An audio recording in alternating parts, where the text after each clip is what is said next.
Hello, chat, and happy Friday. I hope you're having a wonderful night. Because I'm about to shatter that and make it into one of the worst nights of your life. With some shitty fanfics. Here, let me give you a little bit of a teaser. One of these fanfics tonight, the fucking title of it was Cringe, do not read. So naturally I clicked on that. 180 Digi. Well, back to your new home, freak. Thank you for 35 months support. But first, we're gonna start out with this one. It's a well-known fic, a famous one, I guess. It's kind of like you know, My Immortal and all that. So a well-known, very beloved fic. It looks like it got published in 2006. I have not read this before. It's Half-Life Full Consequences. Yeah. I think most of you have seen this before. Mantis Toboggan calls it art. Let's find out. Tita, the technical stuff has to go down while I'm not streaming. Thank you, though. I see what you're saying. I appreciate that. And say hi to Jabroni-Chan. Hello, everybody. She's looking beautiful tonight. Tita did a little bit of work on the mouth to get it to be a little bit more responsive. There were certain points during the last stream where, I don't know, I was saying things and her mouth wasn't moving too much, but her mouth has been improved and now has more souk power. Orange juice nut. Well, back to your new home, fucker. Thank you for 20 months of support, fucker. Caroline, I actually did not get a chance to look at that doc, but I'm going to. Updating that doc and submitting things to that doc is not like a waste of time or anything. I'm gonna look through that when I get a chance to. What else?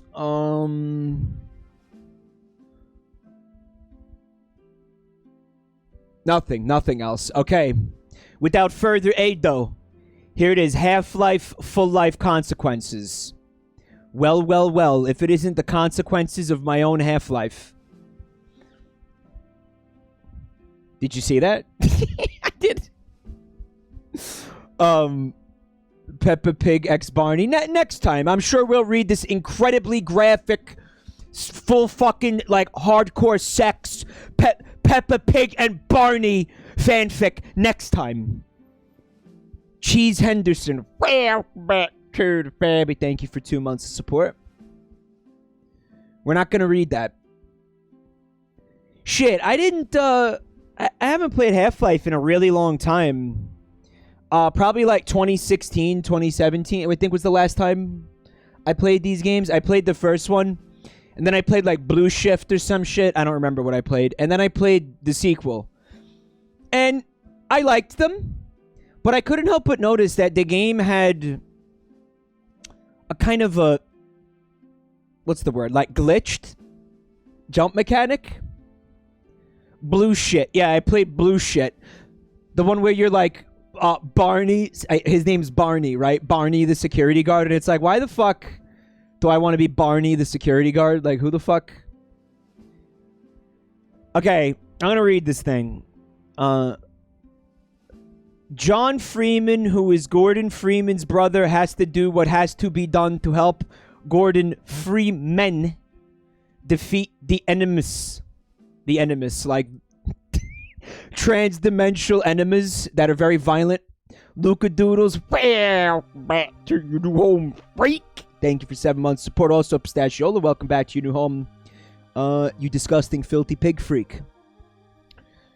Okay, it says, John Freeman, who was Gordon Freeman's brother, was one day in an office typing on a computer.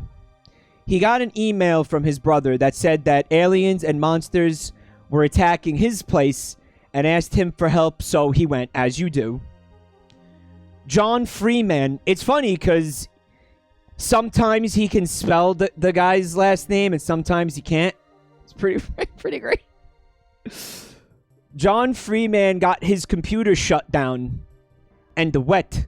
Well, there's your problem right there. You're not supposed to get electronic equipment wet. Lady goggles. Welcome back to your new home, freak. Thank you for 3 months of support. John Freeman got his computer shut down and wet on the platform to go up to the roof of the building where he left, he left his motorcycle and normal people close because he was in his office lab coat. Right. Yeah, he left his motorcycle on the roof. What's weird about that? Is this ironic? Right. So, first of all, he got his computer shut down. Not like he shut down his computer, but like the computer police came and they were like, shut her down! Time to shut her down! You know, like they came and they were like, nah, whatever you're doing here is illegal. We've got to shut this shit down. The computer police. Up to the roof of the building where he left his motorcycle. Man, that reeks of, who is that filmmaker who made those really bad movies about the chicken nuggets or whatever? The laptop in the car in the desert? Neil Breen. That's it. That's a Neil Breen like screenwriting technique right there. Motorcycle parking on the roof. Doesn't that reek of Neil Breen? New Q69. Welcome to your new home, freak. Chicken nuggets. Yeah, you know why? You want to know why I thought of chicken nuggets? Because the KFC Double Down. That was why I thought the movie involved chicken nuggets. Axum Rad. Well, back to the family. Thank you for 2 months of support. Steve Citrus is applauding. You like that? Stinky mudhole. Well, to your new home, you muddy hole freak. That's disgusting. I love that. Thank you for the sub. It was a tuna can in the movie. I know. Don't worry about it, okay? So he got his computer shut down and wet on the platform to go up to the roof of the building where he left his motorcycle and normal people close because he was in his office lab coat. Oh, he meant clothes. That was how... I had to read that sentence 5 times to figure out what the fuck he meant by that. Okay, I got it. We're good. We're good. And by the way, the platform to go up to the roof is not an elevator? What is it? Like he's using the window washing platform to like go up and down the building? Why didn't he just say elevator? John Freeman got his motorcycle and said, "It's time for me to live up to my family name and face full life consequences." So he had to go. They said the thing! They said it! Oh, they said it! They said the thing. Title drop. John Freeman ramped off the building and did a backflip. He kept driving down the road and made sure there was no zombies around because he didn't have a weapon. He ramped off the building and did a backflip. Is that... Nolan would do something like that, right? Is this appropriate?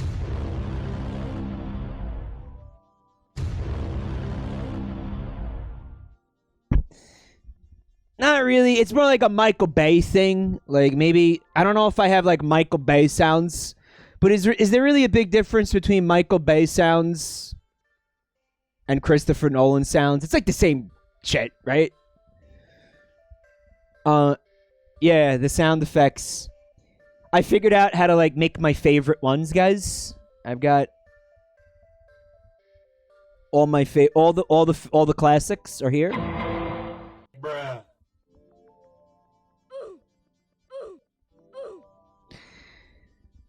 And some other surprises that I'll save. So I got the classics, and I've got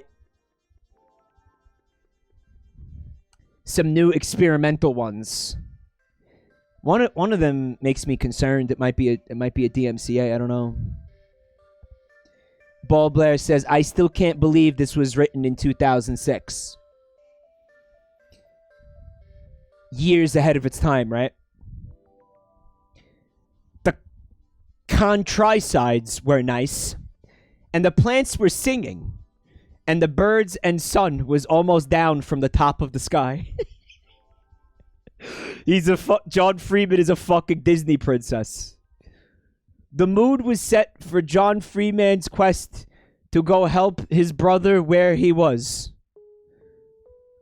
The plants were singing. Like, I understand birds. Did he mean birds? What happened? The plants were singing. Is this fucking Little Shop of Horrors? Why are the plants singing? Feed me, Seymour. Feed my ass. Why are the plants singing, dude? The birds and the sun. The sun was yodeling. Feed me, Seymour. Yeah. That's fucking... I don't know, man. I'm trying to think of like another instance where it's acceptable for plants to sing, and I got nothing. John Freeman looked around the countrysides. It's like, why can he spell sometimes? Wait a minute, is that how you spell countryside? Well, countryside can't be plural, like it's countryside singular. John Freeman looked around the countrysides and said, it's a good day to do what has to be done by me and help my brother to defeat the enemies. It's totally uncalled for. Like, there's no reason for that sound effect to be there. There are two sides to every country. Okay. The side that they show other countries and the side that they keep hidden to themselves. There's probably a lot of truth in that statement. Like, I'm sure you could dig around and find something that makes sense in there, yeah? John Freeman was late, so he had to drive really fast. A cop car was hiding nearby, so when John Freeman went by, the cops came and wanted to give him a ticket. Should have had the Waze app. A cop car was hiding, like hiding Biden. Like, remember when Trump called them hiding Biden? Because he was fucking following fucking pandemic protocol. When John Freeman went by, the cops came and wanted to give him a ticket. Here, John Freeman saw the first monster because the cop was possessed and had head crabs.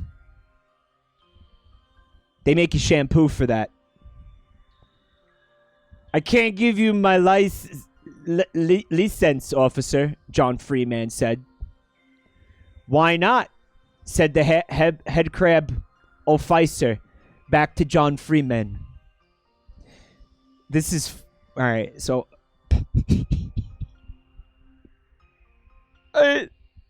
there's like too much to keep up with, man.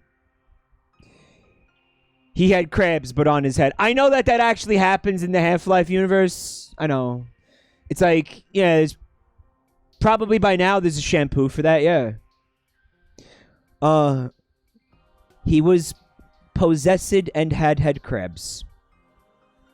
I can't give you my license, officer. Why not? Because you are head crab zombie.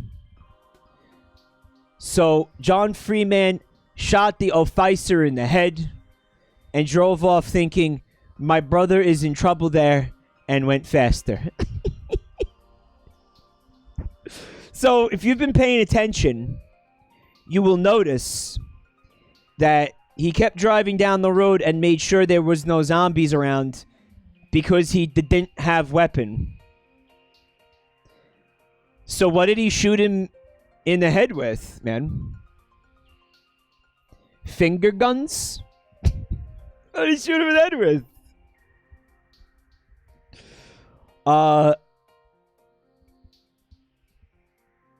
John Freeman had to go faster, like the speed of sound, and got there fast because Gordon needed him where he was. John Freeman looked at road signs and saw Ravenholm with Somyan's writing under it saying, "You shouldn't come here." So John Freeman almost turned around but heard screaming like Gordon, so he went faster again. Ah! That's what it sounded like. How did he spell Ravenholm right? What's Ravenholm? I thought that was one of the fucking Harry Potter houses. Yeah. 10 points to Ravenholm. I was not the only one who thought that. Seriously. Does it crosses over with the Zombie Town? What's Zombie Town? This is in fucking Half-Life? Because I don't remember this. I don't remember that. I remember a city. It was in Half-Life 2. I remember a big city with the Combine and shit. Was the abandoned zombie town? I played it years ago, guy. I just don't remember. Ravenholm auto finishes in Google Temmie Knuckle. That explains it. A mad priest with the shotgun. Oh, kind of. Was he wearing like priest clothes? Was he wearing the little collar and shit?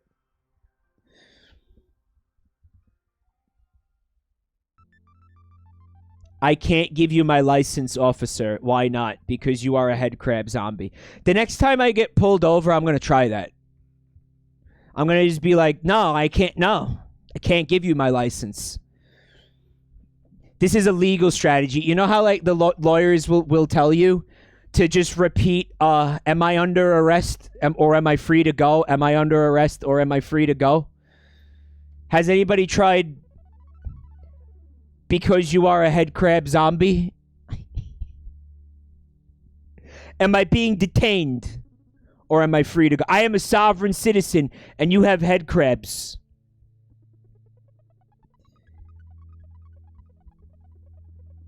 I don't have my glasses on, so Jabroni-Chan is going to be squinting a lot.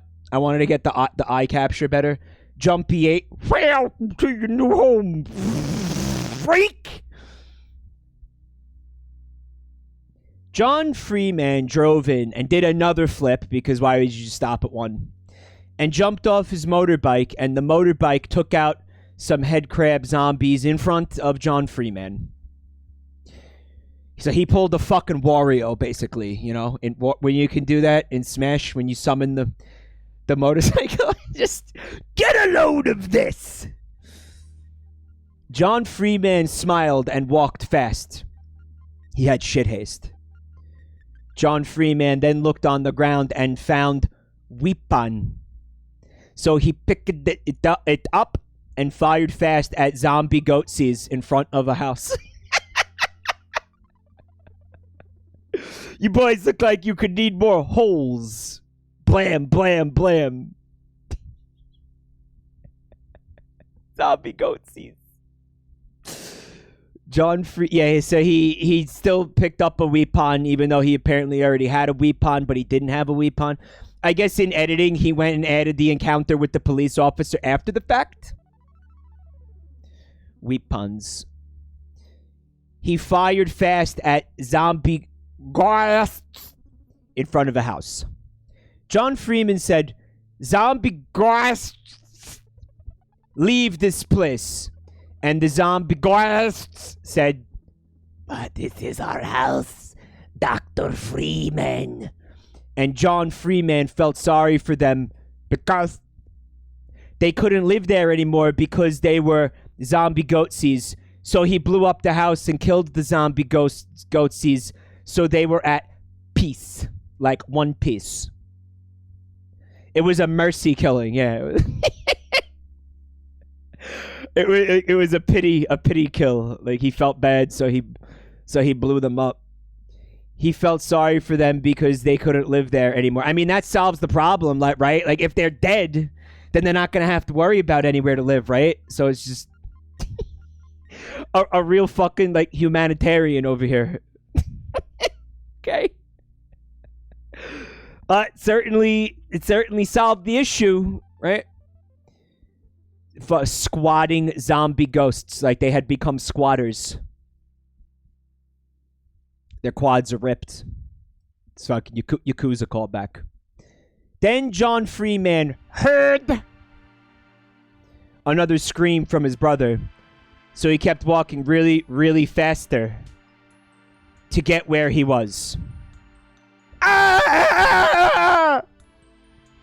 He picked up the shit haste. They're ghosts. They're dead. Shh. Ghosts need a place to live. Remember, when it comes to ghosts, if you're cold, they're cold.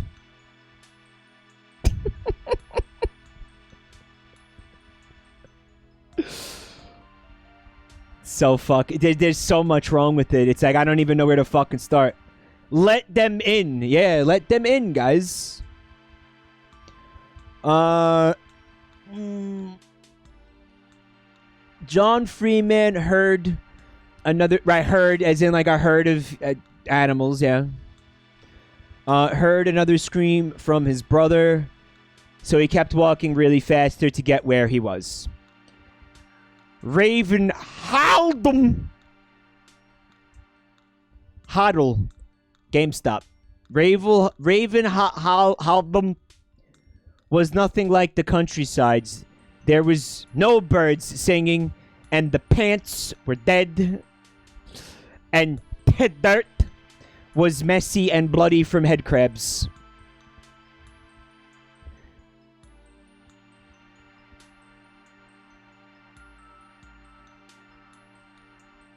I needed my volume mixer. Hold on. There we go. Thank you. The poor pants. Would anybody think of the pants? Obviously he meant plants, right? Raven howled them was nothing like the countrysides. There was no birds singing, and the pants were dead, and the dirt was messy and bloody from head crabs. God, the pants. Rip in peace pants. When John Freeman got to where the screaming was started from, he found his brother Gordon Freeman fighting the final boss. And Gordon said, "John Freeman, over here!" So John Freeman went there to where Gordon Freeman was fighting. John Freeman fired his bullet from the gun really fast, and the bullets went and shot the final boss in the eyes, and the final boss couldn't see. Yep, that'll happen. He found the weak spot. Maybe that's like what the ghosts were about. Like they were the ghosts of all the deceased pants that died in the carnage. When you use the word TEH like that this many times, it has to be ironic. There's no way that there's no way. There's no way. This guy knew exactly what he was doing. It was the style at the time. It was 2006. It's used unironically. It's a shit post, Mike. Is it? I think it might be a shit post. Yeah, it's ironic. It's got to be. Dead pants, TEH. It's not.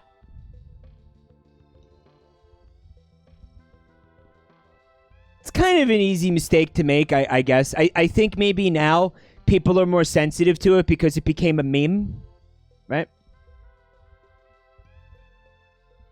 Gordon Freeman said, "It's time to end this once and for all," and punched the final boss in the face, and the final boss fell.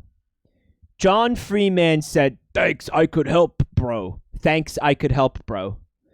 And Gordon Freeman said, "You should come here earlier next time." And they laughed. They laughed and laughed. Oh, how they laughed. This is what it sounded like.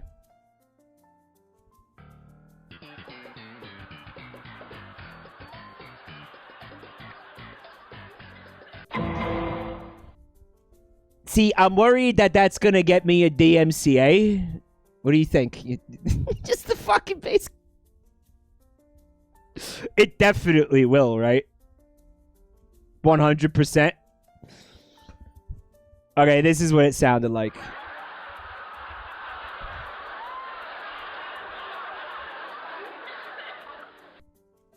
No, not the gavel, Midnight Fox.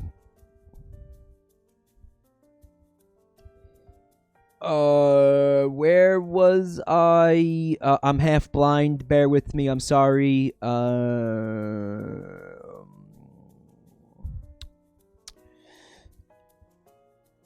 I'm gonna have to get contacts for this shit. Or like really thin frame glasses. That was discussed.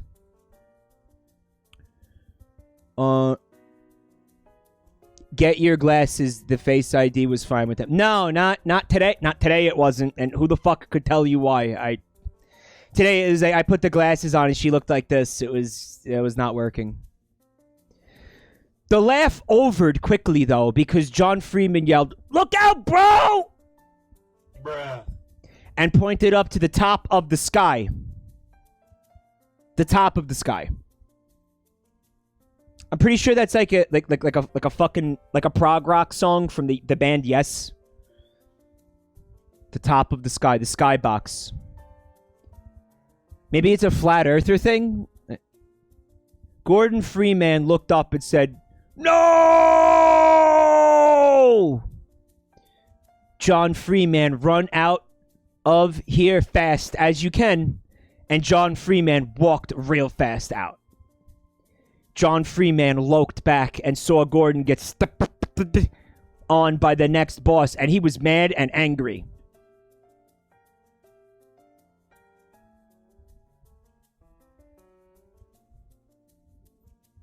"I'll get you back, evil boss," John Freeman yelled at the top of lungs.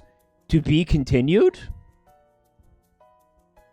And just like that, the chapter was overed. But don't worry, because there's more chapters.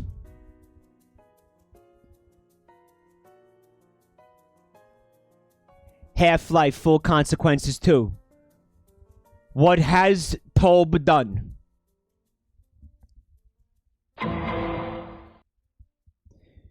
John Freeman walked like speed of light.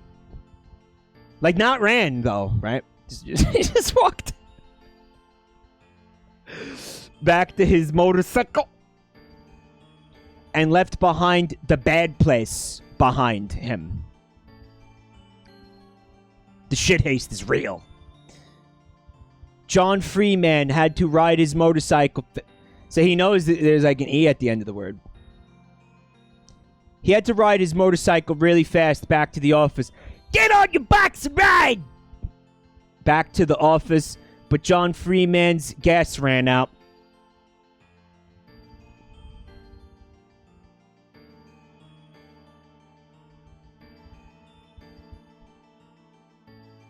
John Freeman jumped fast off the motorcycle and landed on dead people's hands. What does that mean? It's just hands? Only hands?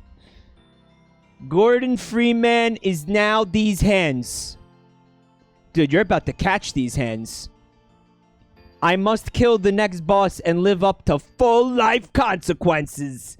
He said the thing again. Cool.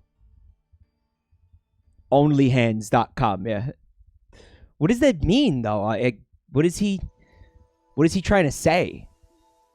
John Freeman picked up a laser gun, which he now has, and aimed it at trees to see if he could.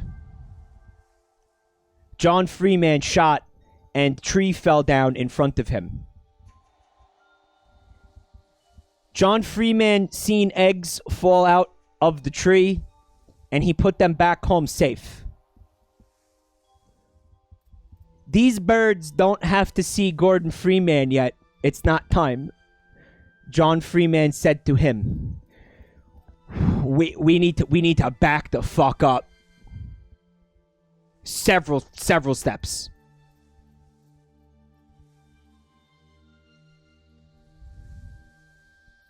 Okay, what are the hands?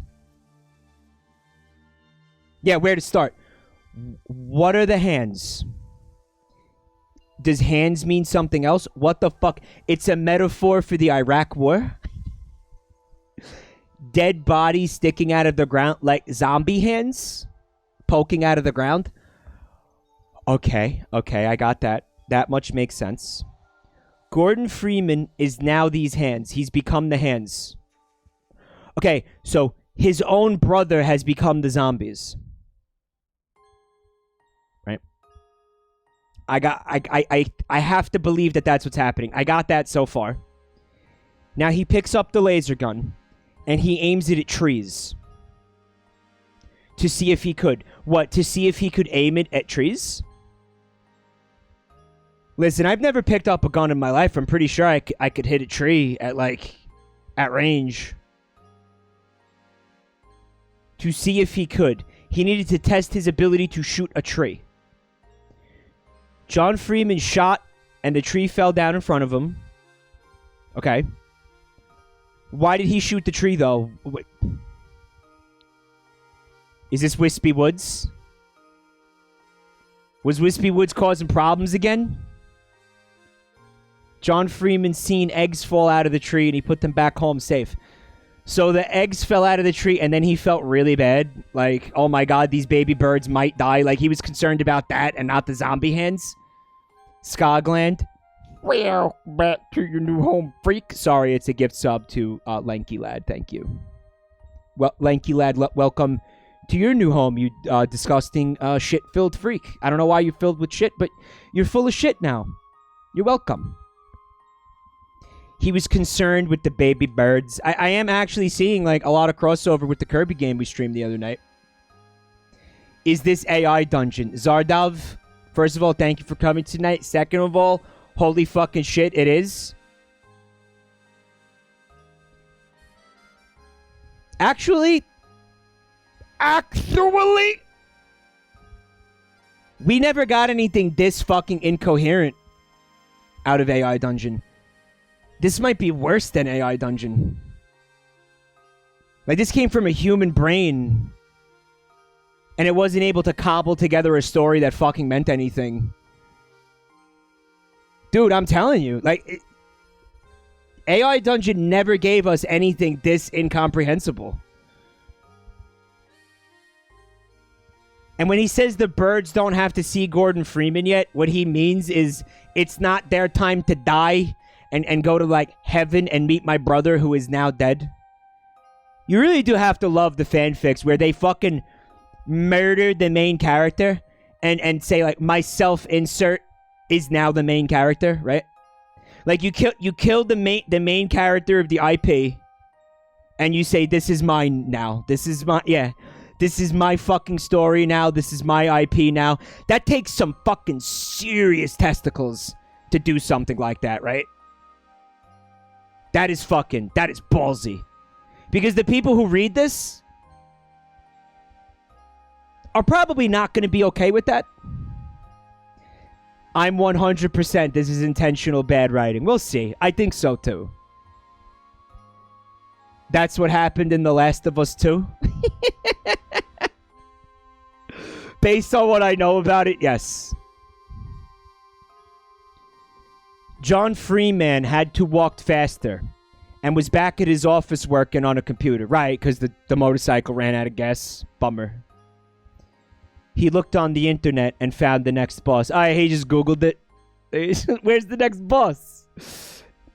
This is me playing Valheim. I know his weakness now, John Freeman said. And after that, he got emails from someone. Maybe it was the spinach. John Freeman opened up the emails and read them. Dear John Freeman, how are you? I miss you at home. Come home safe and soon with Gordon Freeman for Thanksgiving dinner. Love, Mom. Oof.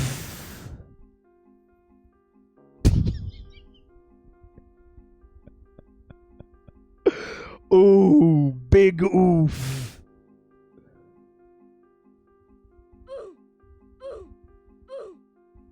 Too soon. Who's gonna tell her?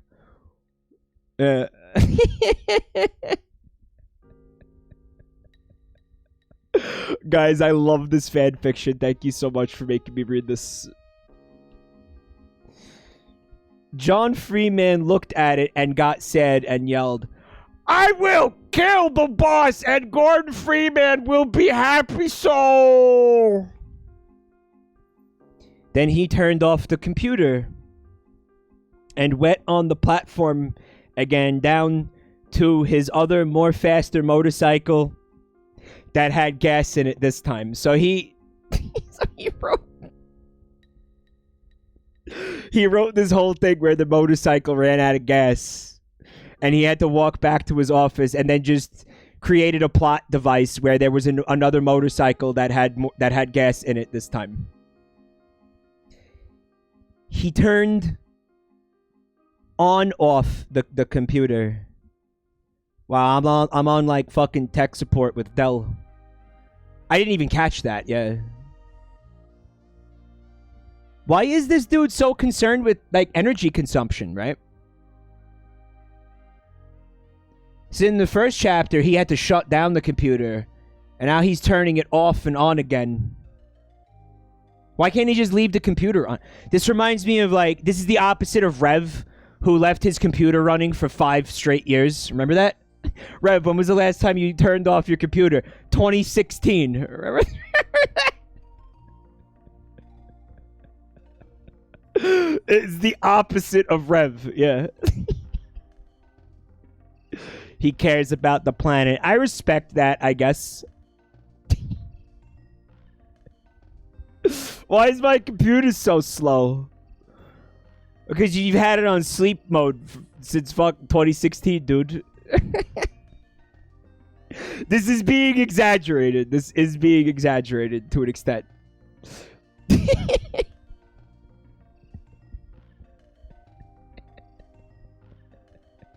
No, because, listen, if Rev is anything like me, he had heard, and feel free to correct this, but he had heard that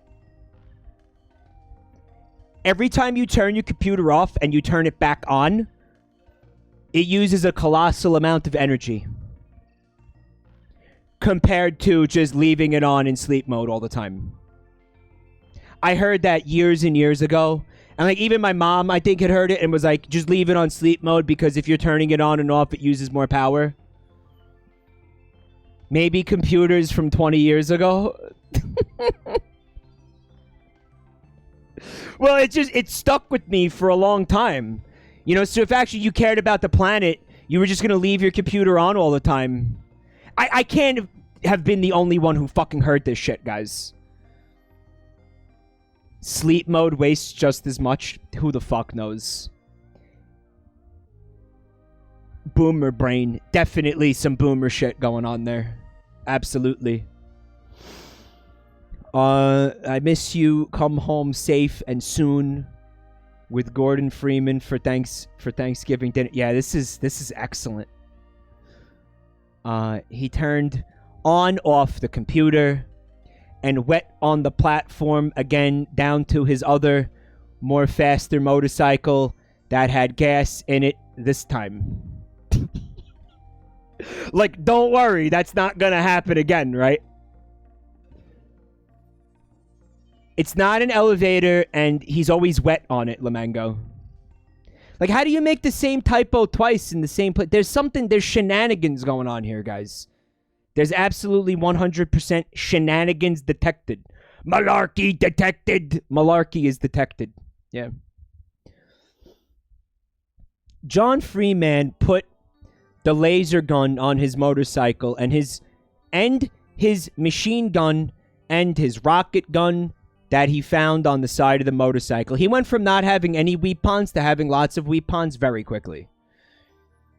He went through the traffic and went fast like lightning back to Ravenholm and back to the bad place where Gordon Freeman was.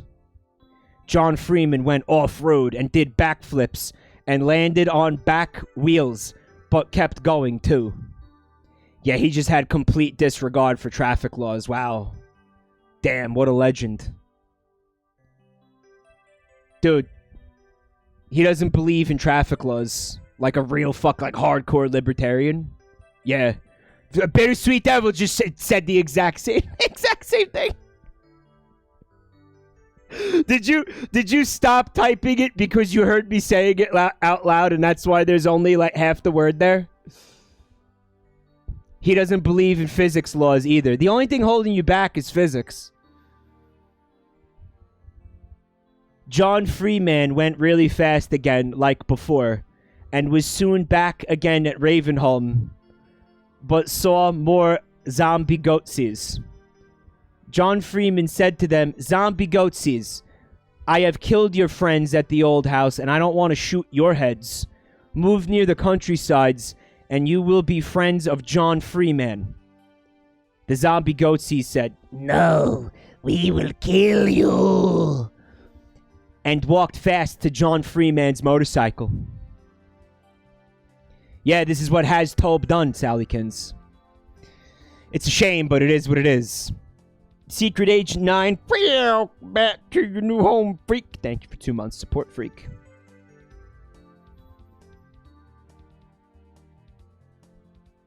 The zombie goatsy said, "No, we will kill you," and walked fast to John Freeman's motorcycle. John Freeman waited until they were in front of his motorcycle and backflipped off his bars and shot heads below and landed and walked fast to where the next boss was.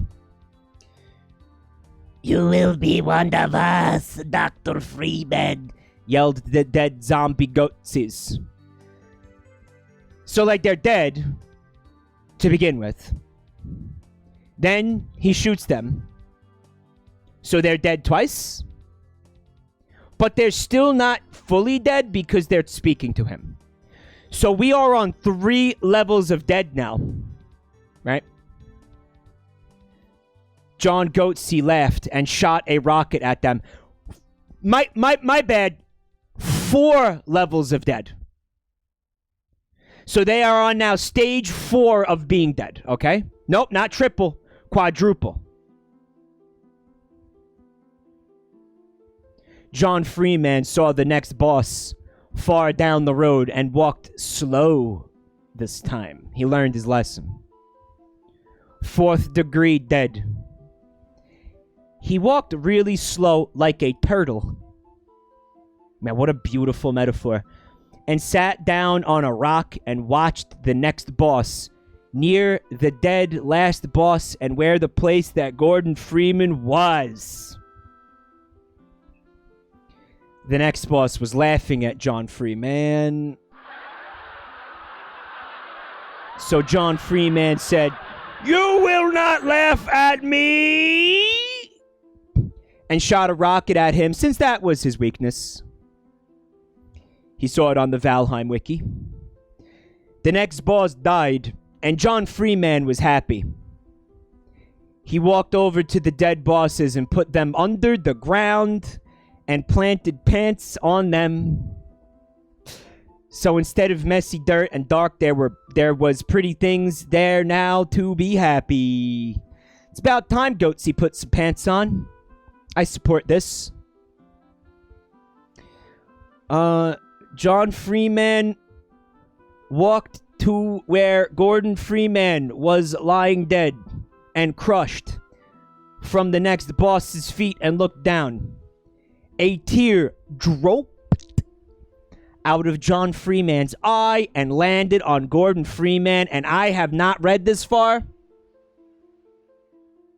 But do we want to do bets on whether or not that brings him back to life? You want to take a bet? Most of you have read this already. How many of you have not read this before? Mike, people can just Google the story. Okay, never mind. Forget it. People gonna ruin everybody's fun. A tear dropped out of John Freeman's eye and landed on Gordon Freeman. So I'm assuming it's gonna be like Snow White or some shit, where the power of brotherly love brings his brother back to life. Reinhardt was in the middle of making it. Well, they have a point, right? People can just Google this shit and find out and then bet accordingly. It happened. This is what happened with Pikachu. This is the because I love you. Right? This is what happened. Dear. This is that scene. Yeah. Right. Also, why the fuck did he give like a proper burial to the fucking to the monsters? It was the Mewtwo movie? You know, I feel like I just watched that when they put the remake of it on Netflix, and I don't remember that shit. And I don't remember Pikachu talking in that movie.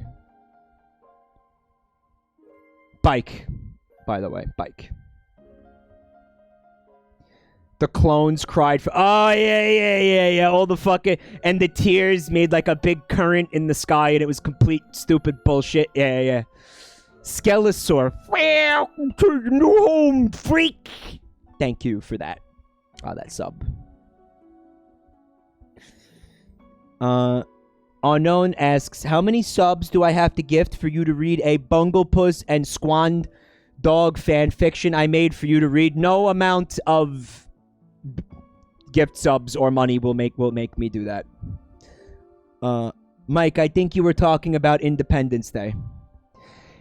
Guys, I can't read fics that you wrote because it kind of like defeats the purpose of the entire fucking thing. I can't have people specifically writing fics for these streams. We thought about this, we considered it, and we decided that can't happen. That can't be a thing. No, that can't be a thing. But I appreciate the sentiment, though. Unknown. I appreciate it. I appreciate you. Thank you. But no fucking way in hell are we doing that. Skogland on the third is gifting subs anyway. Oscura Purple, Goyas, +2, Toaster Mitts, and Droops. Well, to your new home, pigs. Freak pigs. And V Genesis is doing it too. Thank you, V Genesis. Probably Mix Kane, Olathian Whiskey, Aaron Yeager, and Arrivederci. Welcome to your new home, fuckers. How is the avatar tracking you so well? That is the magic of Tita, Titanium, and also Mountain Dew. The Dew has put so much effort into this and helping get this compatible with the Wadayo phone app that it's kind of ridiculous. I owe Mountain Dew like at least 1 BJ, probably like 5 BJs. Zardav, thank you for the gift subs as well. Blue Lufa, Lopsided Kitten, Anundio, Coffee Cat, and Johnny Sins. Welcome to your new fucking home, you disgusting freaks. Relos, welcome back to the family. Thank you for 7 months of support. I know Mountain Dew put a lot of work into helping me do this, and obviously Tita too. So like Mountain Dew knew how to do the whole thing with the. I have to shout them out and thank them because they put an unreal amount of work into this. Just because they wanted to help, you know, like I didn't give them any money or anything. So Dew like edited the file to make it compatible with the phone software and taught me how to network it. And then Tita went ahead and edited the file further to make it more compatible with the expressions and stuff. So, again, you guys are fucking awesome. Thank you. Right. I wanted to get back to the fix. Sorry. Where the fuck was we at over here? Okay, so slow like a turtle. You will not laugh at me. He shot him with the rocket and instantly killed him. Kind of anticlimactic. He walked over to the dead boss and he didn't, bury them. He just put them under the ground and planted pants on them. Right, the pants. So instead of messy dirt and dark, there were pretty things there now to be happy because, of course.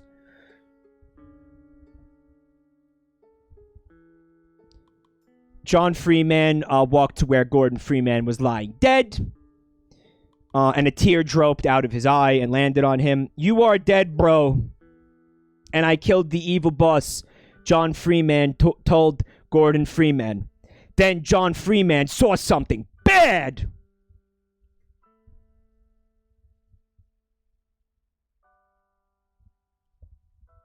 A head crab was on Gordon Freeman. Gordon Freeman standed up and said, "John Freeman, you got here slow, and now I am zombie ghost. You will pay."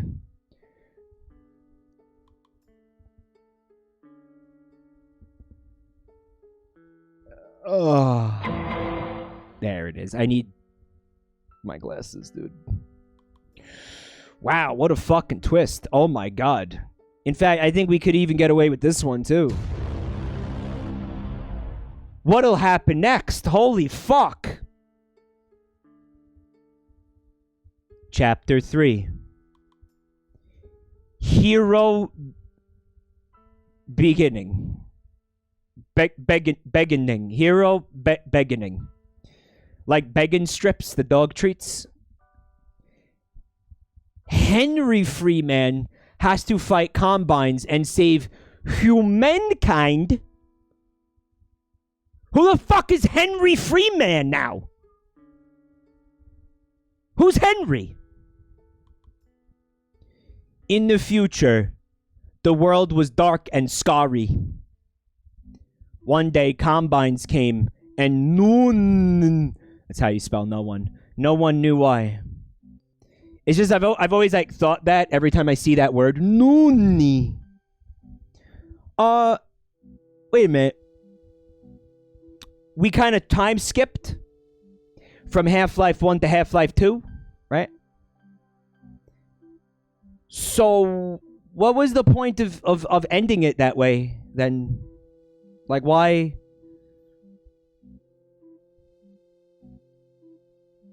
It was always Half-Life 2. I'm just confused. He introduced a new brother. So they had a cliffhanger, and then we don't see what happened at the end of the cliffhanger. A part of me makes me think like I'm skipping a chapter or something. Combines were robot things that weren't robots. They were robot things that weren't robots. Thanks. With ugly faces and sometimes glowing eyes, and slaved people in the city and made them angry and sad.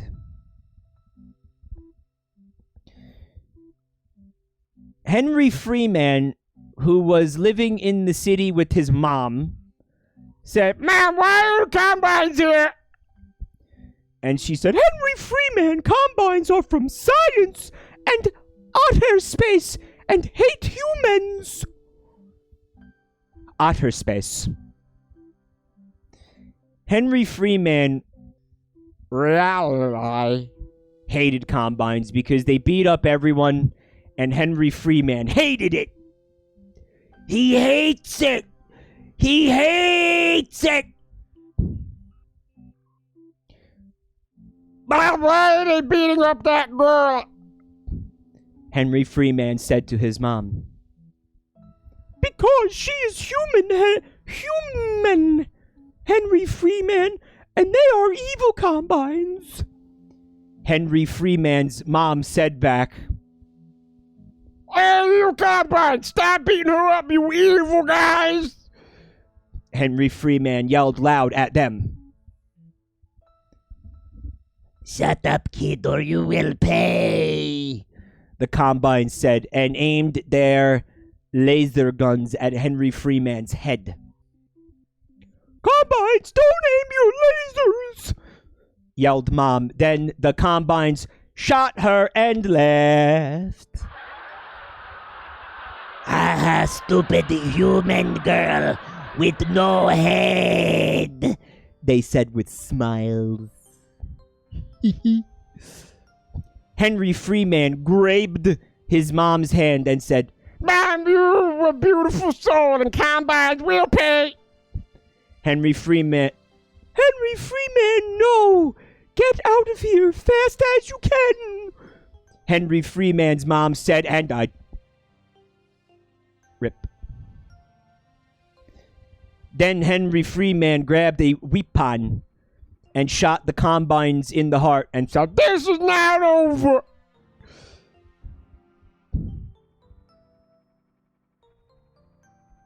What the fuck is it? Sonic Forces 2, The Weepon Chronicles, featuring classic Sonic.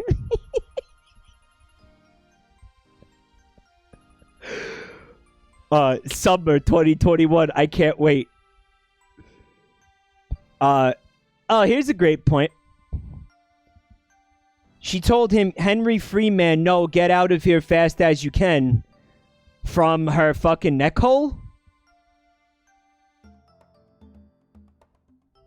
Maybe she said it with sign language, like they know American Sign Language for some reason. I still have no explanation as to how the fuck or who the fuck Henry Freeman is. I don't know what the fuck is going on here. Man, so fucking Gordon is dead and a zombie head crab, I guess.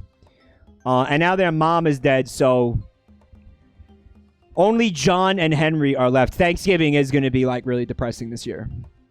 Nihilist Gangster is fucking saying the exact fucking thing that I'm saying as I'm saying it. This chat needs to get the fuck out of my head. Tonight. That's the second time that we were like fucking soul bonded, guys.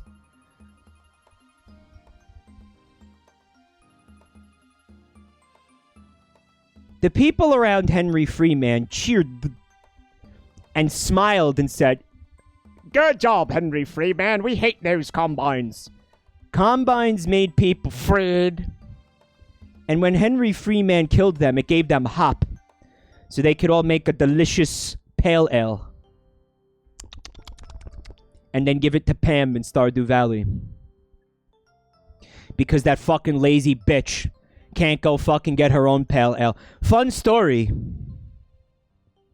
I was playing Stardew Valley not too long ago, and I made the pale ale to bring it to Pam. And I'm looking around, right? I'm going all over the fucking town, and I'm like, where is this bitch? Because I don't, I ignore all the fucking villagers in Stardew Valley. You know me, I've ignored them for years. But at this one point, I decided I was going to do it. And I can't find her. And I'm like, what's the one place that I didn't look? The bar? Certainly she won't have me bring her a fucking pale ale while she's in the bar. She's in the bar. And I went and gave her the pale ale, and she's like, oh, great, thanks. And she drinks it. And I'm like, you fucking cunt. You're in a bar. Why are you having me not only, like, bring it to you, but fucking make it from scratch? Oh my god, fuck you. You could have just bought one right there, you fucking cheap bitch. Are you kidding me?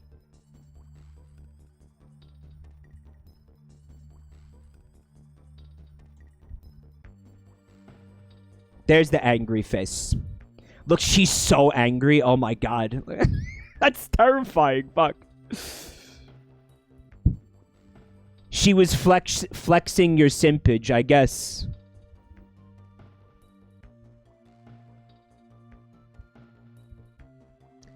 Combines, we are not scarred no more. But Combines, we are not scarred no more, said Henry Freeman, and everyone around Henry Freeman said, yeah! And grabbed laser guns and rocks. Henry Freeman and the people walked fast like waves and went to the Combine Tower that was big like the sky. It's big sky country. Where do you human think you are going? A big Combine army with lots of striders said. To send you back to science and outer space. Henry Freeman yelled with mad, attack the Combines! Henry Freeman yelled again. to go back to science. Yeah. What does it mean? What does it mean? I guess they're saying, like, because Half-Life is very much a story of hubris, of human hubris and playing God, you know, that they came from science, right? Reject monkey, return to science.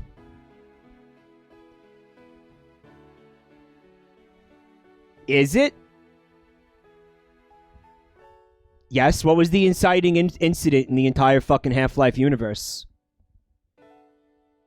It was fucking humans playing God and shit. Right? Like Black Mesa is like a fucking Hadron Collider type of a fucking thing, isn't it, guys? Yes, it is. And humans were the ones who opened the fucking portal that let the Vortigaunts come through or whatever the fuck. Yes? That's G-Man's fault. I think it's hubris. I think it's hubris. The portal was an accident. Yeah, but it wouldn't have happened if it wasn't for hubris.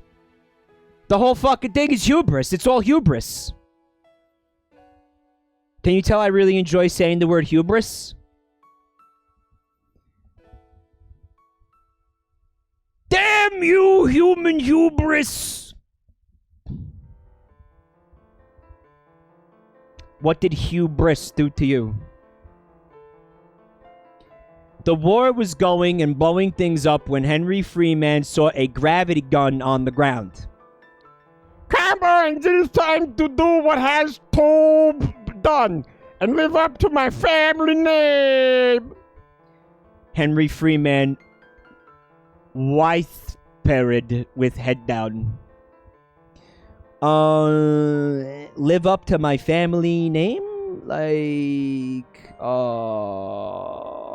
literally free man? Like not being controlled by the Combines or whatever? Is that what? Or he means like live up to the name in the sense of the exploits of his brothers? He actually said to be and not Tobe, which I'm very impressed by, and I'm very proud of him. The Combines were shooting people and steeping on them with striders, and people were shooting laser guns back and killing them sometimes. Explosions like 10 times of the sun. What? Went around Henry Freeman, but Henry Freeman didn't care. Explosions like 10 times of the sun, what? Are you talking about like a fucking supernova? What does that mean? 10 times the energy of the sun? Yeah, there would be no remnant left of the entire planet at that point. Like, what the fuck does he... Nevertheless, Henry Freeman did not care. It's like, yeah, you'd have no choice but to care. It would be out of your hands. Humankind is losing and I need to help, Henry Freeman said. Then a big rocket came down and blew a guy's arm off and legs and head and killed other people too. Damn. Henry Freeman saw the dead going on all around. Don't open. Dead inside. Don't dead. Open inside. A big rocket came down and blew a guy's arm off and legs and head and killed other people too. I love that sentence. That might be my favorite sentence ever in a fanfic reading.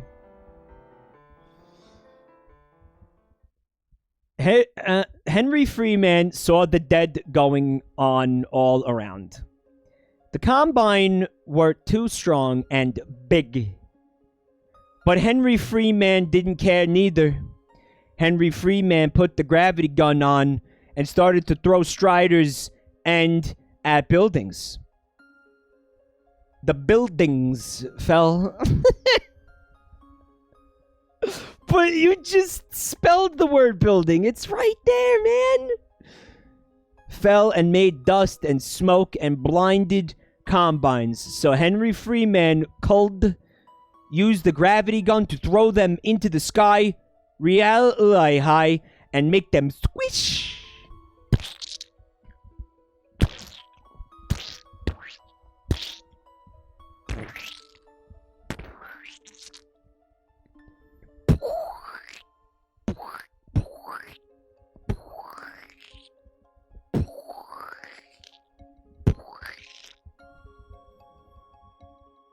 I feel like every one of these streams I have to invent a new sound.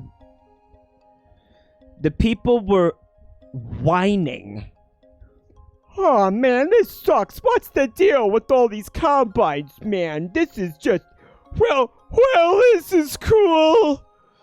Fucking Mobility Mary is like running around fucking bitching loudly and sarcastically on her fucking mobility scooter, like dodging explosions and shrapnel. Well, great!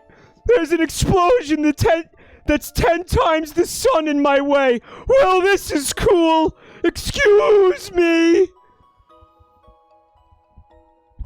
The people were whining, but then glowing things went in the sky and combines came out. Mobility Freeman. Yeah. Henry Freeman, we have to get out of here. A guy said to Henry Freeman. Remember somebody made art like that where they put Mobility Mary in the Fallout universe? And she was really annoyed because there was like an ogre encampment like blocking the road. She was like, "You can't do this, excuse me." Remember that art? That was fucking awesome.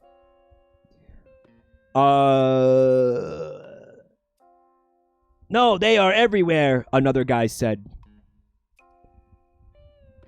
The Dark Man? Is that like the G Man? What the fuck does he mean by that? You are surrounded. Prepare to die. The Dark Man said. The Dark Man. Don't think it, don't say it. Don't think it, don't say it. Don't think it, don't say it. Don't think it, don't say it. The Pee Pee Poo Poo Man. Coming to theaters this summer. Prepare. It's like when you set up the Bluetooth prior to actually needing it. Don't forget to prepare your devices. The Prepare Poo Poo Man. The Prepare Poo Poo Man. Yes. Henry Freeman looked around. Combines with laser guns were there. Everybody's here. Henry Freeman knew if humans lost now, it would be sad forever. Fight! Henry Freeman yelled. People runned toward the combines to kill them, and the combines were going to shoot all the people in a second when a bright light came into sky. A shiny thing like the combines came from opened in the sky, and a guy came out. Combines, leave my son alone, John Freeman said. There he is, finally. He's back. I was sort of expecting John Freeman to never never become relevant again. Meanwhile, he's fucking Jesus. He has died. He has risen. He has opened again. Yeah, this is complete dog shit. Wow. Fuck.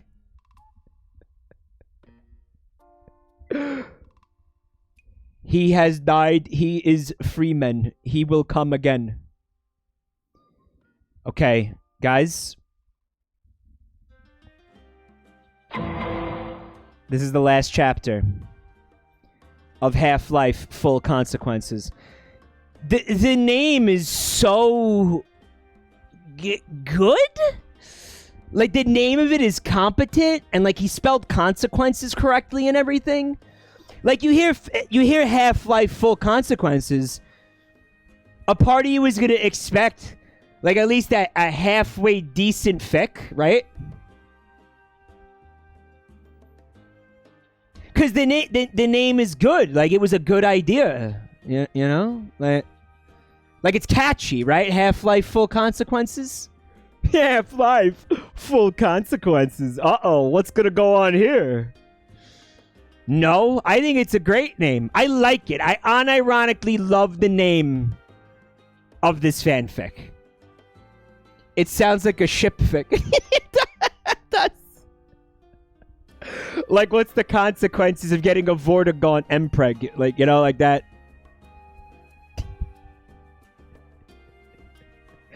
Head crab piche.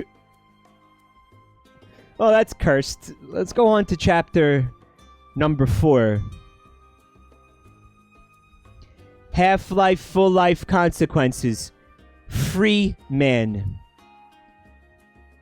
John Freeman backflipped out of the sky and landed beside Henry Freeman. Henry Freeman looked at John Freeman in the eyes and cry falled out and said, "My dad has died."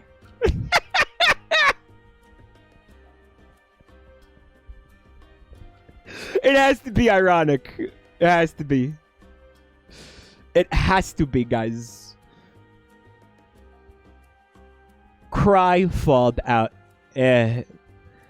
What do we like better? This is gonna be the next Splatfest after the next Splatfest. Cry falled out versus teardroped. Are you team cry falled out or team teardroped? John Freeman went sad at the ground, then moved head real fast up. Combines, you killed the wife?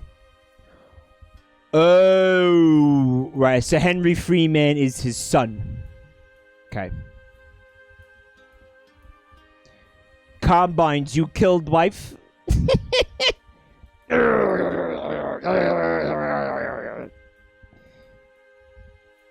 Yes, John Freeman, the dark man said after. Henry Freeman's mom is shot in the head. The dark man said again. I always got to try to do that. The Snape voice. I like the Snape voice. You broke... Douglas, you broke grill? Yeah. Douglas, you broke grill? That's fucking excellent. You broke my wife? You broke my wife?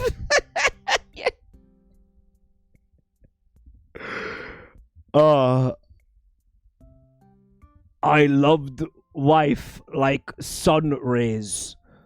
Dark man, you will suffer. John Freeman panted and yelled. John Freeman jumped into sky with kicks and hit Dark Man, and the Dark Man's mask ripped off, and John Freeman seed ugly combine face, but it looked like human too.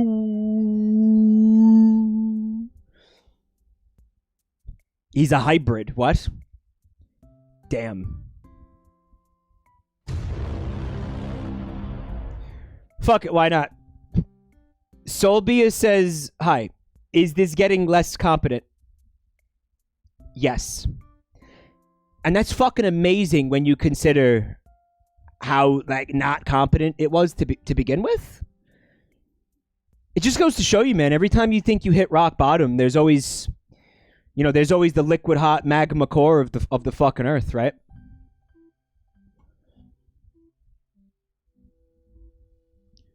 The dark man scrumbled?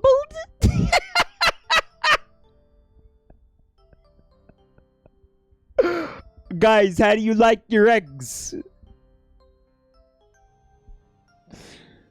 Oh, I like them scrumbled over easy. Break his back! Make him scrumble! What the fuck?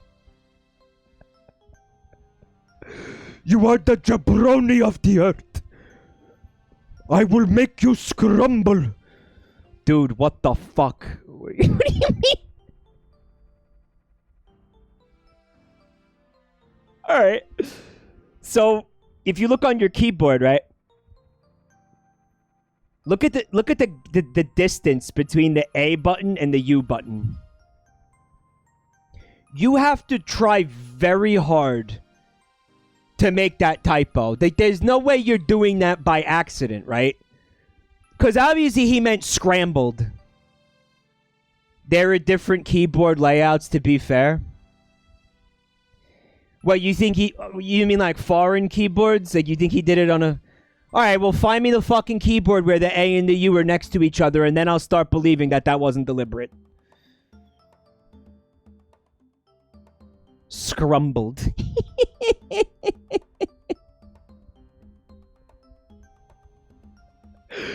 Holy fucking shit. Oh, that's excellent. The Dark Man scrumbled back to Combines. And Combines went to shoot John Freeman, but Henry Freeman throwed grenade for John Freeman to shot them in faces. Okay.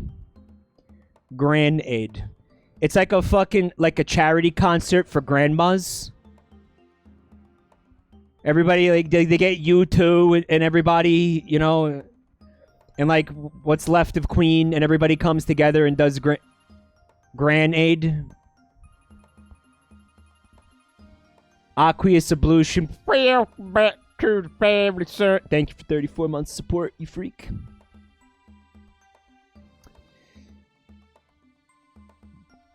Grenade! It's the, yeah, granddad, yeah.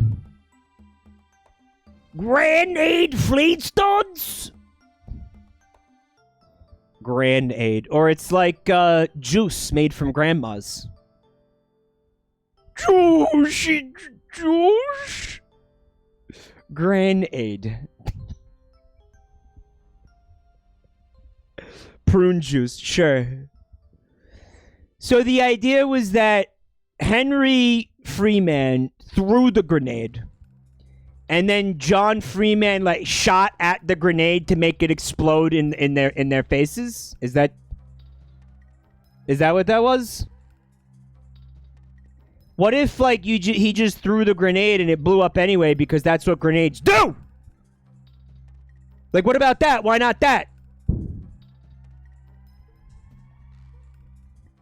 It's Dante from Devil May Cry. Why, does Dante do shit like that? I never played those games. You will suffer.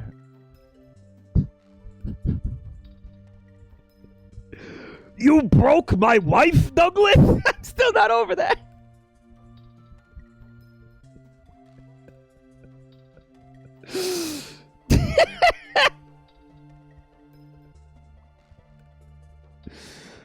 I lost my spot completely, yeah. Son, take people and leave the city. It's time I have to kill the enemies and make evil go away from here. Forest of time. Run, Forest, run. John Freeman said to Henry Freeman and people. Freeman. He's spelling it right. It's just Freeman. There's no problem at this point.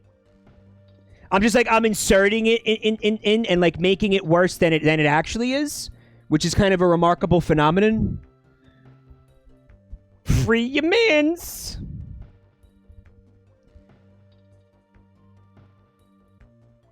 John Freeman, we fight, people said, and didn't go nowheres.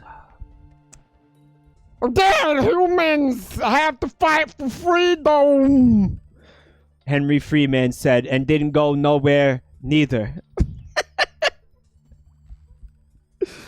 Double negatives twice in a row. I love it. Can we get more of those, please? That's my favorite. Freedom. Can we just make evil go away from here, Forest of Time? What could that possibly mean? Like, sometimes I like to take a second just to try to figure out what the fuck the person could have meant. I know that's indecipherable, but... For the rest of time? Go away from here? For rest of time. I'm thinking about like a mystical forest where time doesn't move. Or some shit. You know what I mean? Like some like some Zelda shit, you know what I mean? That's what he fucking meant. Holy shit, what an idiot. Fuck, that's staggeringly fucking dumb. Forrest Gump of time. Yeah, Gump. More like Forrest Dump. Because this whole thing is a fucking wet, dewy dump of shit. It makes me want to take a dump. Like, it's activating my bowels because of how bad it is. Got him. Yeah, I know. Yeah, I'm bad.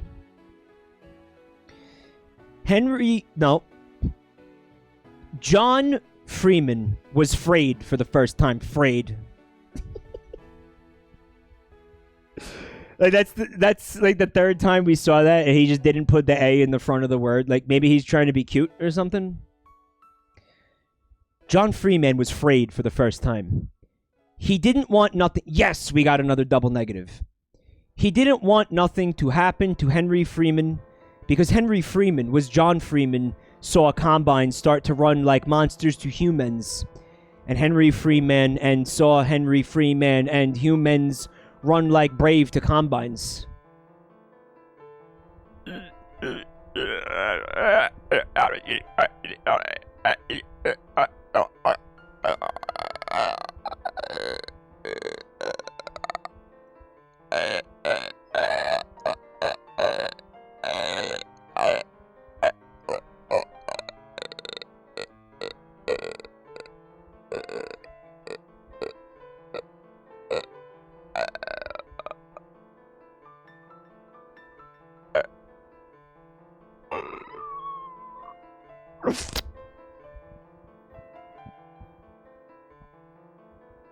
I need to be rebooted.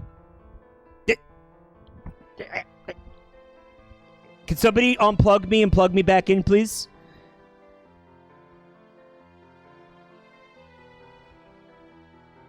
Who's got this? You okay, Mike? You smell toast? Just hit the surge protector again.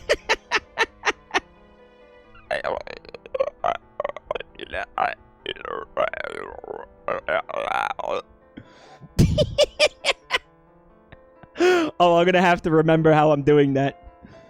The fuck? Nanny the fuck? I'm not even gonna try to read that again because it just hurt too much. John Freeman got quiet, then dropped weepon and said, I have to kill fast and bullets too slow. You're too slow, you're too... And started killing combines with bare hands. Yeah, he just morphed. He's like a fucking animorph or whatever.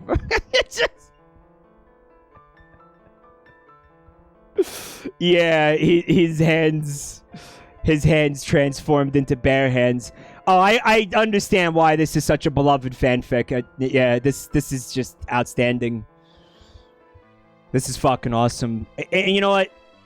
It kind of doesn't matter if it's ironic or not. Right? Time to kill fast and bullet slow, and I'm all out of bullet. So, bare hands are faster than bullets in this case. John Freeman, fuck. John Freeman was killing combines and barking necks. Woof, woof! Wait, I eat dog shit now? John Freeman was killing combines and barking necks. Woof, woof, woof! and humans, and Henry Freeman was behind, shooting at Combines at front. Now, Combines got scarred and ran back to the Darkman, who was at the door to the big tower that was big onto the sun, and went around the Darkman and got ready to fight again. Then the Darkman pressed the button that made the big tower glow and smoke.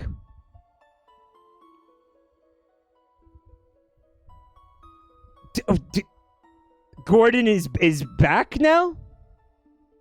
Oh, that's the Darkman. That's the twist. Bruh.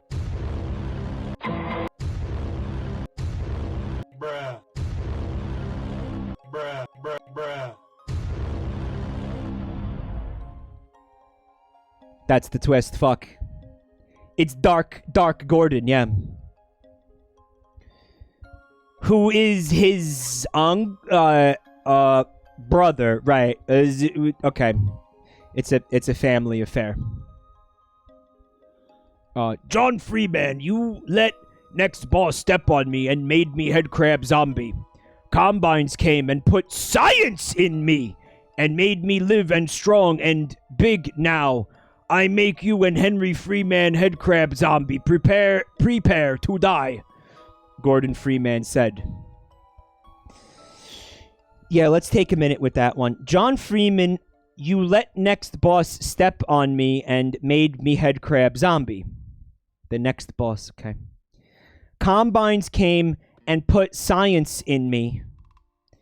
This is when you just, like, use a test tube as a butt plug. Combines came and put science in me, which don't do, by the way, because that's glass. And made me live and strong and big now. I make you Henry Freeman. I make you and Henry Freeman headcrab zombie. Prepare to die. Okay, I think we're good. I think we're up to speed. Gordon Freeman, you are my bro, and I killed next boss.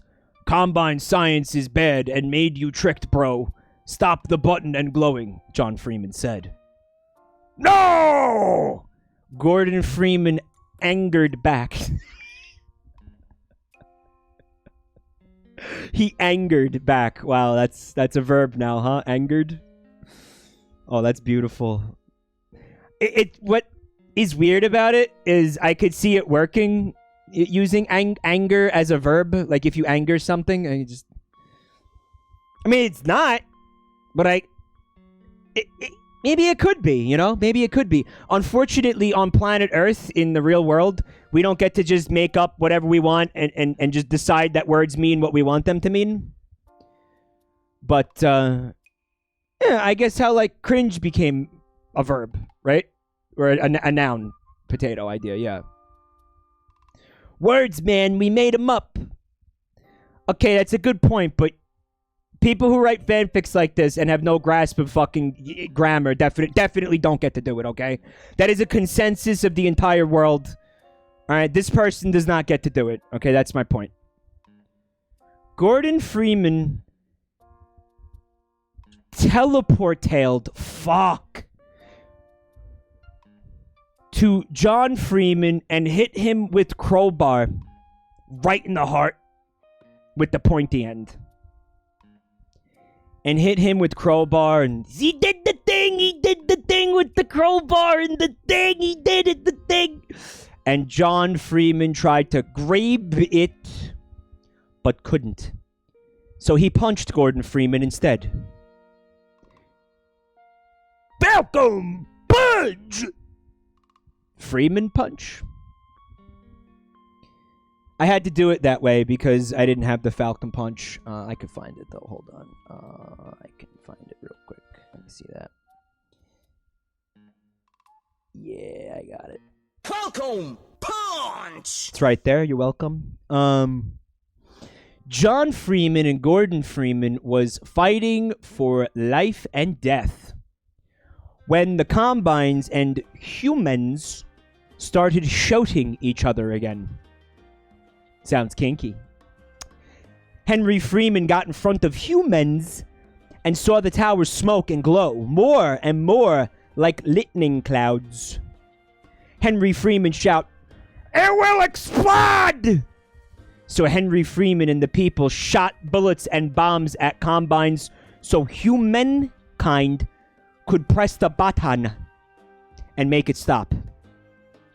Then Henry Freeman went to a Combine's car and shoot all the Combines in it and went to the top. Not went to the top! And used the turret gun. Henry Freeman made the turret gun. Shoot Combines and bullets cut them in 2 1/2. Man, that's some complicated math for the situation, don't you think? Henry Freeman kept shooting Combines, and the rest of the humans got closer and closer to Button to stop it. 2 1/2 Combines. Yeah, it's a sitcom now.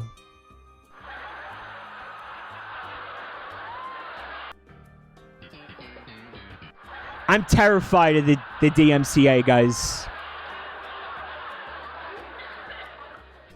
That Seinfeld music, it's like 10 seconds. How could it be a DMCA? I really want to fucking you. I really want to. It will DMCA you. It's not worth it. It's never worth it. Except this time. Except it's worth it this time.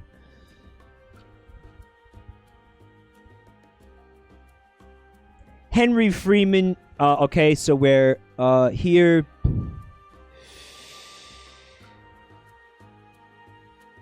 Henry Freeman kept shooting Combines, and the rest of humans got closer and closer to Button to stop it. The Combines shot at the humans and made some die. But no one cared. Because they had to do it. They did what had told done. Then, Combine started coming out of the hug tower to stop the humans. With hugs. They're hoping that by embracing them warmly and gently, it'll just make all the violence stop, and they'll calm down, and they'll be like, "Oh, you know what? Maybe we should put our differences aside and focus on what we have in common, right? And just end all the violence." Yeah. It's heartwarming, really. Bruh.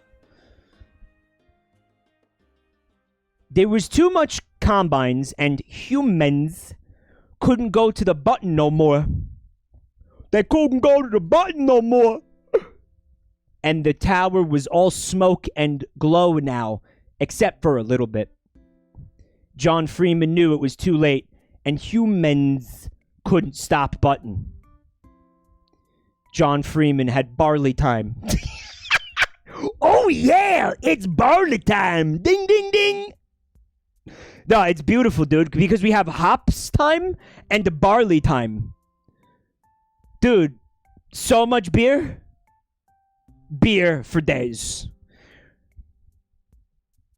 Chug, chug, chug, chug, chug. Pam is going to be so hungover. Barley and hops time was Wednesday. Yeah. Well, guys, I hope you're still feeling a little bit of the luck of the Irish, because we're going to move on to Steven Universe in a bit, and Pearl really hates Irish people, so that's going to be interesting, right? Yeah, there's a whole fic just about her hating Irish people. It's kind of fucked up. It might be like a little bit too spicy for TOS. That's not a thing. I'm just exaggerating. That's not happening in the fic.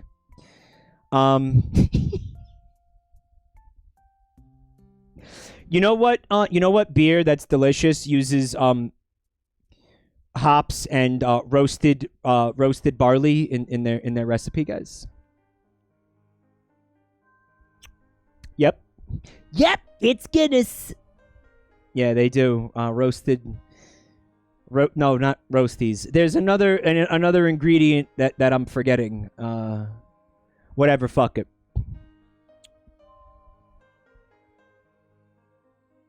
They roast something. No, they roast like a seed or something.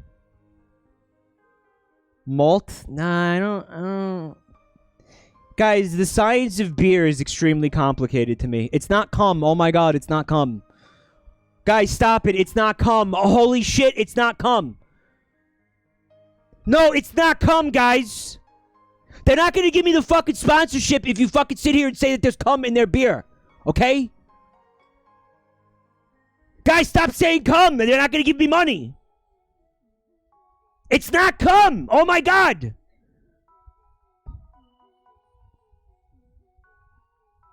They're at Guinness headquarters right now watching this. They're like, dude, send this guy a contract right now. He's willing to say our beer doesn't have cum in it. He's the best spokesperson we ever had. Thank you for the bets, Avery.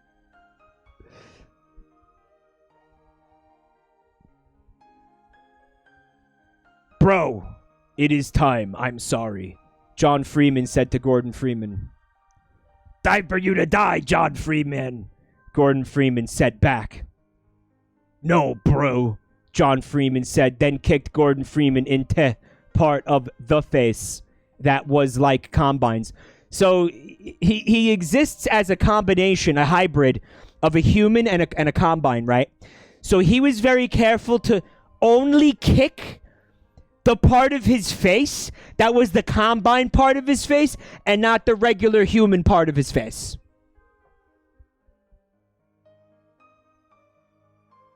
Am I understanding that correctly?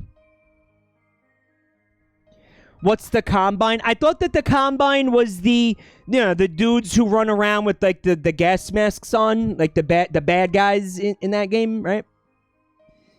Isn't that what that is? Yeah. So I guess like half of his face has the gas mask on it. Those are civil protection. They're like collaborators with the Combine. They're like humans that collaborate with the Combine. Aren't some Combine humans that have been modified by the higher-ups Combine aliens? I don't know. Let's fucking not give a shit. What do you think, guys? Okay, so it says...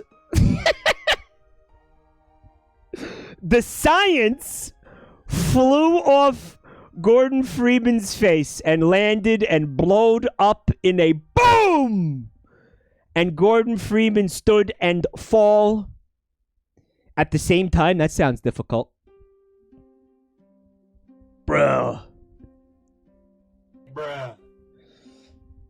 Gordon Freeman said, so John Freeman got closer to the ground like Gordon Freeman. Combines made me tricked, bro. I'm sorry. Gordon Freeman said. I know, bro, but you are a hero. John Freeman said back to Comfort Gordon.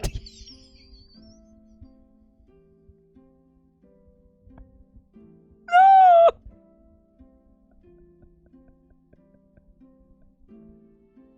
No, please! Not that!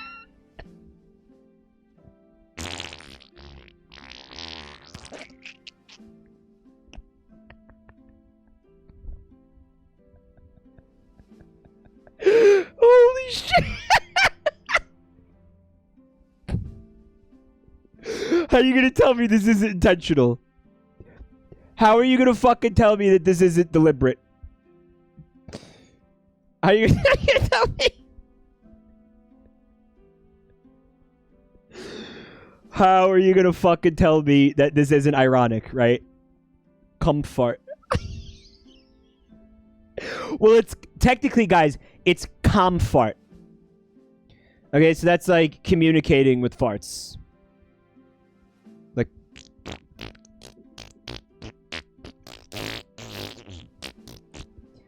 Which is probably like a form of communication for some, extraterrestrial beings in a faraway solar system where they're just very gassy creatures because of the environment that they evolved in, and like they have to fart to speak to each other and like different intonations and stuff like that, right? I bet you that's real, man. You know, you got billions, 18 quintillion possibilities out there. It's so cursed. Yes, these like, imagine aliens that essentially communicate in queefs. Man, science is awesome. V Genesis. Well, back to your new home, freak. Thank you for 4 months of support. You got 18 quintillion fucking planets. There's definitely like, yeah, a species that communicates with farts. Treasure Planet made that joke. What is Treasure Planet? Mike, species here do that. Fish do that? Oh, shut the fuck up. That means it's even more likely. Dr. Balls, PhD, says, I fucking love science. Yeah. Oh, but guys, by the way, don't forget about Irish anal. Just in time for cum farts.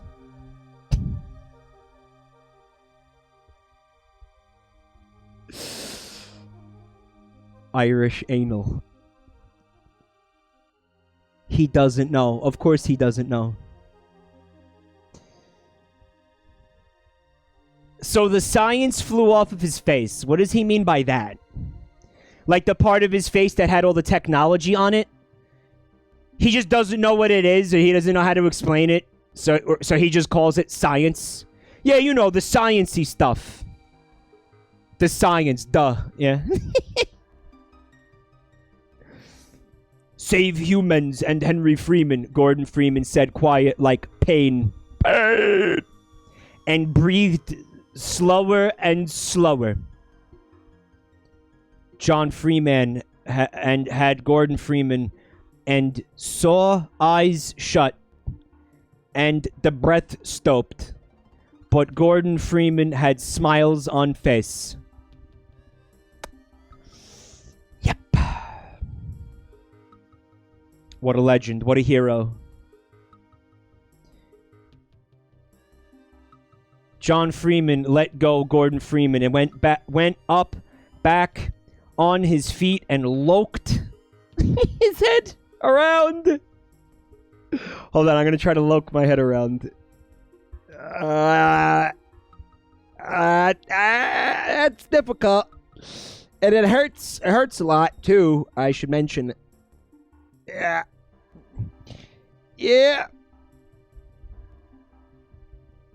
This was a mistake. Remember when I got her head to turn upside down? I'm still trying to figure out how to do that. I had my hands in front of the phone. Yep, I'm gonna work on that on my free time. You covered your eye, yeah?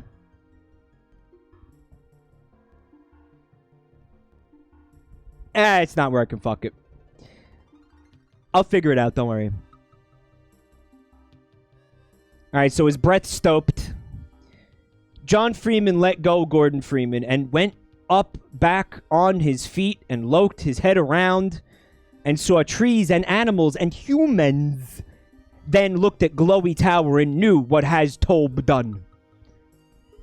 Son and people, get back! John Freeman said out real loud. So Henry Freeman front flipped off turret and went with people back to John Freeman and ducked bullets and rackets. Oh no, not rackets! It's a racket! The whole thing's a fucking racket! He was like running towards freedom with all the people, and everybody kept trying to stop him and get him to join like a multi-level marketing scheme. The deadliest weapon of all, rackets. Yeah, he's ducking tennis rackets, although I believe tennis racket is spelled with a Q. Is it R-A-Q-U-E-T-S? Isn't that right? No?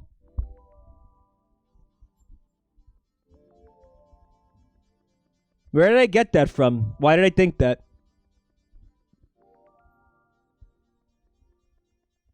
Racquetball, because racquetball is a sport? R-A-C-Q-U-E-T. Yeah. British people spell racket like that? They spell everything stupid.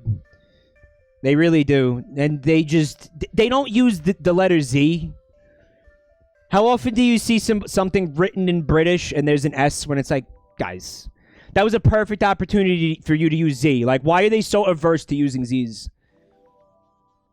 I'm sorry, Zs. Why are they so against using Zs?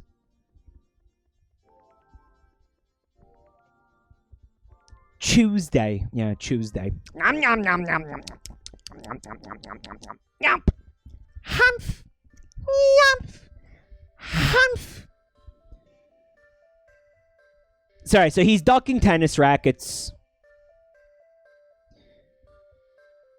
Son, take people on motorcycle and leave city. Make people safe, son, and nothing happen to them, John Freeman said to Henry Freeman. But then I fight. Henry Freeman said. No, son, go with people, John Freeman said. So Henry Freeman and humans went on motorcycle. Oh, all of them? So they either all fit on the motorcycle, or every single one of them owns a motorcycle.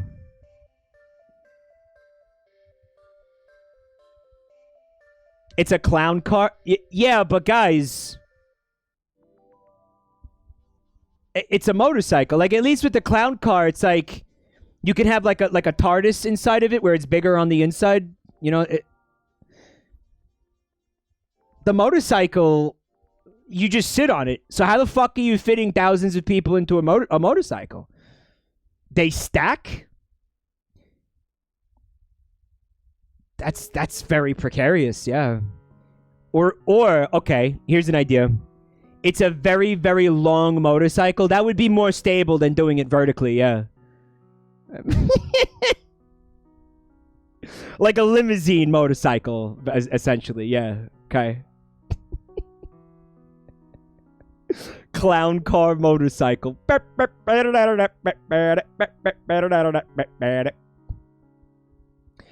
which one is funny? Definitely the stacking. It's like you're playing that Mount Your Friends game, you know, and everybody's got to fucking like lodge on top of each other to get the tower as high as possible. And then the person driving has to, they have to drive really exceptionally carefully. Otherwise, they'll topple the tower of humans and humans. Part-time UFO, yeah. Like a fucking skyscraper of flesh moving on the horizon. That's fucked. Oh, man, that's intensely stupid. Imagine the pain experienced by the person on the bottom of the stack. And that's the person who has to drive, too. Fuck. Just wobbling back and forth precariously. Henry Freeman started on motorcycle and started to go, but slow, because he didn't want to. He wanted to help, and he wanted to stay and fight with his father, right?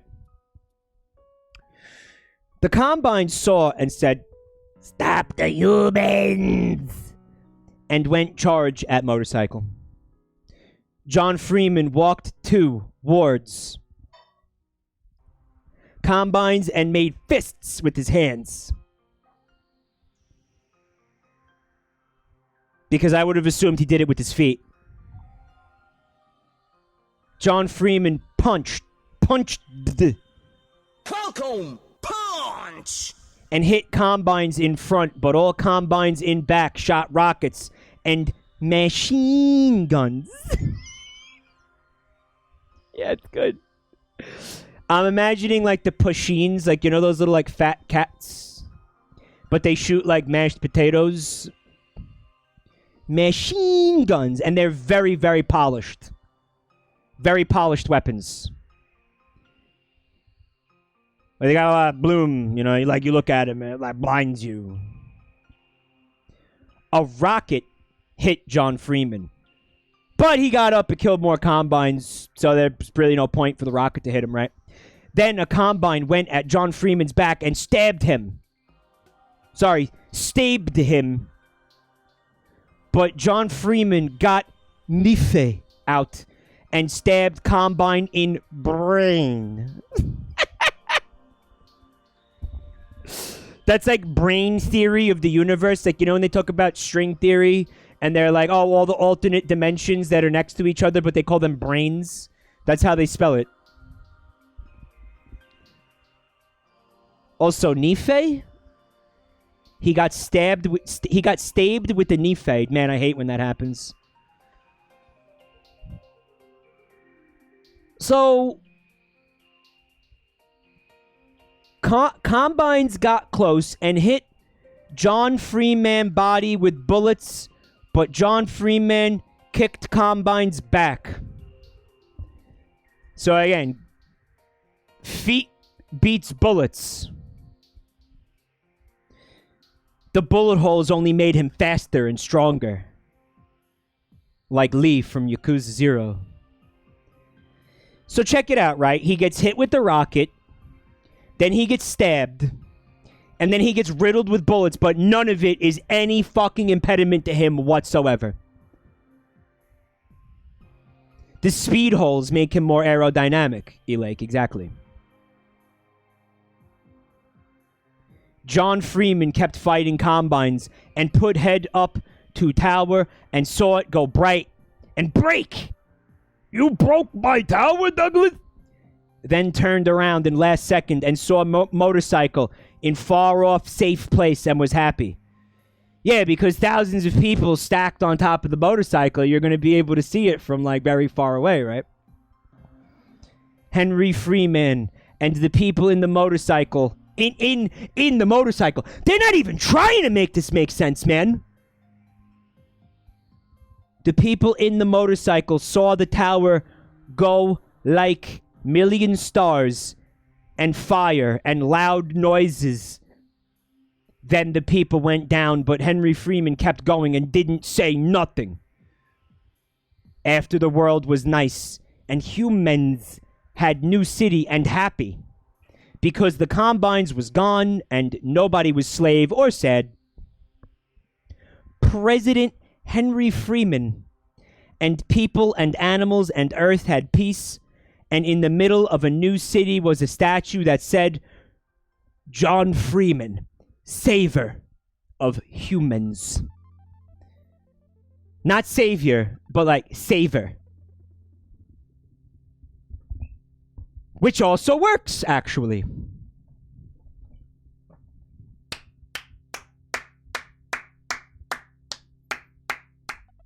Crisis averted. The end.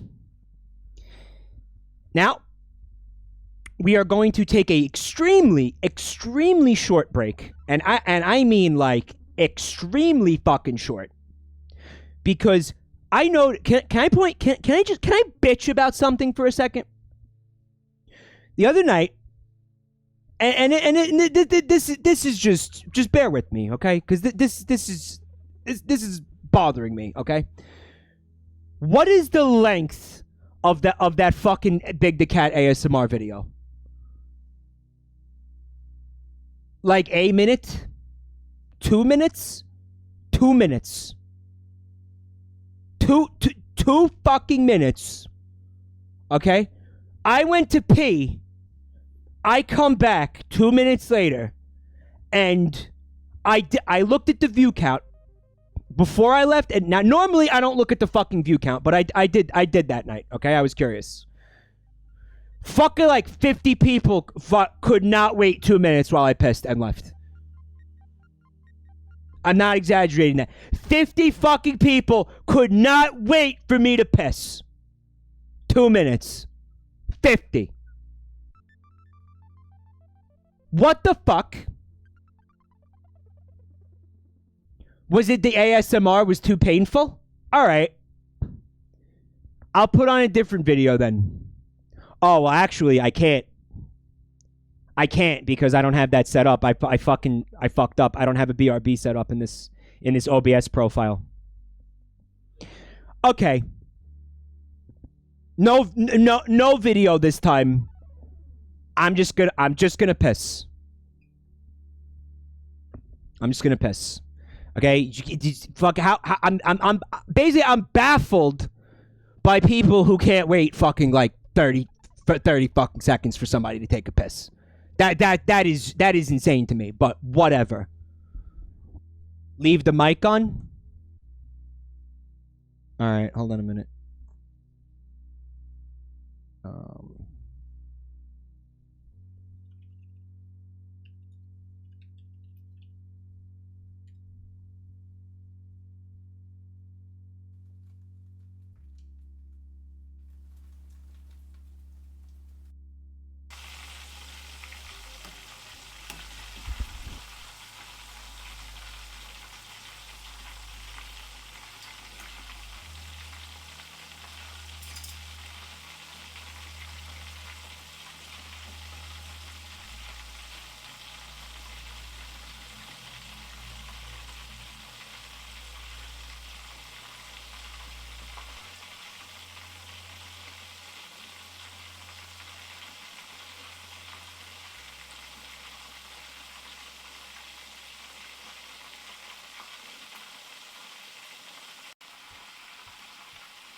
I googled chicken frying sound effects, and I found a YouTube video. It's called Chicken Wings Frying ASMR.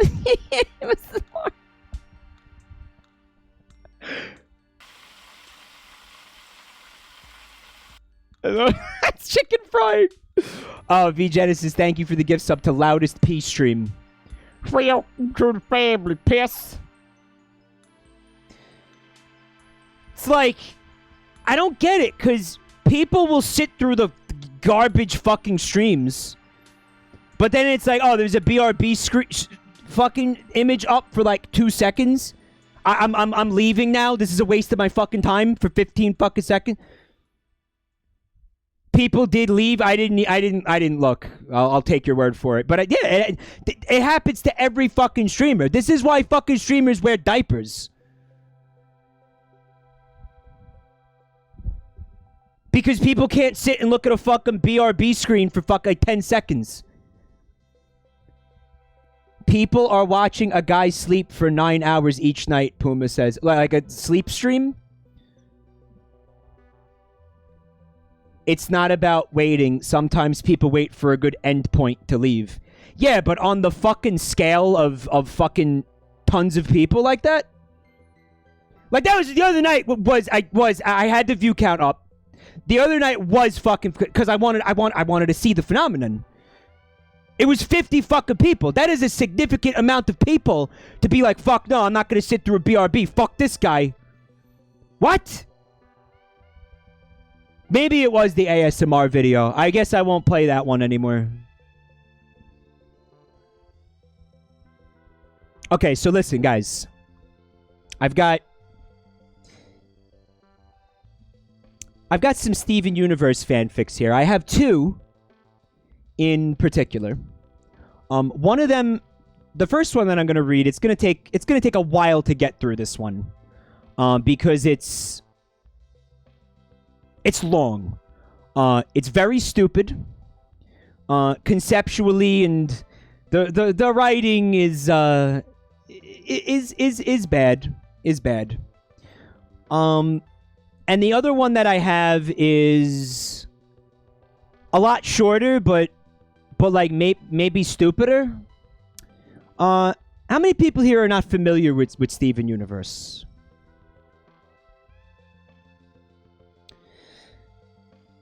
How many people? Okay, so let me explain really quickly the concept, right? So, I forgot. Steven after not surviving. Now listen. Okay, so there's a race of like an ancient race of aliens. Think like an ancient alien type thing. And they're fucking crystals, right? They're made out of crystals, and they have like they're like fascists and stuff because like if the crystals aren't perfect, then they don't get to be in the society and all this shit. It's funny because the cartoon actually fucking touches on some surprisingly adult themes. Honestly, it does.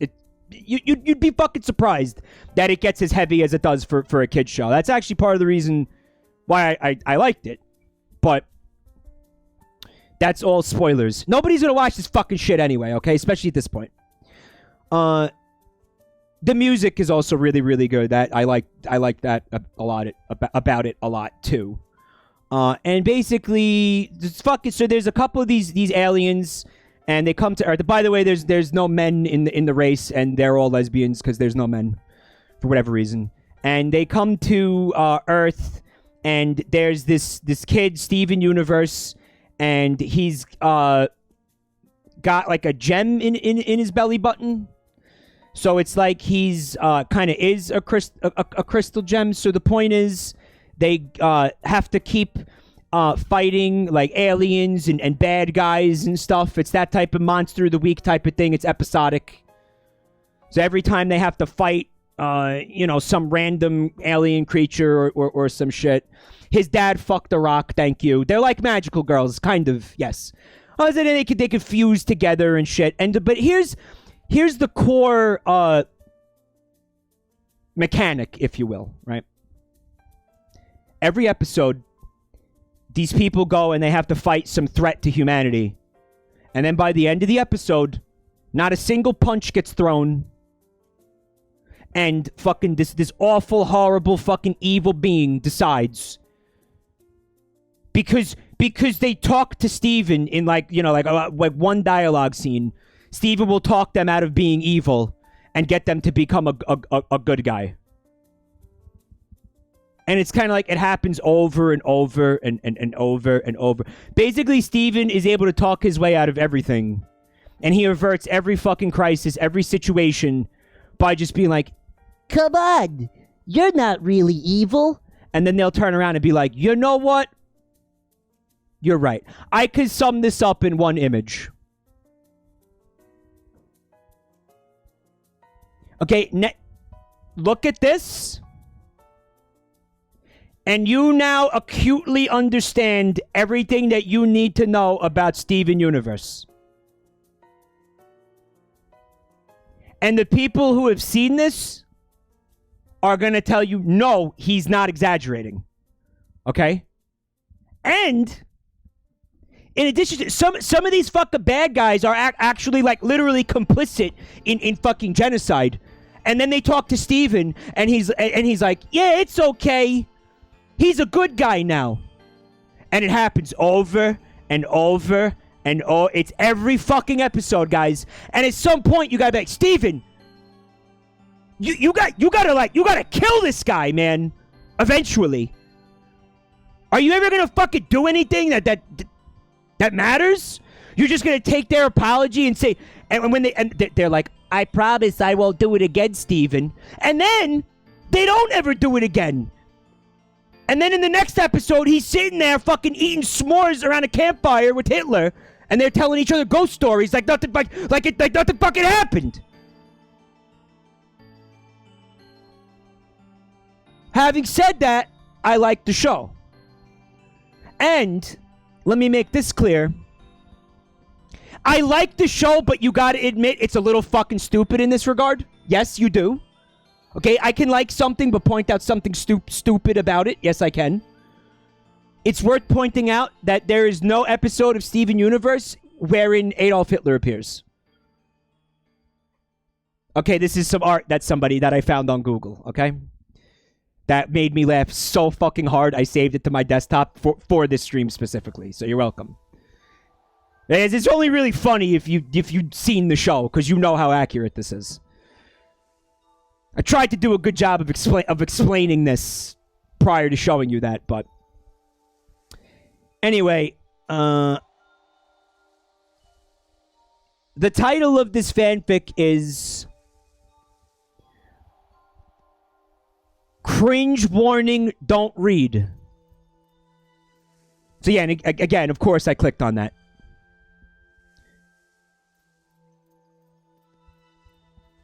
Hold on.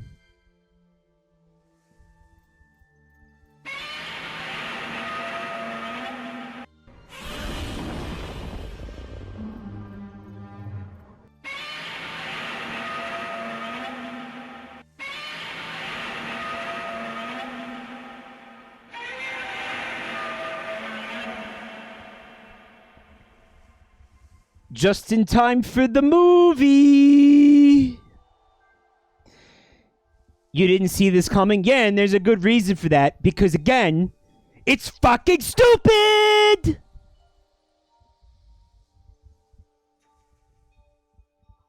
Thousands of years ago, 4 alien rulers known as the Diamond Authority, white, blue, yellow, and pink diamond, came to the Milky Way galaxy to colonize the planets of the galaxy for their gem empire.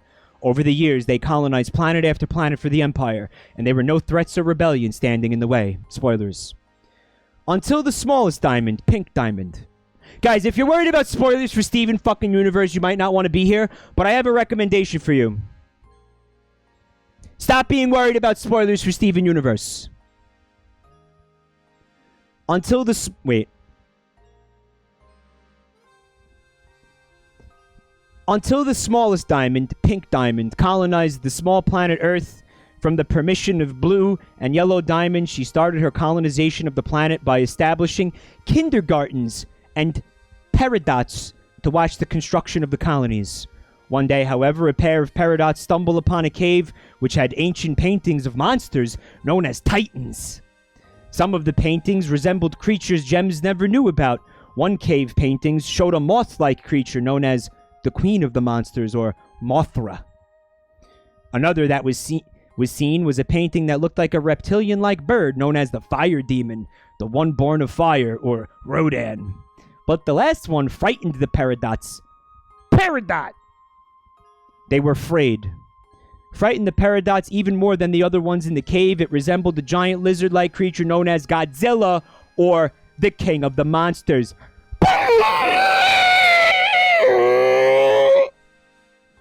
I don't need the fucking sound effects. What do you think?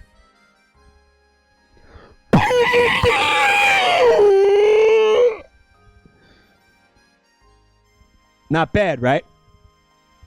Nailed it! The peridots went to inform their diamond immediately. My diamond, says the first peridot. We have discovered frightening images of these organic creatures that live on this planet. The second peridot then said, What do you suggest we do? These life forms could pose a major threat to our colony. Pink Diamond hesitates for a moment about what they just informed her about, but then she starts laughing. Oh, please, we're our gems. These life forms can't pose a threat to us. They would be fighting against an entire empire. Now go on and do your job, or you will all face the half-life, full-life consequences, said Pink Diamond. Very well, my diamond, said the first peridot, and the two peridots soon went off to continue their work on the kindergarten. A few months passed and nothing happened. The gems stayed in line and they all did as they said for their diamond. But the peace won't stay on for long. Down in the deep ocean, in the ancient Pacific Ocean, a massive lizard soars through the water. It had huge plates on its back and reptilian skin. It was the king of the monsters himself, Godzilla. I haven't cringed yet, have you? It seemed like he had just awakened from a deep slumber. He was heading for the mainland because he felt misbalance on the earth, like he felt it was hurting from something. After a few hours of swimming through the water, he saw what was going on. Destruction. Injectors were drilling through the earth and destroying all life that it could touch. Gems were popping out of these holes. Amethyst soldiers who were ready to use for the gem army. So just in case you don't know, this is actual... Actually, what would happen if you combined the two stories? Because this is the backstory of Steven Universe. It's just, now you have Godzilla here, who takes a fucking issue with it. This is canon.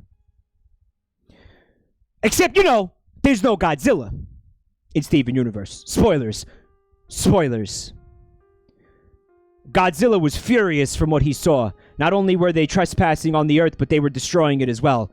The gems nearby saw this massive creature, and they started to look with wonder, but with also caution, as it looked very intimidating, but also very dangerous. Godzilla started to charge up his atomic blast through his huge plates, and it slowly went up all the way to his head, and then he makes his first attack that will change everything. Injectors explode, and the lifeless ground gets teared apart, and the gems scrumble away from the coastal kindergarten. That's what it's called.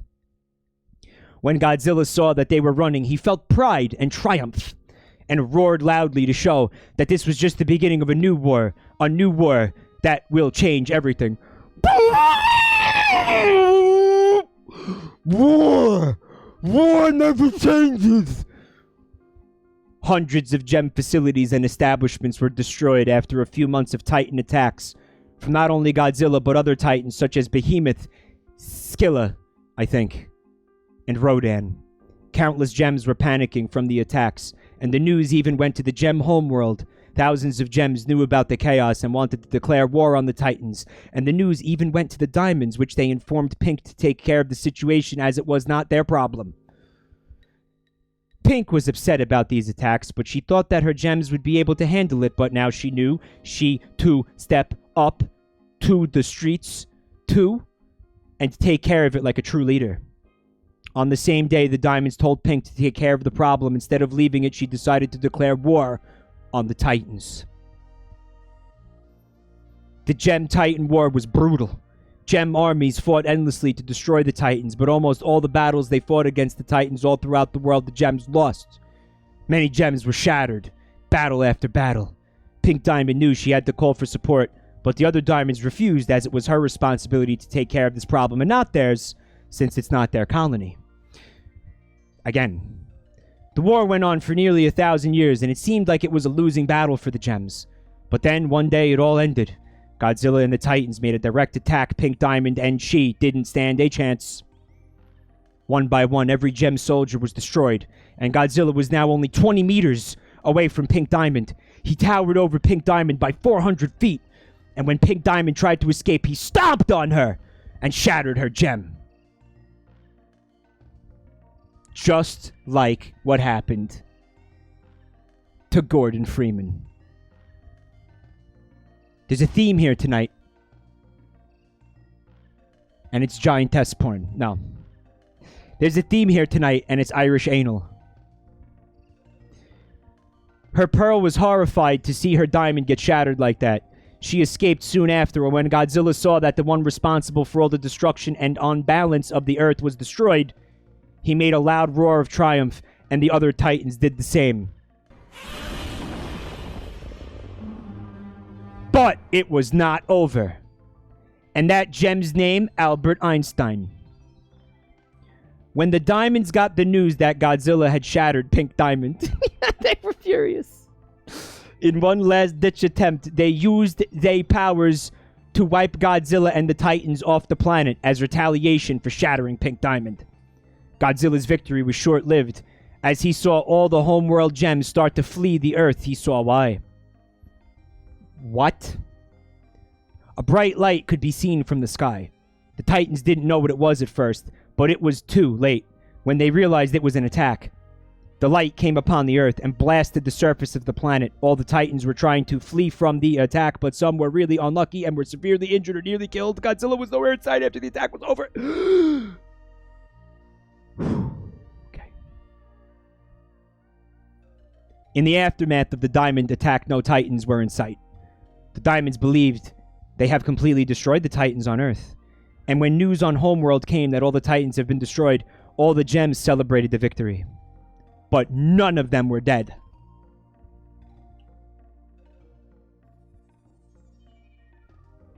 Godzilla managed to flee when the Earth started to get blasted, and so have the other Titans. The diamonds only prolonged the inevitable. Godzilla will return, and when he does... Peridot!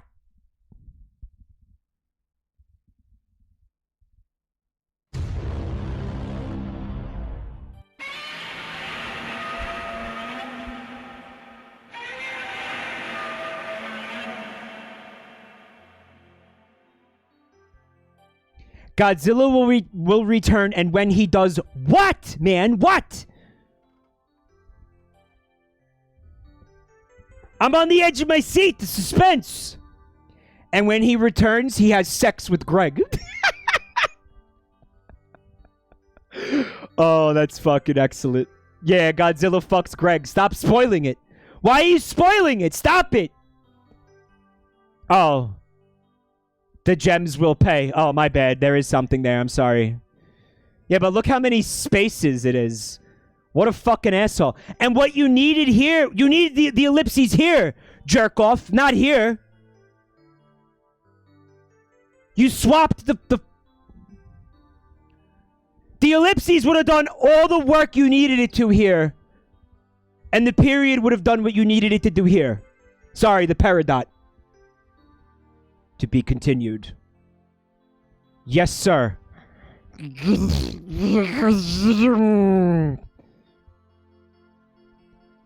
I love the drama in the story, and I'm almost done with the first chapter.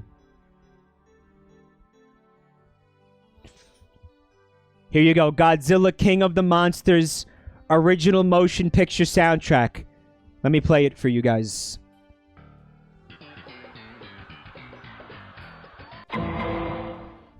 I wish I could let that whole thing fucking play out so bad. There's no way I'm gonna get a DMCA just from like that one little like snippet of the beginning of it. Part 1. Godzilla's Return. Beach City, Delaware. The Steven Universe fans are like, Delmarva? No, Delaware now. Deal with it. Thousands of years after the Gem Titan War, we are in the present day in a city known as Beach City, where a 16-year-old boy named Steven Universe, along with his Gem Guardians, who are portrayed as Mothers Garnet, Amethyst, and Pearl. While he has a father who lives with his son in a beach house off the coast, and his other friends who live in their own places, Peridot, Lapis, and Bismuth, and his best friend Connie, who lives in a nearby city. That's a pretty good summary of the setup for Steven Universe, right? Like that's all canon. He has like 3 lesbian moms and a dad.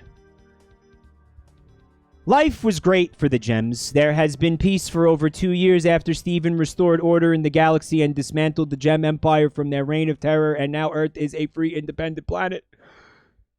Steven felt great for what he has done, and everyone was proud of him. He wanted to check in with his other friends. They were constructing a city off of Beach City for Gems who want to visit Earth can stay. Peridot was checking the status of the progress. If you see the name of a gem, it's a character. Lapis was sitting off a building, relaxing. Sitting off a building, relaxing. Like dangling off of a fucking building. I feel like it'd be pretty hard to relax in that case. Sitting off a building. I'm imagining like that image of New York City in like the fucking when the Empire State Building was being built, and they have that black and white photograph of all the dudes like eating lunch while they're sitting on that beam. That's fucking terrifying. Guys, was that really the best way to eat your lunch? Why do I doubt that? Why do I think you only did that for a photo op? Yeah, I know. Let's have a sandwich while fucking death is seconds away. What a great idea.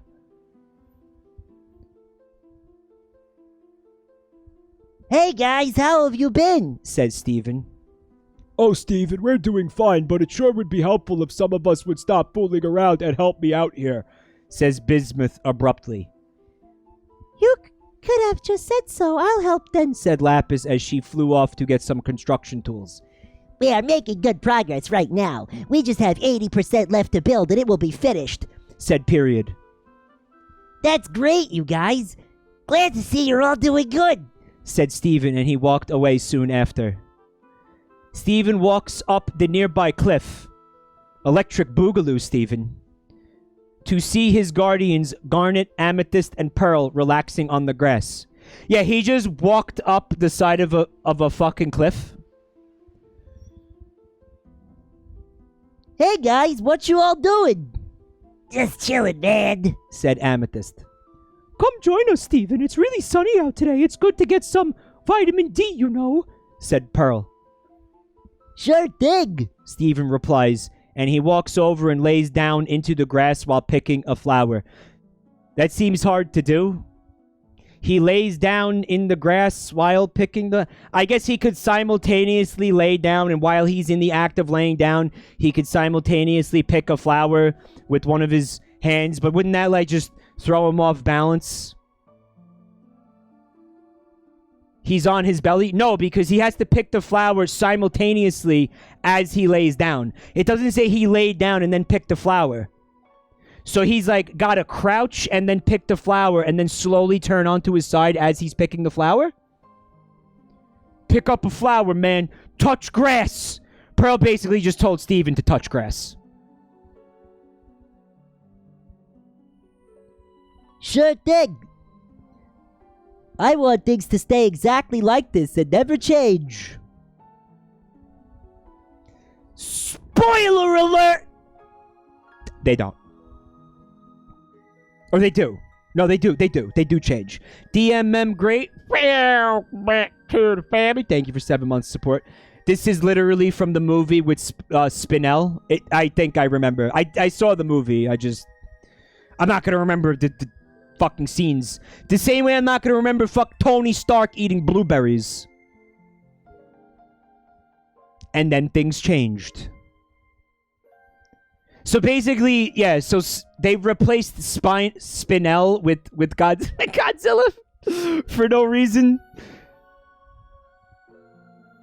Man, maybe that's what this is. Maybe it's like the Avengers one where they just took the script and inserted Naruto into it. Maybe they just took the script for the movie and inserted Godzilla into it. Not inserted Godzilla into it, but swapped Spinell out with Godzilla. But it can't be exactly that for reasons that you're gonna see later. Like it can't be that. It might be close to that, but it can't be exactly that. But then who is Steven's mother? What if Mothra is Steven's mother? How would you guys handle that? Naruto, Prince of Olympus, yeah. Yep. I want things to stay exactly like this and never change. Yep, agreed, said Pearl and Amethyst. How's the future look, Garnet? Do we all stay like this forever? Garnet hesitates for a moment and looks into the future. But then she gets up from the grass and replies, "No!" with worry in her voice. The winds start to pick up and everyone gets up from the grass and looks over the horizon to the ocean. After a few moments of silence,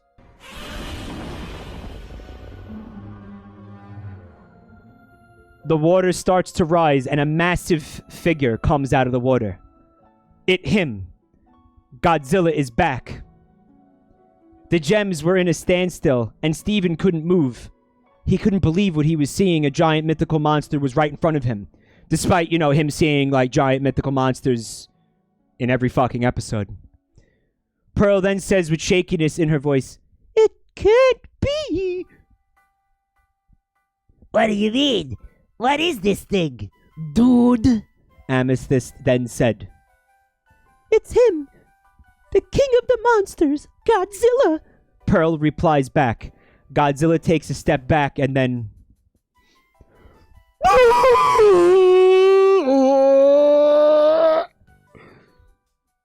Lapis, who was on top of a building, witnessed the whole thing and only could say,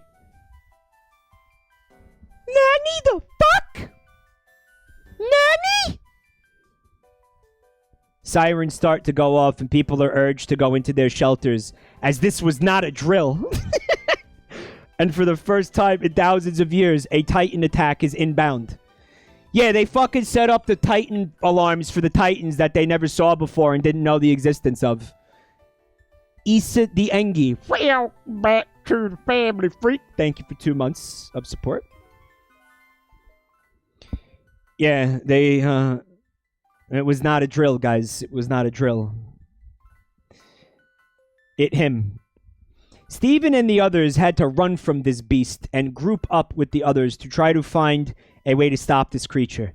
Bismuth and Period were running to try to find Stephen and the others to do the same thing, and once they all found each other, they came together. What do we do? Well, we have to keep that thing away from the city. Period said. I have a plan, but it'll require all of us to help. Me, Pearl, and Amethyst will fuse and try to fight off this Godzilla. Hold on a minute, you know its name? Bismuth said. Well, yes, Pearl told me what it was, but never mind that for now. Bismuth and Period will try to... I thought this was Period. Whatever. Bismuth and Period will try to distract him as much as possible, and Stephen, you will be our last line of defense if all else fails. Got it, said Stephen. Let's go, guys, says Garnet as she fuses with Pearl and Amethyst. The pair fuse and turn into Alexandrite as Godzilla waits for the opportunity to attack the gems. He gave them time to do this. You know, he could have just fucking used the nuclear breath, or he could have stomped on them, or fucking just anything. But he sat there and watched the gem fusion. Do you like my Amethyst voice? Do you like it, Stephen? Hey, it's not Amethyst, Garnet. This is the Garnet voice, Stephen. It's me, Garnet. Oi, what's all this then? Hello, it's me, Garnet. You like it? Yes, it's Garnet. It's fucking dog shit. I know, it's fucking bad, right? I like the Peridot one too. I think I do a halfway serviceable Peridot. Godzilla! Alexandrite yells.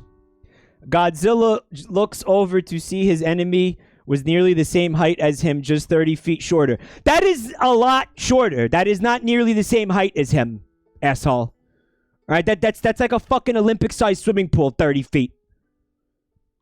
Godzilla looks at her with rage in his eyes.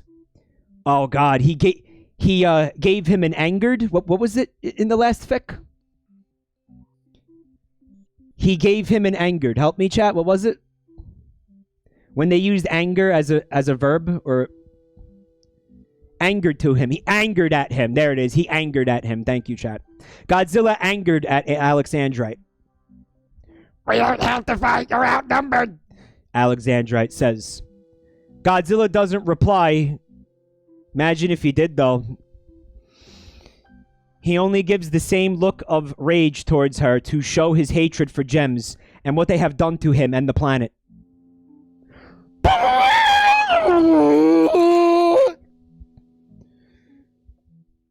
He's fine with what human beings have done to the planet, however. Alexandrite replies with a roar of anger and charges right at him.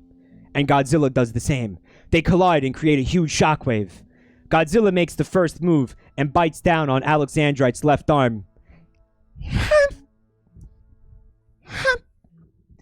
And she screams in pain.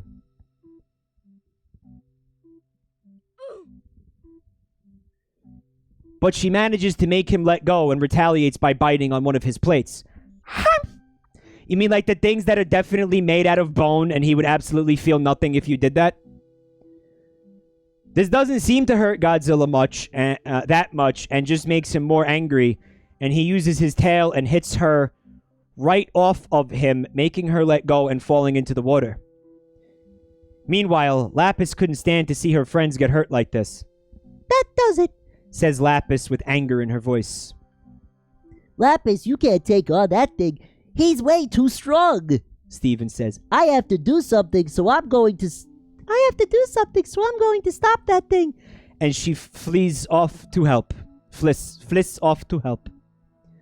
Lapis, using her water power, creates a few water spikes and throws them at Godzilla.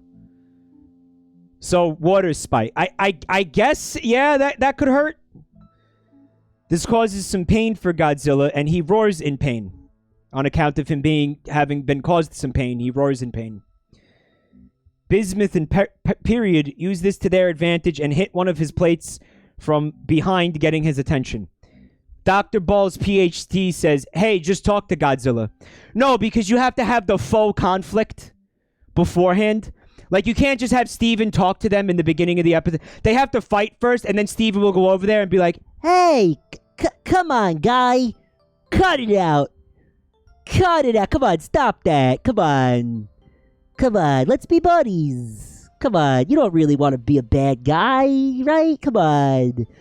and then Godzilla will be like, you're right, Steven, and then starts fucking sucking his dick right there. You have to have the fake conflict first before that happens.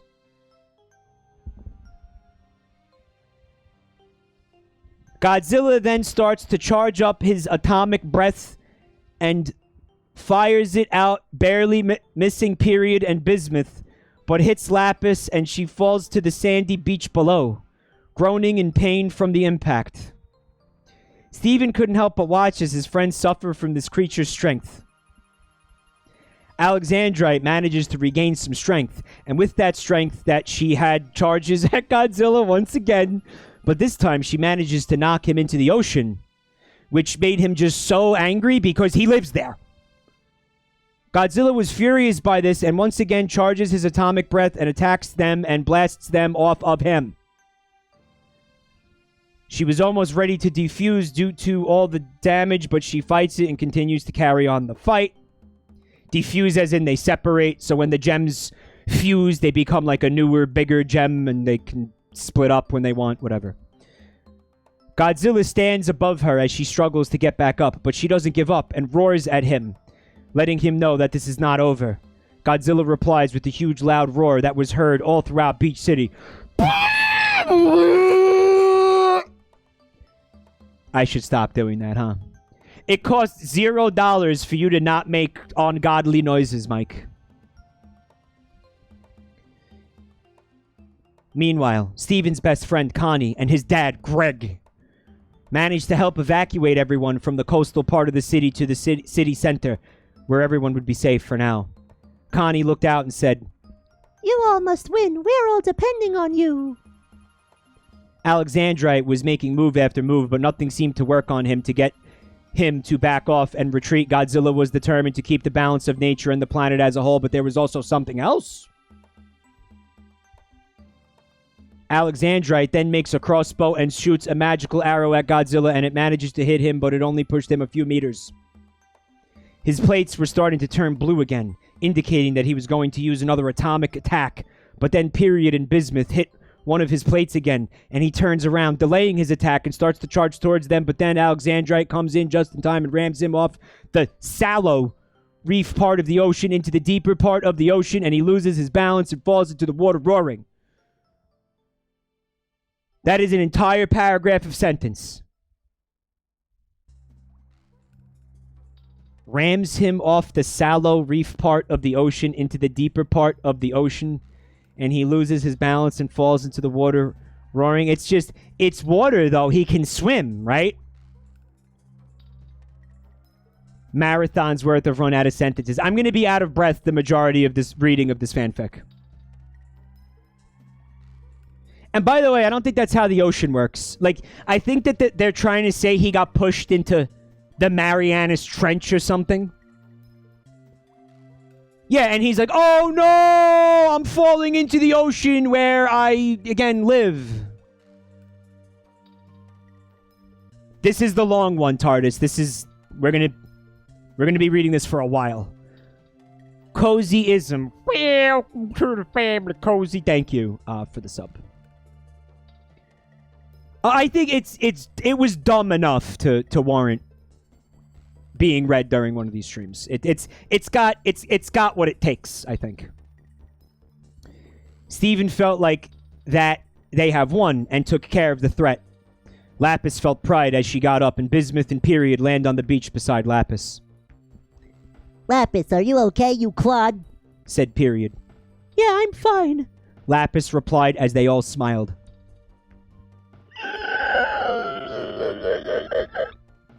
Stephen ran down from the cliff down towards the crystal gems, which they finally unfused down. Most of them looked beat, but they all had smiles on their faces as Stephen ran to check up on them. Guys, you did it! We saved the city! Stephen says with joy. We sure did, Stephen. Garnet said, smiling, but their victory was short-lived. Huge footsteps could be heard coming from the ocean. All the gems looked to see what it was. Coming from the ocean was Godzilla, but it didn't look like him. He glowed red, his eyes were red with anger, and his skin glowed red, and his plates glowed red as well. It was burning Godzilla. I don't know if that's a thing or not. He roared with anger as he began to charge up. Is there any like big time Godzilla, burning Godzilla? So it's Godzilla, but he's on fire, but he's in the ocean. He's in the ocean. It's like Dark Godzilla. Isn't he already Dark Godzilla? It's anime ass shit. Fury Bowser. Okay. He's already Fury Bowser. He's fucking Godzilla. What the fuck are you talking about? Like, he became more Godzilla than Godzilla?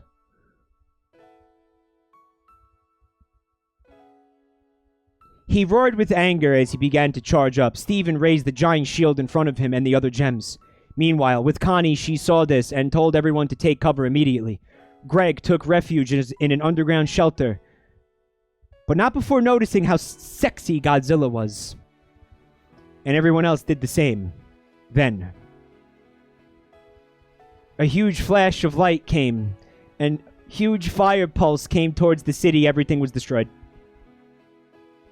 Every building that was hit by the pulse was on fire or completely destroyed, and soon after that pulse, Godzilla did another one, causing even more destruction. After a few moments of silence, Stephen and the gems opened their eyes to see that everything was destroyed, their entire city. Gone. Nothing but rubble remained of the buildings that used to stand.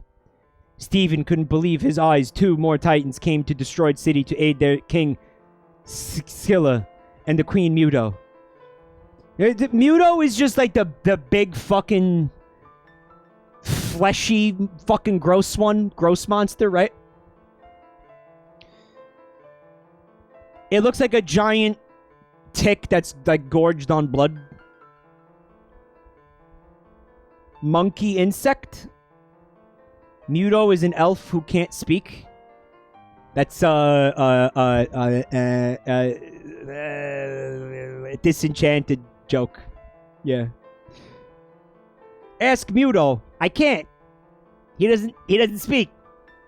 Muto. That's fucking great. The Muto, the one everyone hated from 2014. You guys want to see what Muto looks like real quick? Hold on. Muto.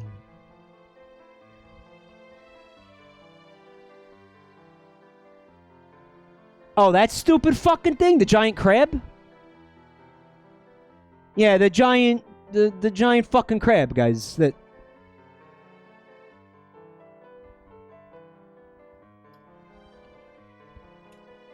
And Muto is all caps for some reason. Yeah, that just makes me hungry for crab. That's all that does. That's what that fucking thing. Okay, I thought Muto was something else completely, but whatever. I think that the reason people were annoyed by that monster was because they had decades of monsters to choose from, and they just like made up a new one when I think people were looking for like one of the classic monsters from that movie, right? Massive unidentified terrestrial object. Oh, and there was like a bunch of them running around, right? There wasn't just one. But this fanfic is making it that there's just one of them. The Queen Muto, okay. I didn't hate the fucking thing completely. I was like, okay, that's whatever. I kind of liked that movie. But, you know, maybe I'm a loser. Maybe. They arrived at the scene, and they saw the destruction. Godzilla believed that he had destroyed the last of the gems on the planet Earth, but that wasn't true. Connie, Greg, and the people of Beach City came out of their shelter and were stunned with what they saw. Steven couldn't say a word. He could only say, You will pay for what you have done. Steven said, as he started to turn pink with rage. The gems saw this and were horrified, as Steven was never seen like this. Godzilla roared with triumph, as he had thought he had won. So, let's count. 1, 2, 3, 4, 5, 6, 7, 8. So, despite not being able to say a word, he managed to get out 8 of them.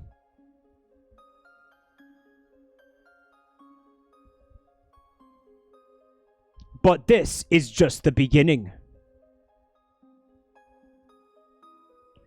Good luck. You'll need it. He doesn't burn you to death. Ooh. Oh, yeah, baby.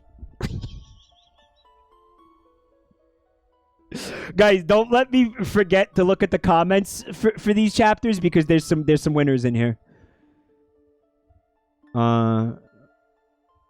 Okay. Well, so far, is it cringy enough for you guys? What do you think? Does the thing fucking deliver on the cringe or what?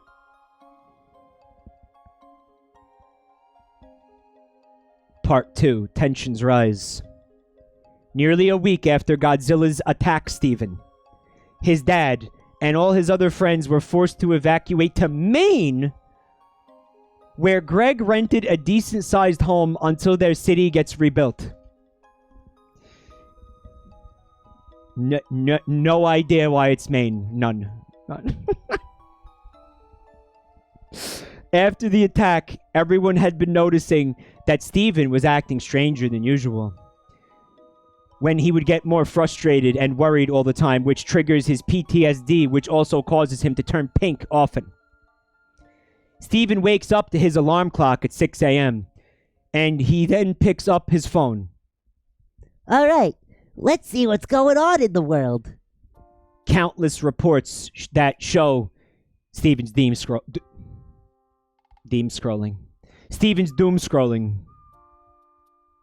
That's when I doom scroll at 6 a.m., yeah. That's when I do it. And, 1 a.m., 4 p.m., 11 p.m. Countless reports that show either Titan attacks or human aggression towards them, which causes panic and fear all across the world. Something was controlling them or making them panic. He just needed to know what. Steven sighs and gets up from out of his bed and walks downstairs. He walks past Garnet, who was really sitting on the couch, while his dad still slept in his room since it was still early in the morning. Guys, there's sitting on the couch, and then there's really sitting on the couch, right? Sitting on the couch it's one of those things that you could do in degrees. He really did that. Extreme sitting. Yeah, exactly. She was gem spreading. She was gem spreading. She had the entire fucking couch. Gem spreading. There's sitting, and then there's really sitting, right? Or maybe they mean it like there was some doubt about whether or not Garnet was sitting on the couch, but she really was. Like, don't worry about it. She really was sitting on the couch, right? I have no time for your casual sitting. She's a big lady. She needs that space. Yeah, that's true. She was really sitting on it. and Dad still slept in his room since it was early in the morning. Stephen went over to his counter in his kitchen and started making himself a protein shake for the morning. Stephen had to run some errands for the day, so he had to get up early, right? He's eating protein shakes. Why the protein shakes? It's a little bit like the berries in that other fic, right? Bro, I am just sitting here. Still no mother hints yet. Take your bets, though. Who do you think Steven's mom is going to be? Gem spreading.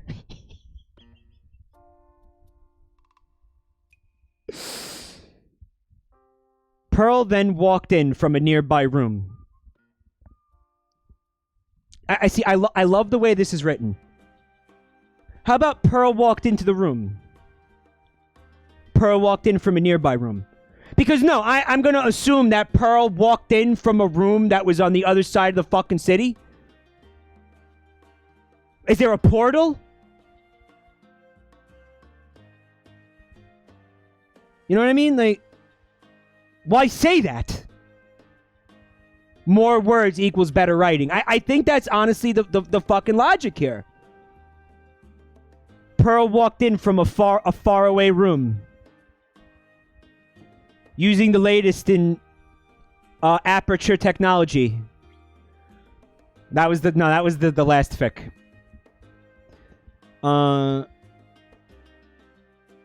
Pearl then walked in from a nearby room. Oh, Steven, you're up early. Yeah, I have to run some errands for the day, so I have to get up early for that.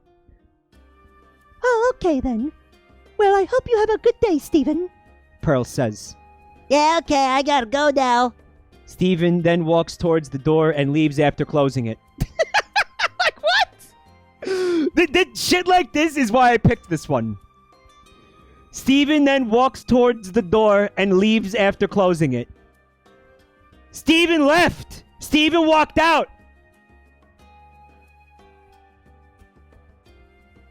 Steven walks towards the door. Doesn't go through the door. Follow this logic for a second. He walks towards the door, then leaves after closing it. So use their logic for a second. The door was open.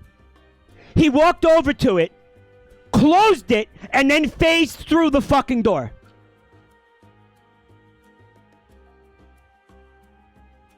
That's the timeline that we're being fed right now. That's what we're expected to believe. Causality violation detected. Like what? Walks towards the door and leaves after closing it. What the fuck? Just say he left.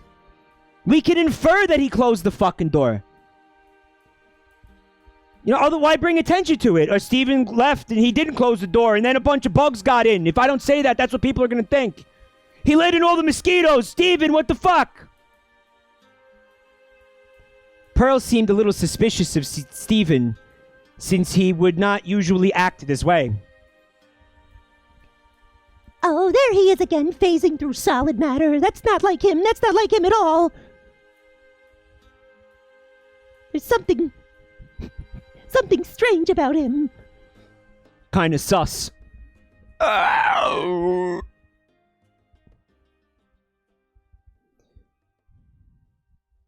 That's strange. He would always give me a hug or say something polite before he would leave.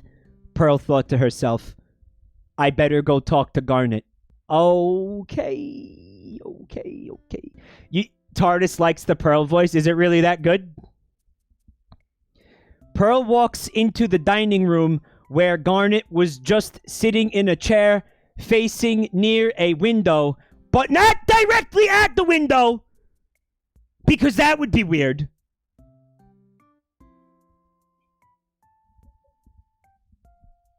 Garnet's like, bro, I am I am literally just sitting here. Yeah.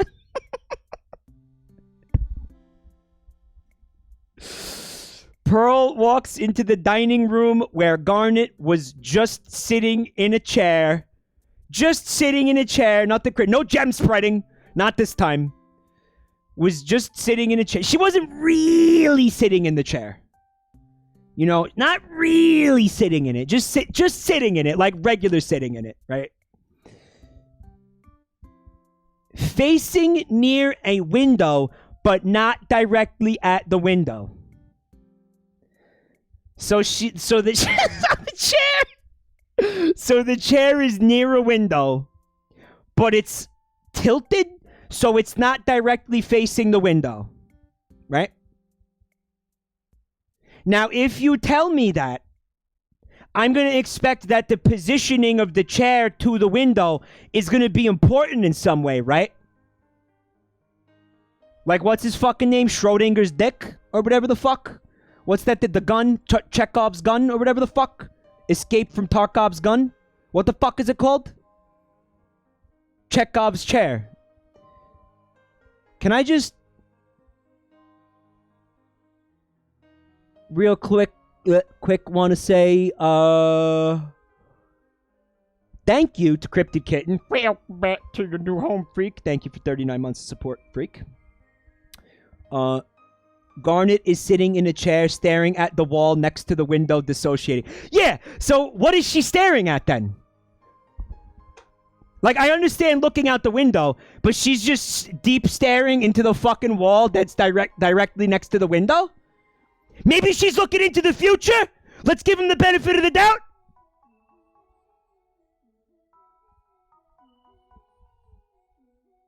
Existential dread.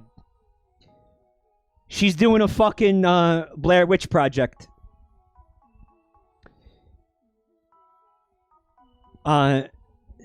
Garnet was just sitting in a chair facing near a window, but not directly at the window. So who's ready for that convoluted fucking explanation of the layout of where the fuck she's sitting to mean absolutely nothing?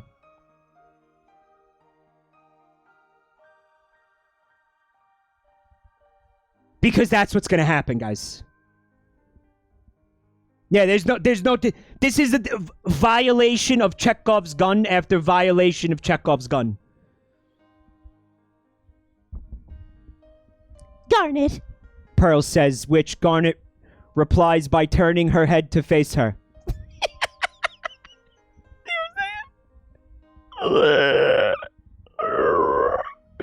I guess it would be fucked up if she faced her without turning her head. Like her face just spun around on her head, like to the back of her head.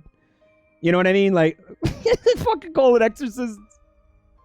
That would be concerning, yes.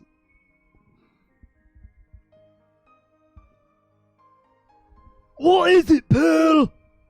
Garnet asks in a soft tone, not wanting to wake up Greg. What is it, Pearl? have you noticed Stephen acting stranger than usual? Pearl asks Garnet.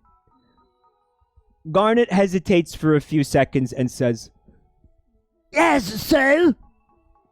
When a child becomes an adolescent, they tend to be more aggressive or distant in their own way, especially human boys. She's talking about puberty, yeah. Puberty. And that day, Pearl learned about puberty.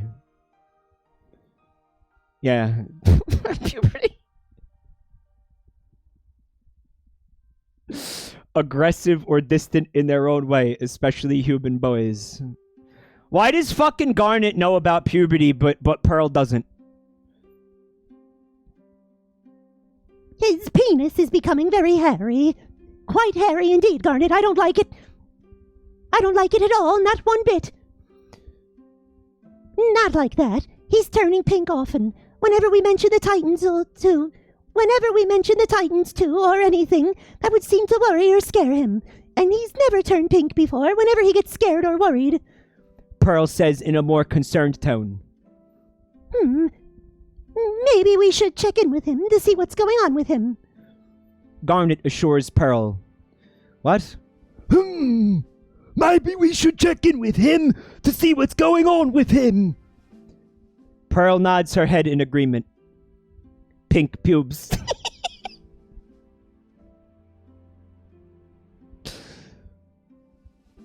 just hope he's okay.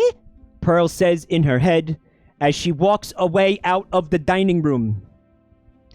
Yeah, the layout of this house is of supreme importance, guys.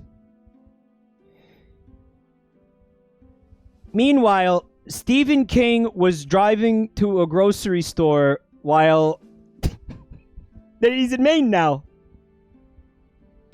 He's in Maine now. Now, listen. Meanwhile, Stephen was driving to a grocery store while when he slammed into Stephen King, famous author, who was walking on the side of the road.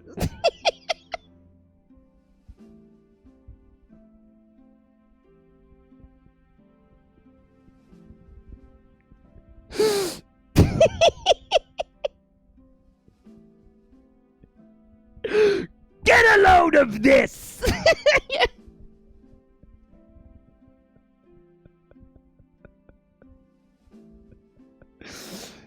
Meanwhile, Stephen was driving to the grocery store when he accidentally slammed into famous horror author Stephen King, who was walking on the side of the road.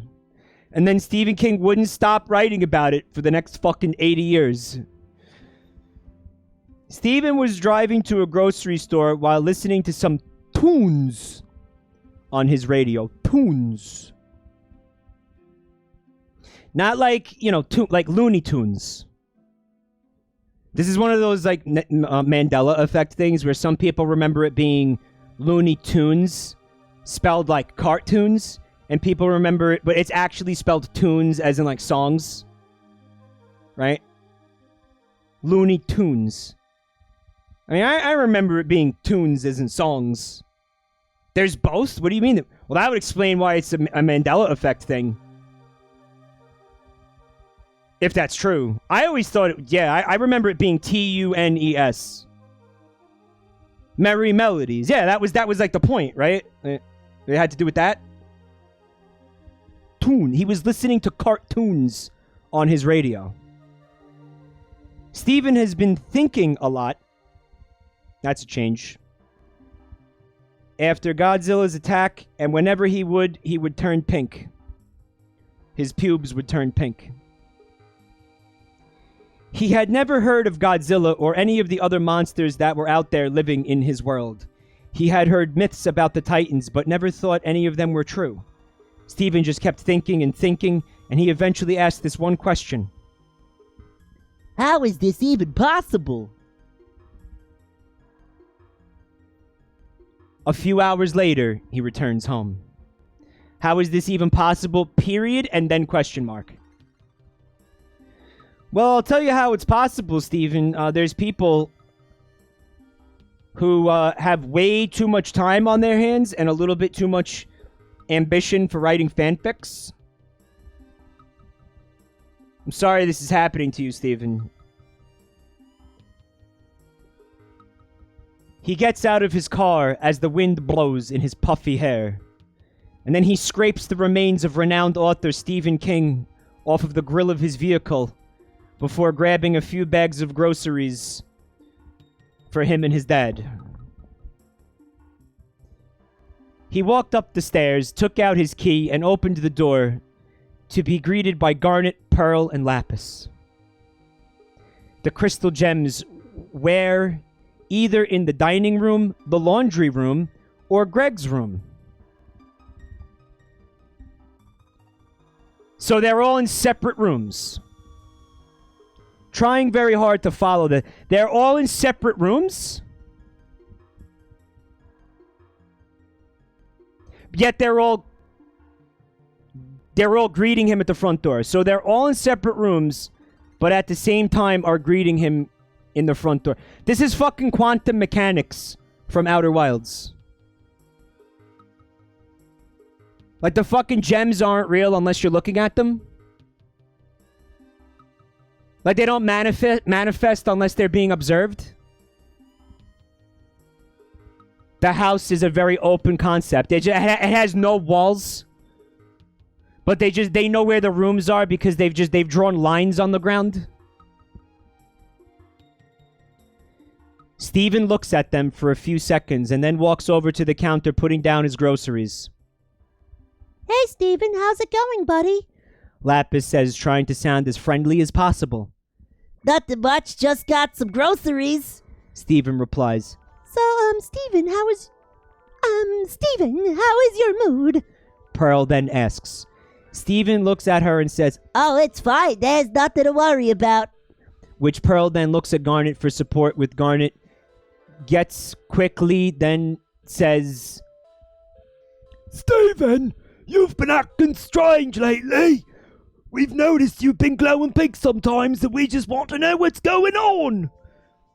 Lapis then adds, We get that what happened to our home was traumatic, but you need to understand that everything will be okay. Everything will turn out better in the end. Steven hesitates for a moment and replies, Look, you guys don't need to worry about me. It's nothing really, I swear.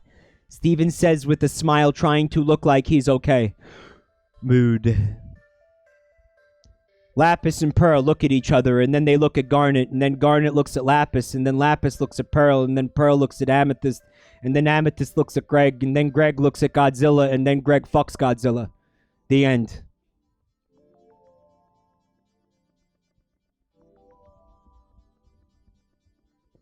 And then they look at Garnet, who still had the same blank expression on her face like it was anything new.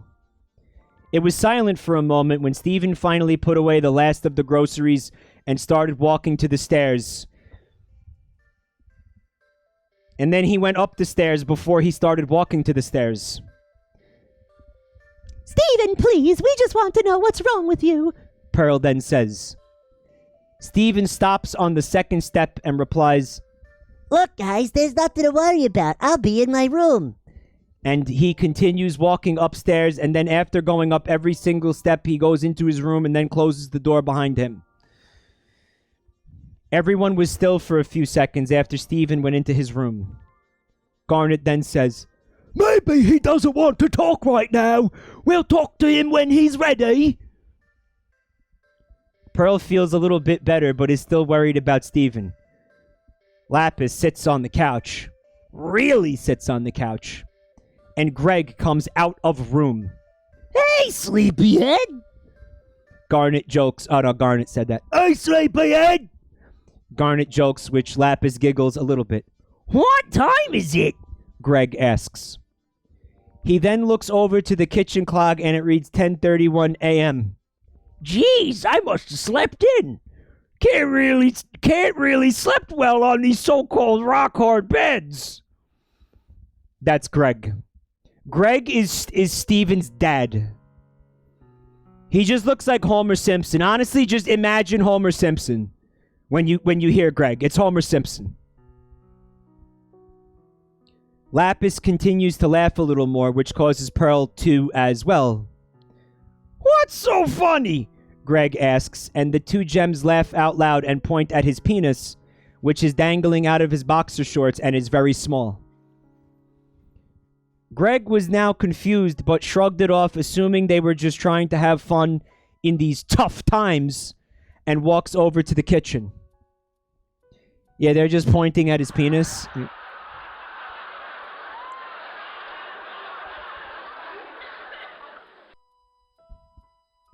Steven was sitting on his bed reading the news, which causes him to turn pink even more. I turn pink when I doom scroll, yeah. Damn puberty. He then lays it down on the nightstand next to his bed and lays down looking at the ceiling to dissociate. He was thinking about calling Connie but didn't want to because he felt like he could deal with his own emotions. But that one question still echoed in his mind. How is this even possible? Peridot, question mark. Meaning, like, it was exactly the same question echoing in his mind because it got copy-pasted. To be continued. I just thought of the line from Steven Loses It. The line is, shut up, you Gernder feed potato. Okay. Awesome. Can't wait for more. Me neither. Part 3. On Balance and Destruction. Antarctica rogue faction. A terrorist organization known as the League of Terror, which is what I call Steven Universe fans, the League of Terror, are known as anti-peace beings who crave only destruction on Earth and destroy all humans and break the balance. Guys, the name of the terrorist organization is a little bit on the nose, isn't it? Is this a crossover with something? I'll tell you what. If this is a crossover with another thing, I don't know what the fuck it is. It's like calling, like the League of Super Evil. Like, imagine if like fucking Al-Qaeda just called themselves the League of Terror. Mike, that's what Al-Qaeda means in Arabic. It definitely doesn't.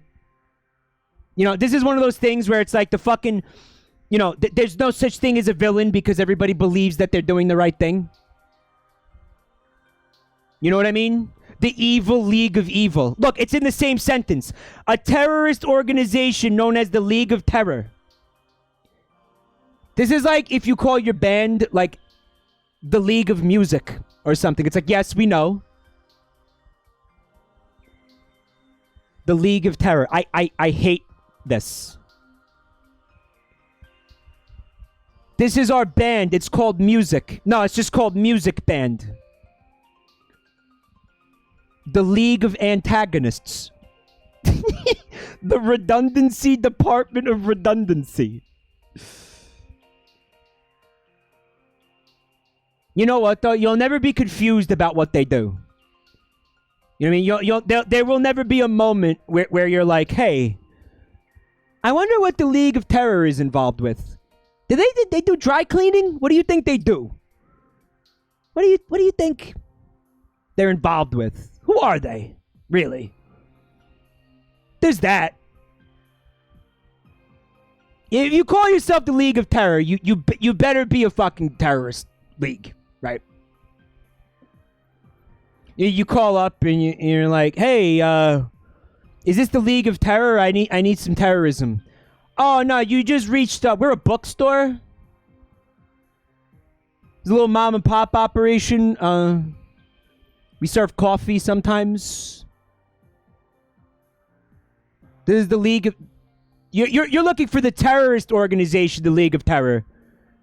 Don't be embarrassed. This happens all the time. We could give you their number. We have it right here next to the phone because of how common this is. The Logs of Terror, a murder mystery bookstore. Maybe. Okay, I could justify that, sure. A figure walks into a room. It is a rogue gem known as Jasper, second in command of the organization. You wish to see me, sir?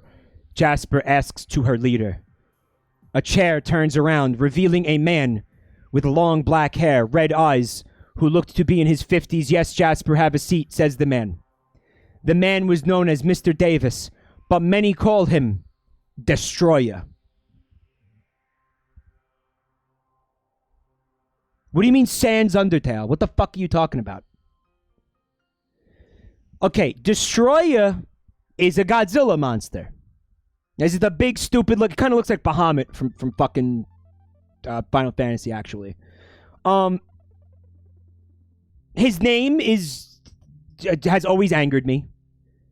And you know what? Actually, if you're a fan of an IP that has a giant, like, city-destroying creature named Destroyer, I don't blame you for having the lack of imagination that leads you to call your terrorist organization the League of Terror. It's how you say Destroyer in Boston. Destroyer. We're gonna go watch the Red Sox and have some beers after I park the car. Oh no, look out, it's Destroyer. He's destroying the baseball stadium. Oh, yeah. I'm gonna go down to the Clam with Destroyer and have a few beers. Yeah. And we destroy the easy thing, not because it's the easy thing, but because it's the hard thing. Yeah. That's why we go to the moon. Yeah. The moon, Lois, it's full of cum. Yeah. Amphibizzy, welcome back to the family. Thank you for 12 months of support. It's a full fucking year. Thank you. But you notice that in the fic, Destroyer, who was a giant fucking kaiju, is now just like a human dude. Like a regular dude. He's a person. Now, I don't think that fucking happens in the Godzilla universe. Have you heard of the recent attack on an American city, Beach City? He asks with a serious face to Jasper. It looked like this.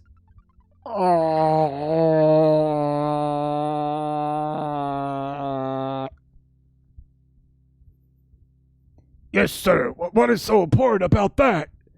Jasper asks with wonder.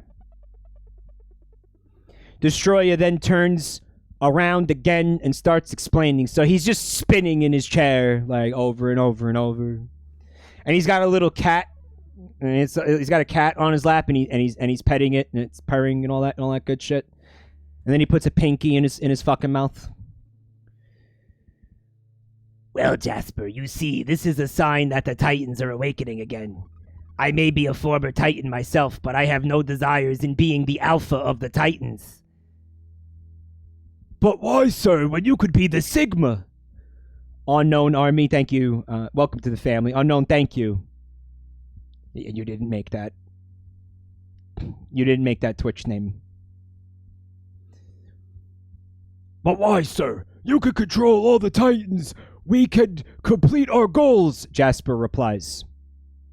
So yeah, Jasper is a Steven Universe character and Destroyer is a fucking Godzilla character who's been humanified. I mean, hey, we read a fic where all the Sonic characters became humans. Why not? Do you think Destroyer is a Delph? Yeah. Yeah, I do. Yeah. The human Destroyer looks at Jasper for a few seconds and smirks. Because we have our own powerful Titan, He replies. You! Jasper questions. No, but I wish I could, but I can't reveal myself just yet.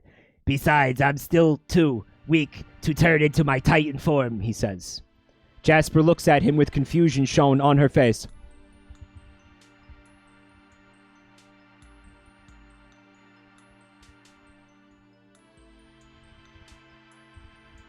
Lot of people looking at each other in this fic, right? What then is it, sir? Jasper then asks. Destroyer looks at her for a few seconds and then says, I'll show you, come with me. And he starts to walk out of the room where they went to go look at each other and other things. They walk down a few flights of stairs. God, I wish these people would stop looking at each other while talking to each other. Like, you can't just assume that they're looking at each other while they're speaking to each other. You need to be told. It's making me mad. They walk down a few flights of stairs and they continue walking. They were walking deeper underground to a Monarch containment facility, which was taken over by the group. That's the fucking Godzilla bad guys or whatever, right? The people that want to unleash the Titans. They continue walking, and then after taking a few turns in the icy halls, they reach a huge opening, revealing a terrifying sight. I remember this scene from the movie, except, fucking Jasper from Steven Universe wasn't there. Ghidorah, one of the most powerful Titans and Destroyers ever known. Jasper was half shocked and half intrigued. Wait a minute. But Jasper never looked at King Ghidorah. Does she know it's there? What is she being shocked and half intrigued by? We weren't told that she looked at it, so how do we know what she's seeing? I present to you my friend, King Ghidorah. Just then, another rogue gem who joined the organization came into the room. She had small water wings and a gem on her cheek. It was a gem known as Aquamarine who had some beef with Steven and his friends. I don't remember this gem from the show. I don't know if this is a real character or an OC. When Aquamarine enters, she bows to him. Sir, our spies have returned and have some interesting news. Aquamarine says with an evil grin. I don't remember this character for shit. We have located the containment facility at which... Wait a minute. You cannot address Destroyer without looking at him first. Aquamarine, you look at him. We have located the containment facility which holds Titanaus Rodan.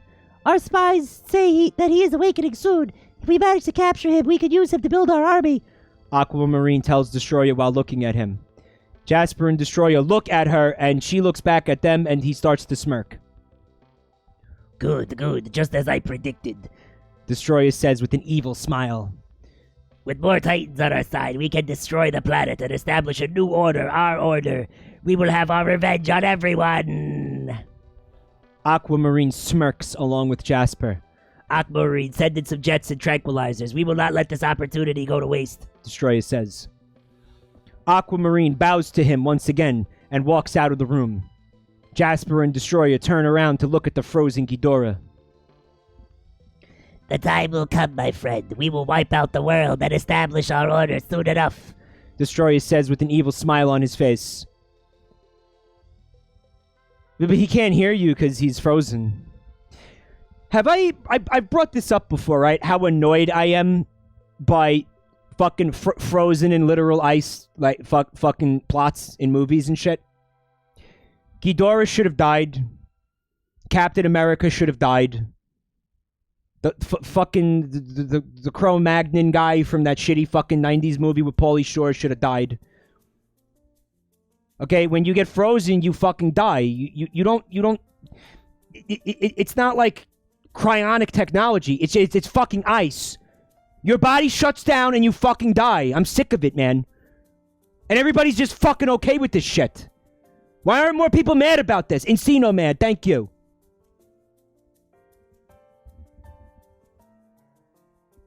Jasper replies, Yes, sir. Meanwhile, in the South Atlantic Ocean, after the battle with the crystal gems on Beach City, Godzilla was weakened and needed to rest. Godzilla was laying deep on the ocean floor thinking. Just Godzilla things. Godzilla had felt pleasure when he thought that he destroyed the crystal gems and restored the balance, but something did still feel off. The feeling of unbalance was still within Godzilla. He thought he had taken care of the unbalance, but something still felt off. Godzilla, may I recommend Metamucil to help make you regular? Fix that shit right up.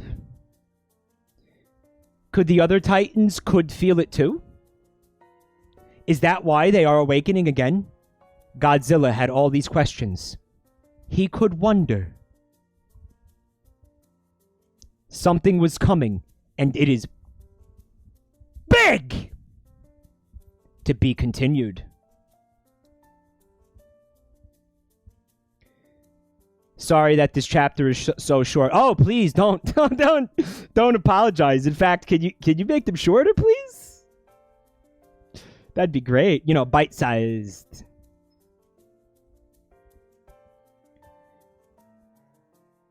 Destroy the monster from the Heisei era of Godzilla. No, all right, that's that.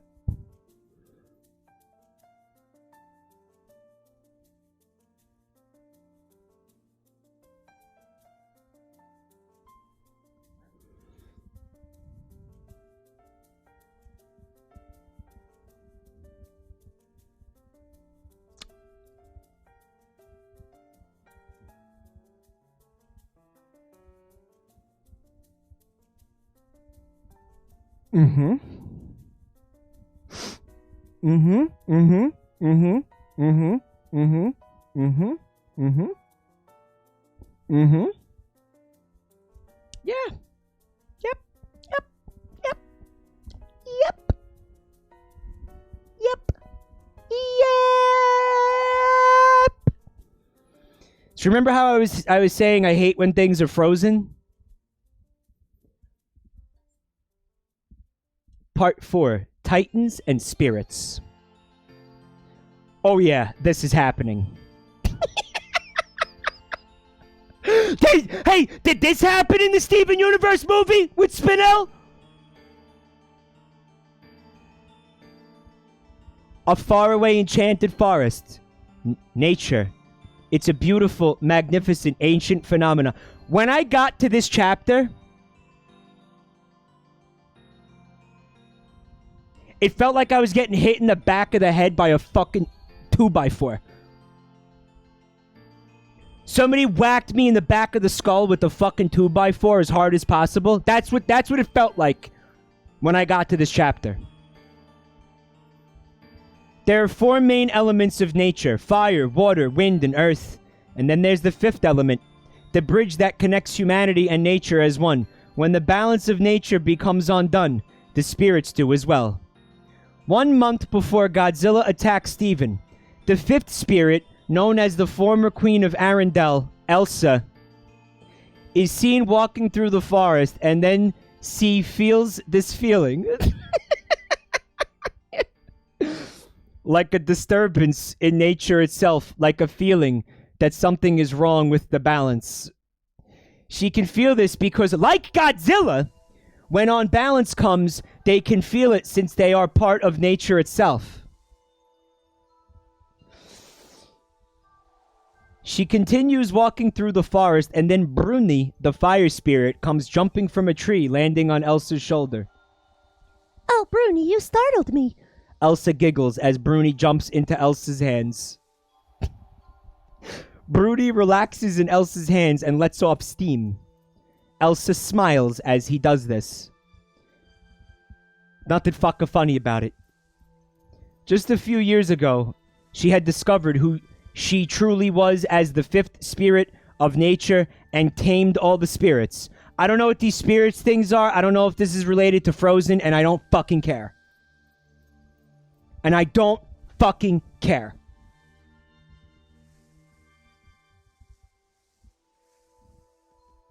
Tita says, back the fuck up, Elsa is here. Where have you been? She didn't feel the unbalanced when millions were killed by Godzilla. I guess not. I guess not. I guess not.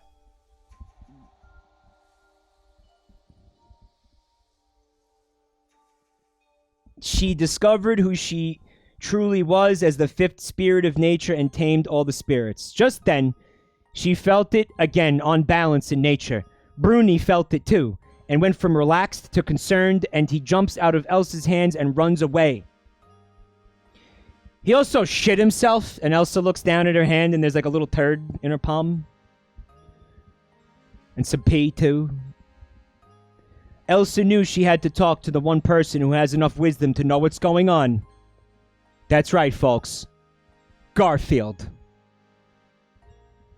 I wish it was Garfield. I wish it was Garfield.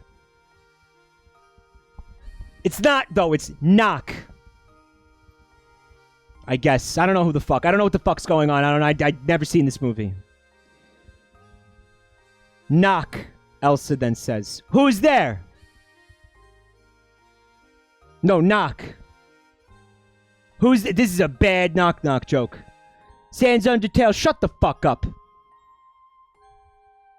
Knock, motherfucker. Knock is a water horse. And a few ways away, a water horse, the water spirit. A water horse, the water spirit, comes out of a nearby pond and gallops towards Elsa. Wants to take a fucking voter poll. He stops right in front of her and she gets on him. How do you ride a horse that's made out of water? Wouldn't you just fucking fall right through it? There's people who came here looking for Steven Universe fanfic. Don't worry. There's enough Steven Universe that it'll make you fucking vomit gemstones. Okay, don't worry, it's coming. He stops right in front of her and she gets on him. We're going for a ride. You're going for a ride, kid. We're going for a ride. I need to talk to Grandpappy. Grandpappy? Grandpappy! Flintstones! Grandpappy? Hey, guys. What the fuck is Is that what Elsa calls her grandfather in Frozen?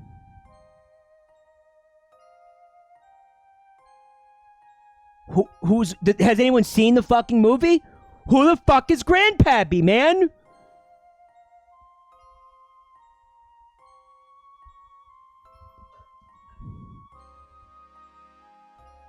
The knock then starts to run as Elsa guides it. After an hour of riding, they finally arrive to the Troll Valley, where a group of magical trolls live who are known to use magic.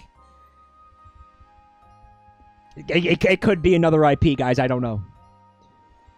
As soon as Elsa and the water spirit arrive, she gets off of him and thanks him, and he disappears into a nearby pond. They're like city bikes. Like, you could rent them, and then you just have to put it back at like a city bike terminal. You could rent the bike, ride it. You just got to make sure you return it at any of the terminals. The Trolls IP. Elsa walks towards the entrance, and then when she enters, she is greeted by the trolls. They start to move from their rock forms. I guess they could turn into rocks. It's her. A troll says. Should we bow to her? Another one asks. Maybe. The other troll whispers, and they start to bow to her. Dr. Elsa, teach us how to live. Oh, no, you don't to bow. You don't to bow. Elsa assures them. She then asks them where Grandpappy is.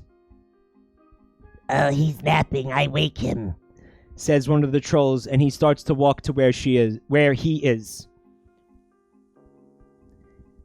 So how's life in the enchanted forest? A troll asks Elsa. It's going well. The North Uldra are very kind people, and we are getting along just fine. Elsa says while smiling and looking at him. Another troll who looked to be a kid then says, What are the spirits like? Elsa looks down at him and then looks at him. They're wonderful, though there is something that is disturbing the balance. I need to find out what it is, and that's why I'm here. The trolls look at her with widened eyes. Just then, Grandpappy rolls over to Elsa. Grandpappy! Elsa says with relief. Chat, what do you want Grandpappy to sound like? What voice do you want for Grandpappy? There's going to be a lot of Grandpappy. Scoopy Banoopy, Bernie Sanders, Big the Cat. Gamby. Fuck, there's a lot of answers here. Bernie Sanders. Like Joel. Granddad! This is the only fucking impression of Joel I can do. I'm glad to see you once again, Elsa. But I am guessing you're here for something else other than just to say hello. Grandpappy says. Yes, Elsa says. I feel this unbalance in nature, a feeling like something dark is coming, and I've also noticed that other spirits are acting strange too. Grandpappy listens and his eyes widen. Grandpappy? Elsa says. Grandpappy looks at her for a few seconds and then looks at her for a few more seconds and sighs softly and then looks at her for another few seconds. There's something I need to tell you, Elsa. Follow me. Grandpappy says, and Elsa obeys. They walk through what appears to be a rocky formation in the Troll Valley. Elsa looks around with wonder at the sight she is seeing. As they walk, they enter into a forbidden part of the Troll Valley only for higher trolls, such as Grandpappy. Then, a waterfall can be seen in the end of the rocky corridor, and then once they reach it, Grandpappy uses some of his magic to make an opening so he and Elsa can enter. They enter into what appears to be a cave with paintings in them. Grandpappy then turns around and starts explaining what these paintings are.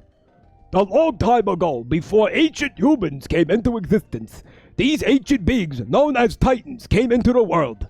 Many of them were born as guardians of the world, such as the Titan Queen Mothra, the Titan Rodan, and Godzilla, the Sigma of the monsters. They all lived peacefully and watched over the earth, making sure to keep the balance of nature. But where there is light, there is also darkness. Ancient titans appeared and tried to take the throne for themselves and destroyed the balance, such as the Muto Prime, the Titan Destroyer, and King Ghidorah. Elsa was intrigued by this and kept listening as Pabby used his magic to explain. Grand Pappy. Pee-boo, pee-poo, pop, Abby. Grand Pabby. It's the most...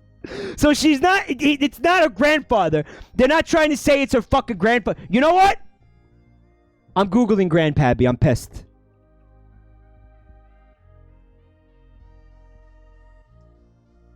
It is in fact a Frozen character. It is, yes. It's a fucking troll. It's a little troll fella in Frozen. Yeah, it is. Yeah. This is a thing. Okay, so we know now. Hold on a second. Hold on.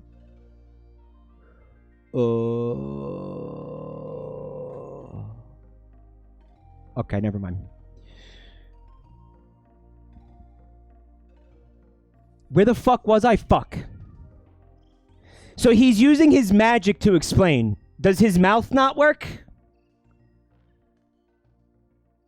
What's wrong with his mouth? Why does he have to explain it to her magically? These titans rivaled Godzilla and the other titans for centuries, until other titans started to appear, such as Behemoth, Methuselah, and many others, and managed to end the war with the destroyers. Peace remained, but one day these destroyers will return, and when they do...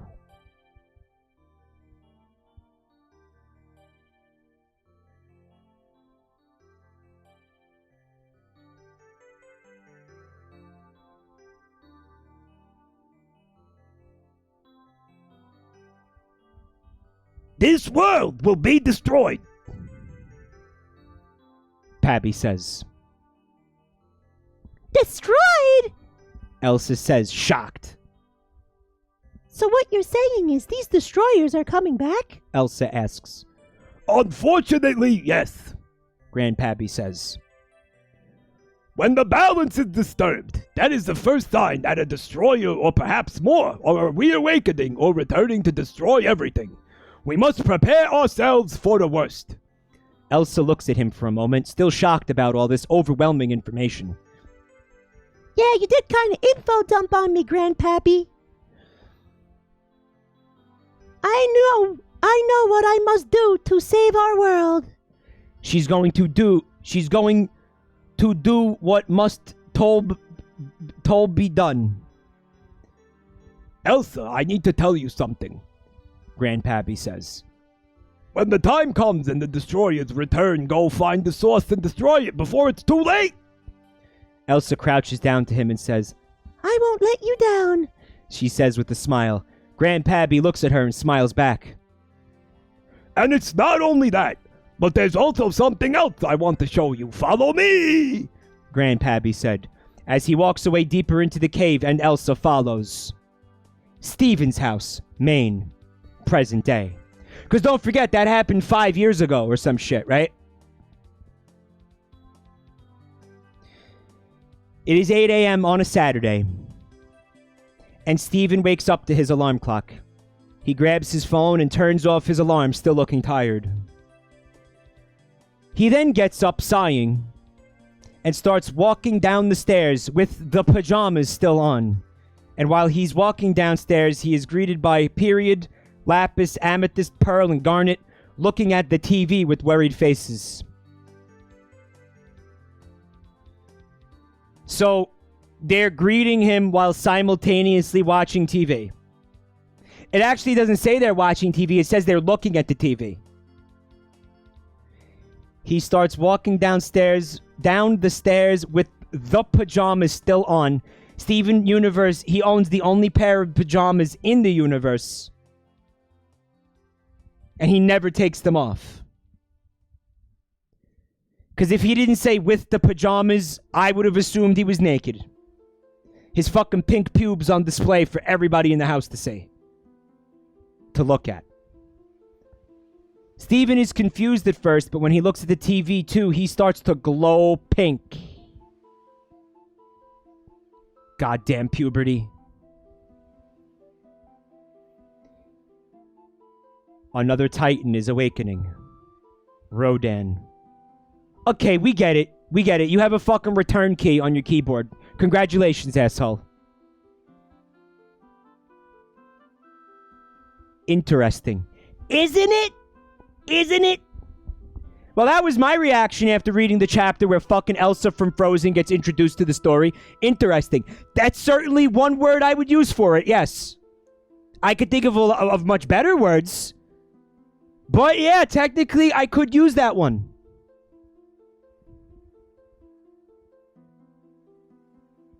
Rodan theme. Obviously, we can't listen to that, even though I would love to. Rodan awakens. Isla de Mara, Mexico. You ready to get back to the fucking the script of Godzilla King of the Monsters movie? A news helicopter is streaming live all across the U.S. for the awakening of Rodan, since his roars could be heard within the volcano. We are live at the scene where it is believed that the Titanos Rodan is about to break through the containment facility and reawaken from his dormant state. The news anchor explains while showing a live feed of the volcano and the roars that are heard within it. Just then, boom! A massive explosion fills the air with smoke and lava starts to burst from the volcano. People in the Monarch facility started evacuating, but some weren't so lucky. As more lava poured out from the volcano, a massive clawed hand crashes down on the side of the volcano. Just then, it pokes out its head. It has a bird-like reptile appearance, 2 horns curved on the back of its head, a large sharp beak, and a deep yellow eyes. The Titan then, with half of his body, emerged from the lava roaring. Just then, a squadron of jets come in with the command ship. It was Destroyer's League of Terror. In the command ship, Aquamarine was sitting in her chair with the control panel. She then speaks to the rogue squadron. Squadron, make sure to get Rodan as far from the public eyes as possible and be careful with this Titan. It is known to be very dangerous. The pilots get the message and obey their commander. One of the rogue jet then releases 2 missiles and hits Rodan's body. Rodan roars from the pain inflicted on him. As more jets do the same thing.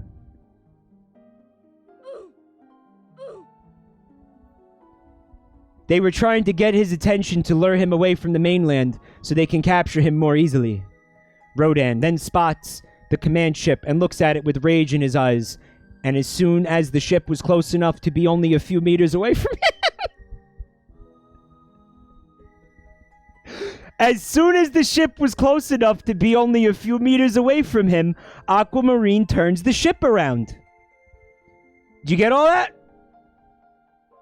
As soon as the ship was close enough to be only a few meters away from him. When they could have said when the ship was a few meters away from him, they could have said as soon as the ship was close enough and then left it at that. And by the way, a few meters, wouldn't that just be like way too close? By a few, I think you'd be like 3 or 4 meters.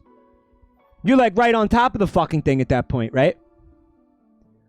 Rodan notices this and was not willing to let them get away attacking him, and he starts to stand up on his hind legs and starts to fly, creating a massive shockwave underneath him, destroying everything in his path. The news helicopter was swept away from the powerful winds, and the live feed was cut off since the helicopter crashed due to how powerful the winds were. The League of Terror gets above the clouds and the rest of the squadron do, and after a few seconds, Rodan tears through the sky, ready to attack the squadron. Aquamarine then messages the pilots, "Engage Rodan now, distract him from what's coming."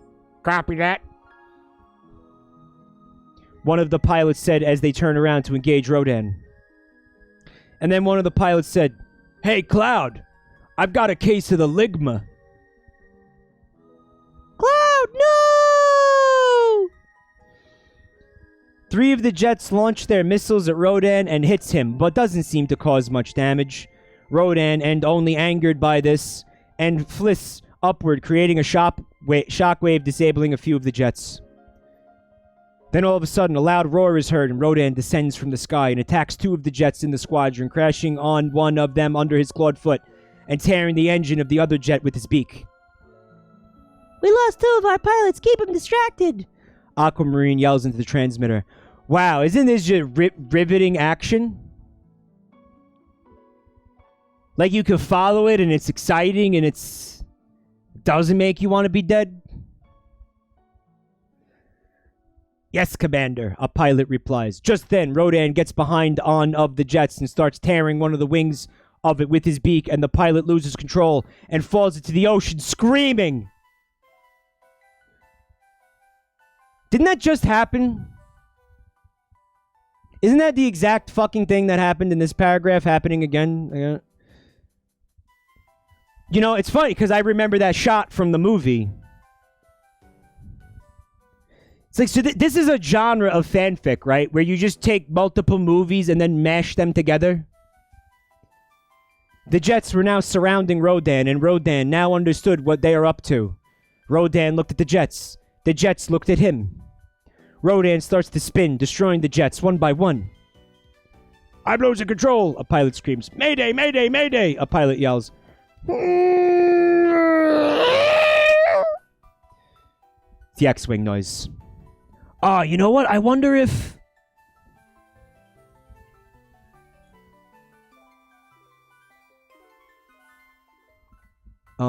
X-Wing Star Wars. Oh, I would love to have that sound. Oh. Roger, roger.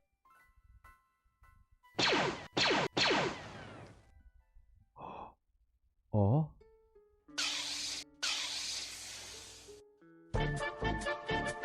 No! Roger, roger. I wonder if that's a DMCA.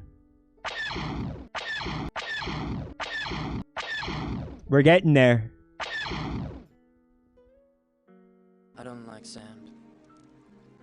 It's coarse and rough and irritating, and it gets everywhere. The time has come. Execute Order 66. How do they not have the fucking sound effect of that like TIE fighter thing, man? I'm gonna find that. Mark my worms. Mark my worms. I will find that. I wonder if that's a DMCA. The mouse is already on his way. I am the Senate.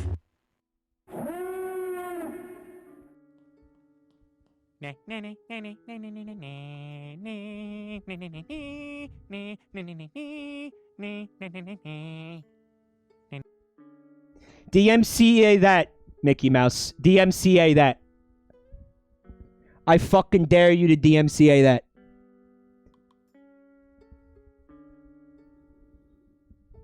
And they all crash into the ocean. It was now only Rodan and Aquamarine's command ship. Well, this is cool! Aquamarine scowls. Rodan was now only 25 meters away from the command ship. Rodan was close enough to be 25 meters away from the ship. Oh no! Rodan starts to fly faster, trying to catch it, unaware of what was coming. They had no idea they were about to be hit with Elsa from fucking Frozen. Rodan was now only 10 meters away and started to raise his clawed feet up to grab it. But then... 10 heavy armored helicopters ambush Rodan and shoot their cables, grabbing Rodan by his wings, hands, neck, beak, feet, and his pussy and his crack. Rodan was growling, trying to break free, but the cables were just too strong. The terrorists then started to shoot man-made tranquilizers from the helicopters. They shoot at least 20 all around Rodan's body. These tranquilizers were designed to tire out their victim much more quickly. Rodan started to grow weak. He tried to break free from the cables once again, but they were just too strong for him. After a few minutes of struggling, Rodan finally gives up and blacks out. Aquamarine was delighted they were able to capture Rodan. His beak, his feet, his pussy, and his crack. Antarctica, rogue faction.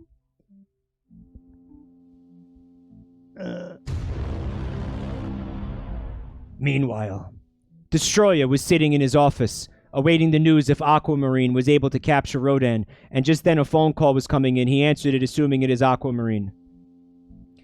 Destroyer speaking, he says.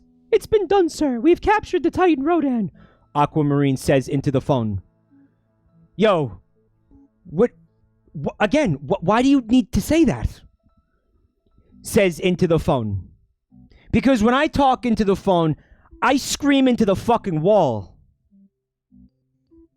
Destroyer was now smirking when he heard the news.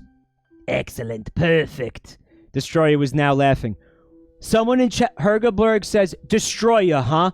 Why is he a guy? He's just a dude now. Why is he a guy? Because you touch yourself at night.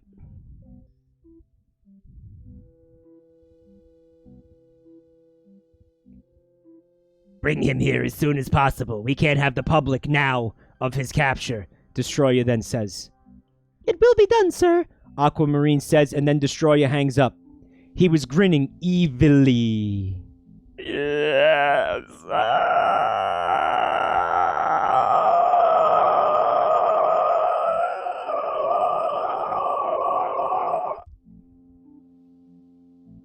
Perfect. Stephen King's house, Maine. What happened? Pearl asks. Pearl is fucking... Like, she's got Stephen King tied to a bed, and she's just breaking his leg. She's hobbling him with the sledgehammer over and over. He's like, please let me go. And she's like, No, you're a dirty little birdie. You're a dirty little birdie, Stephen. A dirty little fucking birdie. she would do that, yeah. Is Stephen King Irish by any chance? Does he have any Irish ancestry? I think he might be, yeah. Like, second or third generation Irish. She would do that. She would. I don't know. It just cut off. Lapis then said. This is bad. Why are all the Titans awakening like this? Stephen then asks. How is this even possible? Why is it happening now? Stephen yells. The room then went silent. Everyone had blank expressions, and they couldn't answer any. They couldn't answer end of these questions. Stephen, I don't know. Garnet then says. Stephen pouts, and he walks upstairs to his room and slams the door. Wow, what a little bitch.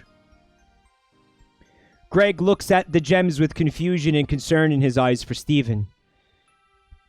Pearl just walks out of the room without saying anything, while Period and Lapis go into the dining room without saying a word also.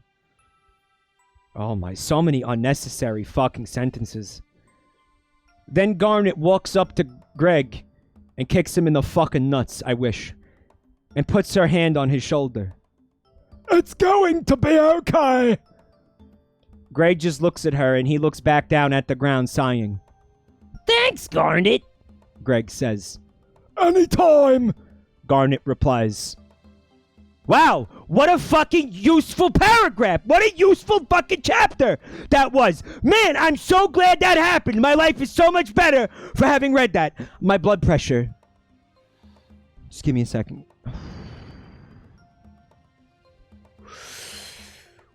Okay. I'm back. I'm fine. Arendelle. Norway! What do you mean, Norway?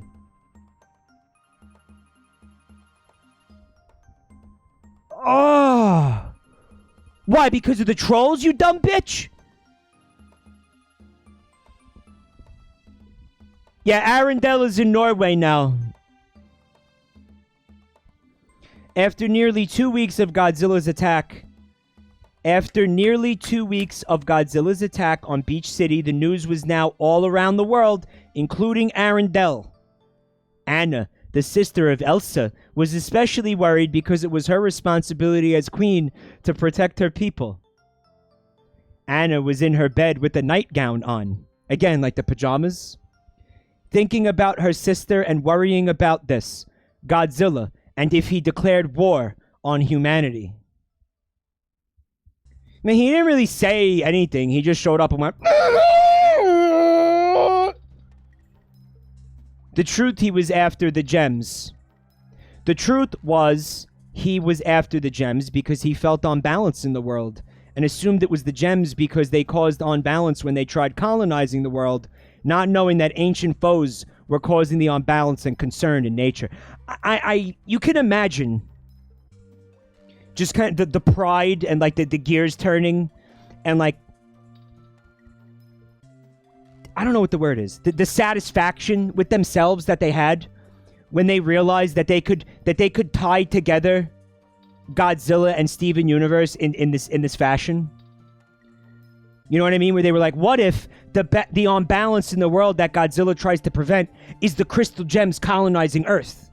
They were probably so fucking pleased with themselves when they thought of that. Frozen, I can't explain. Just then, Kristoff, who I from now on will call Jerkoff, and his husband came into the room.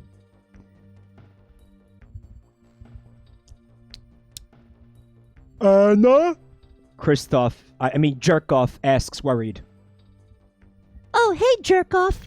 Sorry, I just got lost in my thoughts. Anna says. What were you think about? Jerkoff asks as he walks over to the bed. Dada, what were you think about? Anna hesitates for a moment because why wouldn't she? And then says, You heard of the Titan attack in America, right? Anna asks. Jerkoff gives her a look of confusion. Yeah, it wasn't in our control. Jerkoff said as he lays down next to Anna. Who the fuck said you could lay in my bed? Did my boyfriend give you permission to do this, jerk-off? I don't remember my boyfriend giving you permission to lay in our bed. I'm gonna text him right now and tell him he'll take away your Nintendo Switch.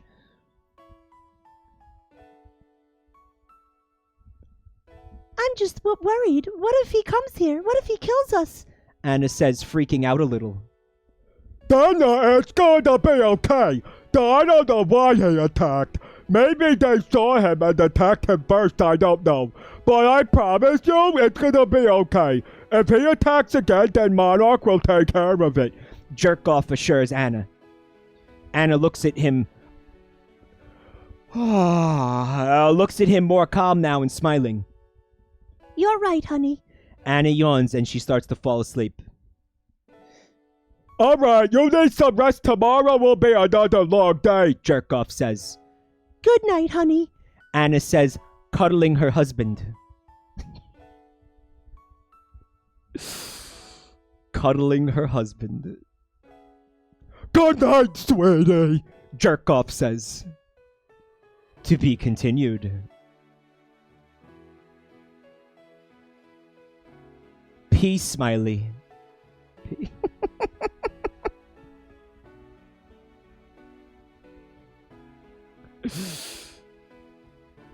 Part 6. Destroyer's motives.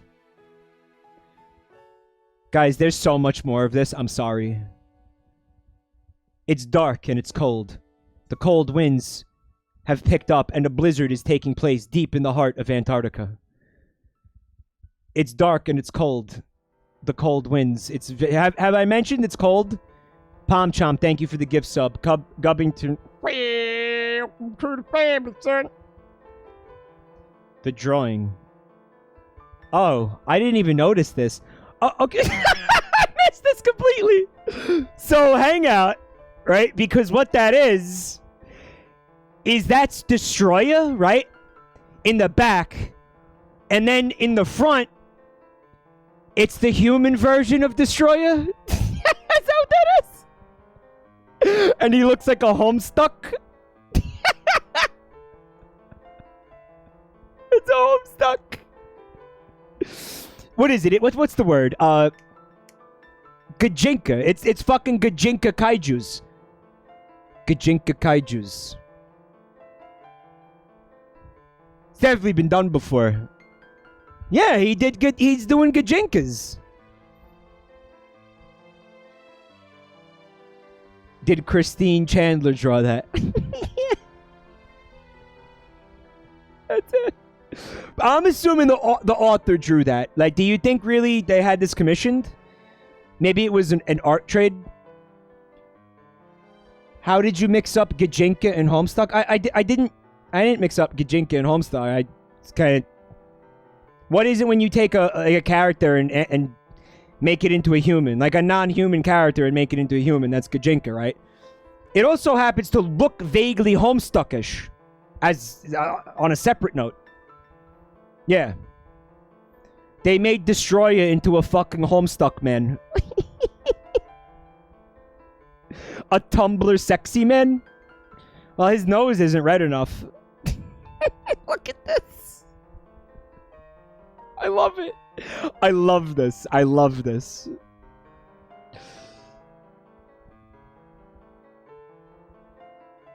Antarctica, rogue faction, right? We read this already. Because I forgot the art, okay? Just then, through the darkness, propellers can be heard. The unconscious body of Rodan can be seen. The terrorists have successfully captured Rodan, and no one was able to witness it. The helicopters slowly begin to land. How is that one sentence? Oh. Careful now. Aquamarine said through the transmitter. Yes, Commander. A voice said from one of the 10 helicopters. So they tranked Rodan and then fucking transported him like he was a fucking rhinoceros? After a few minutes, they managed to land safely, and workers from within the terrorist facility start to move the body of Rodan to a large outpost that the terrorists created nearby Ghidorah's outpost. While Destroyer was in his office, he was reading some Dilbert comics until he heard a knock on his door. Yes? Destroyer asked. Jasper then opens the door and starts to inform him about the news. Sir, I am happy to inform you that the fire demon Rodan has been captured and successfully moved to one of our outposts, Jasper said in a clear voice. A clear voice. I already knew that Rodan had been captured, but I'm pleased to hear that he has been successfully moved with no problems. But I have one question. He pauses for a second, and Jasper waits to hear what his question is.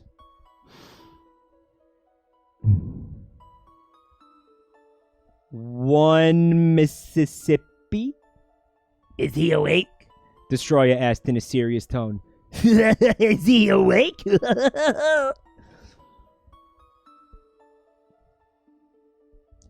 Last time I checked, no, but if you want to see the Titan for whatever reason, I won't stop you, Jasper said with pride in her voice. Happy Pride, babe. Take me to him then. I want to see him personally, he said. Yes, sir, I'll take you to him, Jasper said. Destroyer doesn't say anything as he gets up and walks out of his office, closing the large metal door behind him. Jasper and Destroyer walk for a while until they finally reach the outpost intended for captured Titans they could use for future wars. Rodan remained unconscious while the scientists of the terrorist organization were studying the Titan. Veins of fire, armored plates disguised to look like molten rock. This creature is extraordinary, a scientist said. As soon as they heard Destroyer and Jasper enter the room, they bowed to their leader as a sign of respect. They looked at him, too. Destroyer then said, You all may leave now. I want to see this Titan personally myself up close. He boomed so everyone can hear. What a fucking boomer. They all obeyed and left the room so he could be alone, except for Jasper, as she is his bodyguard, and in case anything were to happen, she would have to protect her leader at all costs, even if it means death.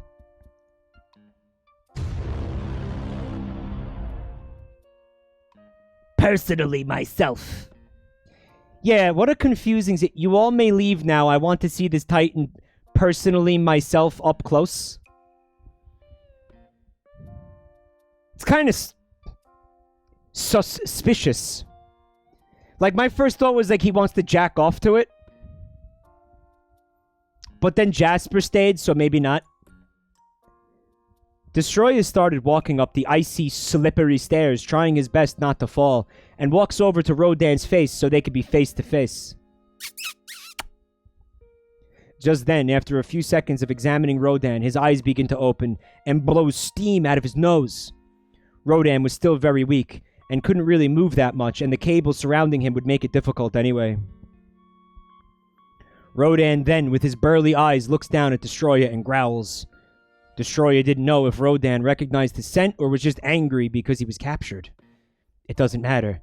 Just then, Destroyer starts to enter the mind of Rodan, since he was a former Titan and still had the ability to enter the minds of fellow Titans.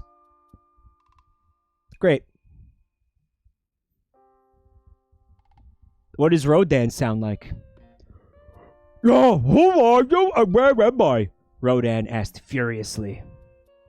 You're in an outpost designed for captured Titans such as yourself, you see. Destroyer said with an evil grin on his face. Then who are you, human? He asked angrily. Oh, so you don't recognize my scent or who I am? He asked as a half-question, half-statement. I guess that's valid. What do you mean? Rodan asked with a small amount of anger in his voice. It's me, Destroyer. He then said.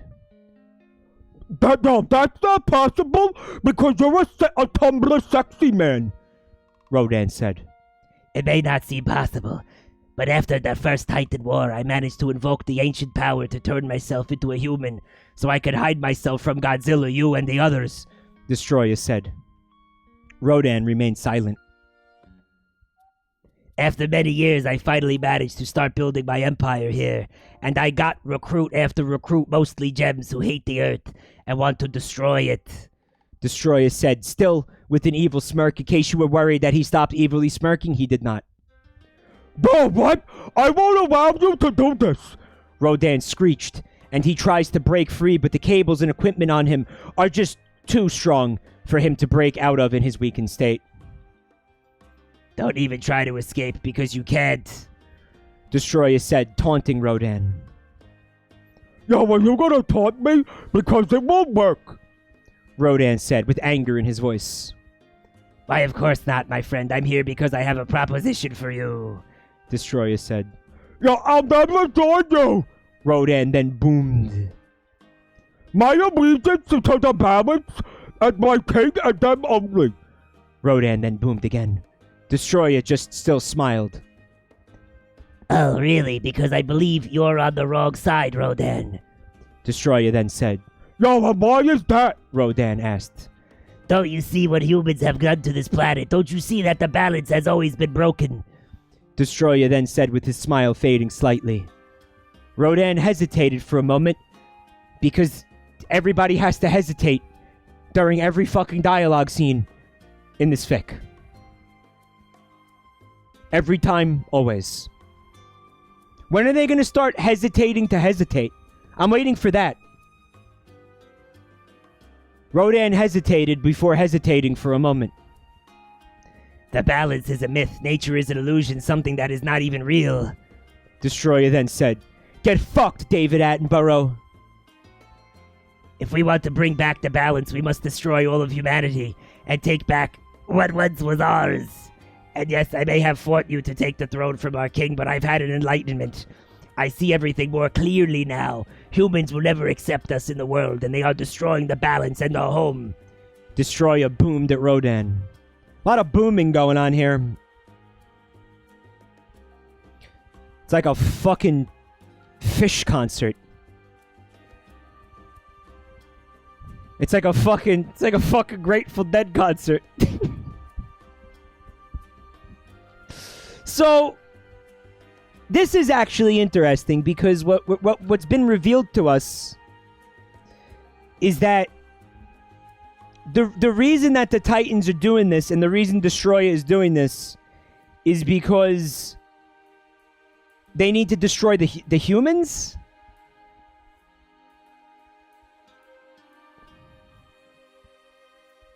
What the fuck is going on?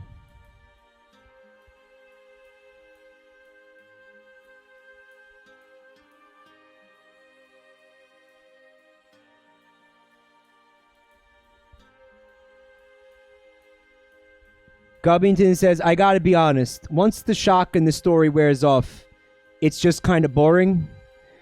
Well, Gubbington, I'm sorry. I spent several hours looking for fanfics for this stream. If you don't like the fanfic, you are, of course, free to leave.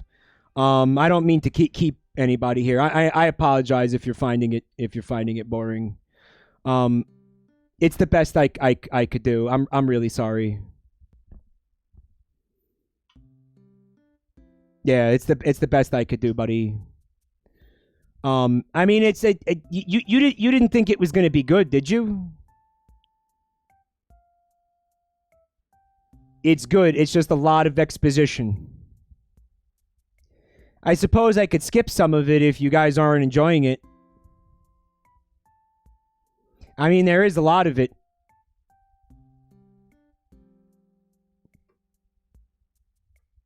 I'm just sorry I missed Pearl Hates the Irish. Believe it or not, I've read worse. One guy, yeah, but you know what, man?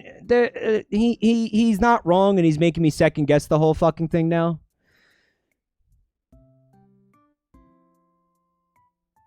Yeah, my resolve was shaky to begin with. Don't skip. Well, guys, here's the reality of the situation, okay?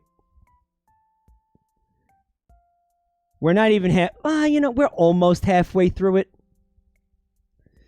We can do this. We can. We can do this. But for future reference, guys, you want to fucking absolutely torpedo a streamer's fucking morale? Tell them that their content is fucking boring. Granted, not the story. Maybe not my... You didn't say the stream is boring, but that's kind of the same thing here. So, if you think what's happening is boring, just don't say that. Don't let me know that, please, because that fucks me up. You know, you could understand that, right? Is that easy to understand? Kind of takes the fucking wind out of me, man. Hey, they did say cringe, don't read. They did. They did say that.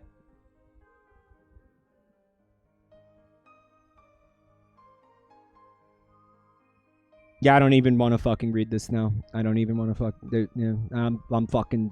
I'm cucked. Okay, so he thinks the balance of nature is a myth. We're gonna just skip this. Okay, we understand what's happening. I don't need to read that. He has joined us. To be continued. Alright.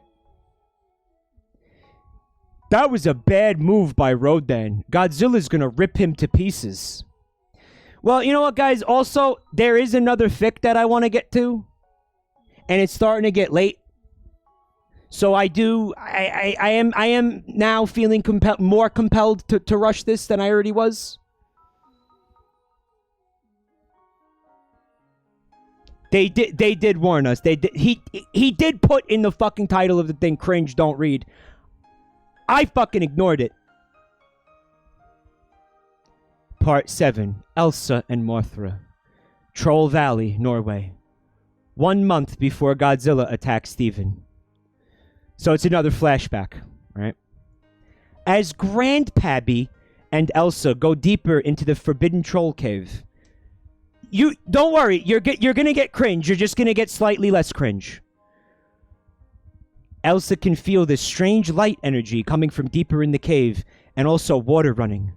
She is curious to find out what it is.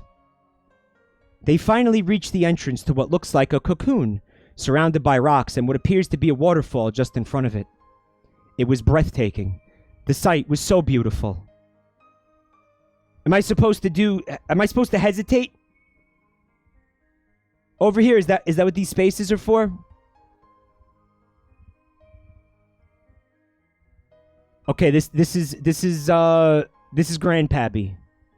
Years ago, me and a few other higher trolls, we smoked a lot of weed. Found this cocoon in this ancient cave in the Troll Valley. We believe ancient humans may have worshipped this titan and have made those paintings long ago. Wow, this is amazing. It's almost like a dream. Elsa said softly. Yes, my dear, indeed. We have been studying this for years, and we believe that the Titan Mothra is in this cocoon. It just hasn't hatched yet, Grandpappy then stated. How long do you think it will take to hatch? Elsa asked. Softly, gently. I mean gently. Yeah, I mean a lot of weed. We weren't the higher trolls, we were the highest trolls. Who knows, it could take years, but when we discovered it, it was an egg, which we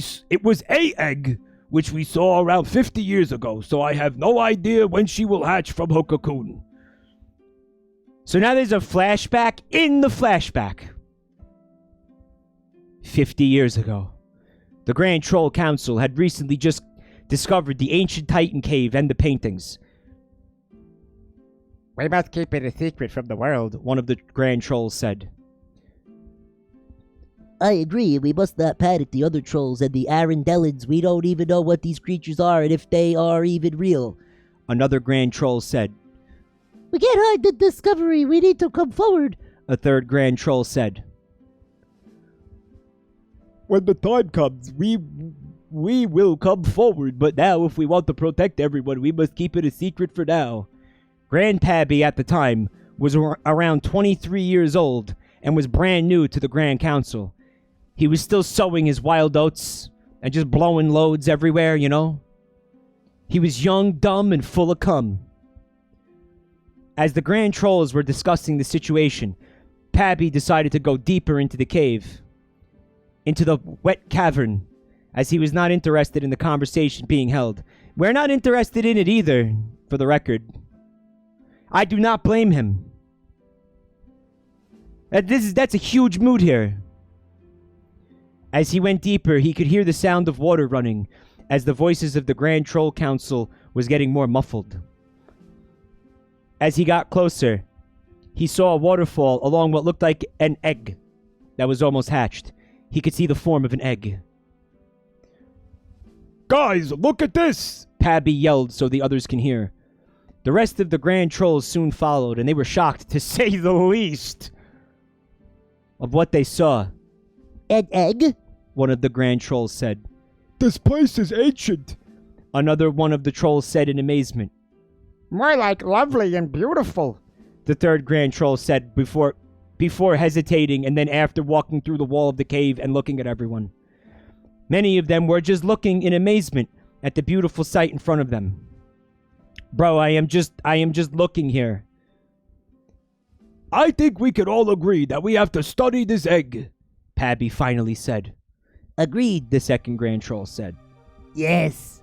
Said the first Grand Troll. Certainly we should. Said the fourth Grand Troll. I agree very much with this statement, Said the fifth Grand Troll. I think that you guys are a bunch of assholes. But yeah, we should probably study the egg. Said the sixth Grand Troll. The seventh Grand Troll just grunted, took a shit on the floor, and then walked out of the room. The eighth Grand Troll got on his knees, sniffed the shit deeply, and then followed the seventh Grand Troll out of the room. The ninth Grand Troll...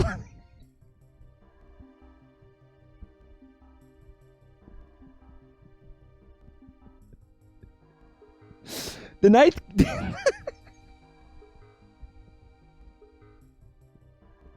I turned into AI Dungeon, yeah. I turned into AI Dungeon. For now, we will keep this discovery a secret as to not scare our fellow trolls and people. Who knows, these creatures can be everywhere. And with that, they began to study the paintings of the Titans, their names, meaning, and purpose. As the years go by, the trolls decided to keep this a secret. When the right time will come, they will come forward. End of flashback. Elsa stepped forward to get a closer look, and she just barely noticed a few cracks on the cocoon. It might be soon. Elsa then said. Just then it started to crack more. Elsa and Pabby stay still as they look at the cracking cocoon. Just then the cocoon almost cracks completely as a light can be seen shining from inside. The cocoon cracks and wings start to spread in the air as Mothra slowly opened her eyes. The insects don't have eyelids, asshole! To see Elsa and Grandpappy in front of her, she roars softly to them as they just watching in amazement of the birth of Mothra. The cocoon hesitates. Yeah, She's so beautiful. Elsa said, hesitatingly and gently. And just then, Mothra snapped Elsa in half with her giant mandibles. Grandpappy shouldn't help but smile, but he did anyway. I want to try something. Elsa says softly and gently, and starts to approach Mothra slowly to not startle her. Mothra sees her and lowers her head to see the beautiful women in front of her approaching. So, Pabby is female? Alright. I'm happy for you, Pabby.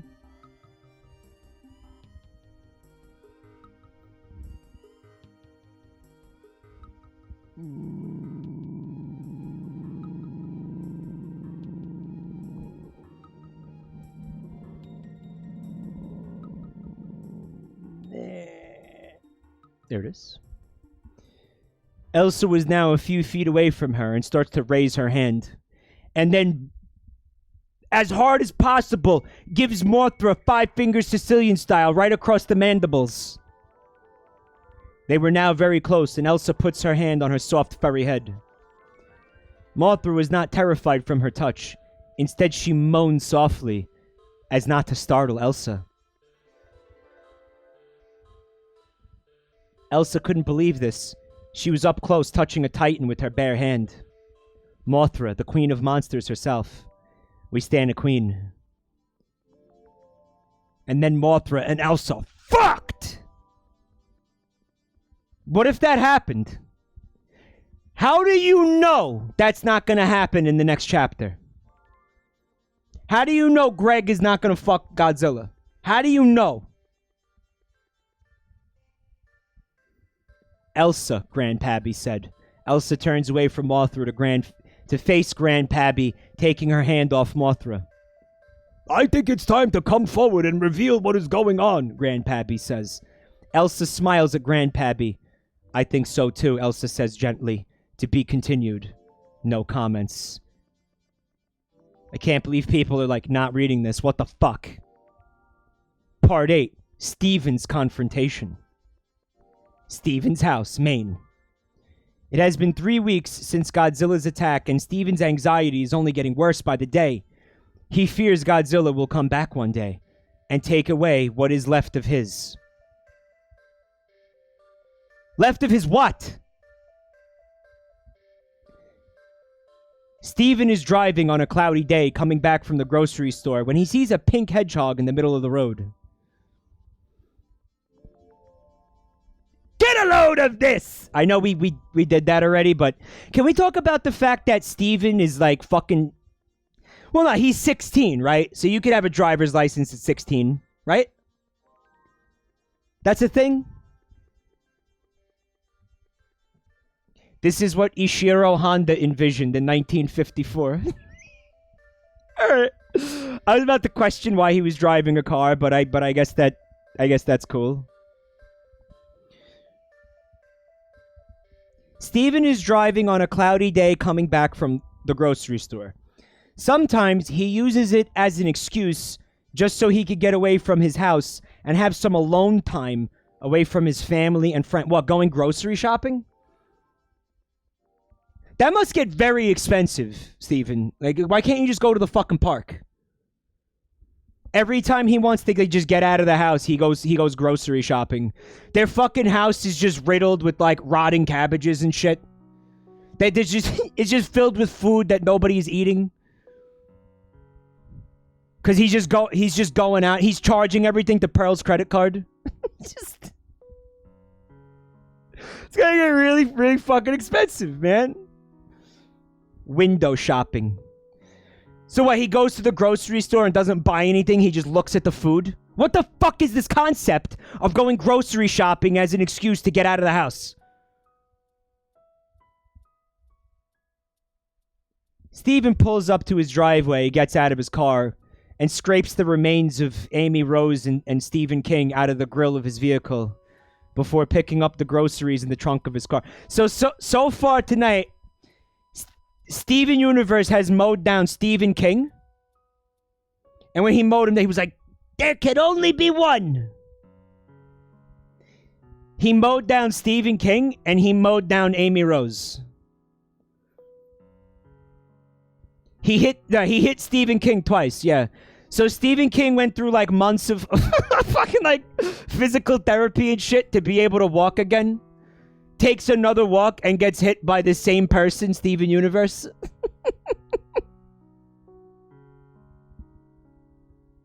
That's what happened? Yeah. Amy Stephen Rose. All this just because they said that because Greg moved to Maine for no reason. Why Maine? There was no explanation as to why it was Maine. Just randomly Maine. Maybe the fucking person writing this is from Maine? He also mowed down Steve Buscemi. Steven Zooted Universe. Of course he's zooted. What, he's gonna do this not zooted? Come on. He had to mow down Steve Buscemi. Yeah, there can only be one Steve. Amy was just for fun. Stephen King wrote this. Yeah. Yeah, it's like almost as long as the Dark Tower series. Guys, there was one of the fucking fanfics that I didn't choose for this stream. That was the Undertale Steven Universe crossover. Guys, it was longer than fucking War and Peace. I'm not exaggerating this. It was fucking mental how long this thing was. I'm like, how the fuck can you write? And every chapter was insanely fucking long. It was nuts. How do you write fucking Steven Universe crossover with Undertale for fucking thousands and thousands of pages? I'm not I'll find it for you guys so you can fucking see it. Ridiculously long. Quarantine hours, maybe. Was it longer than the Smash Brothers fanfic? Probably not. Hyperfixation, I guess. Okay, so he picks up his groceries and starts to walk to the front door. He struggles to get his keys due to having his hands full, and he groans, but eventually gets them and opens the door and walks in. What is the point of that? Why is that relevant to anything? What the fuck is going on? How about this? You put the bags down, you open the door, and then you pick the bags back up. Why is that impossible? It's like manufactured drama. They're very specifically recreating scenes from the show. Did that happen in the show?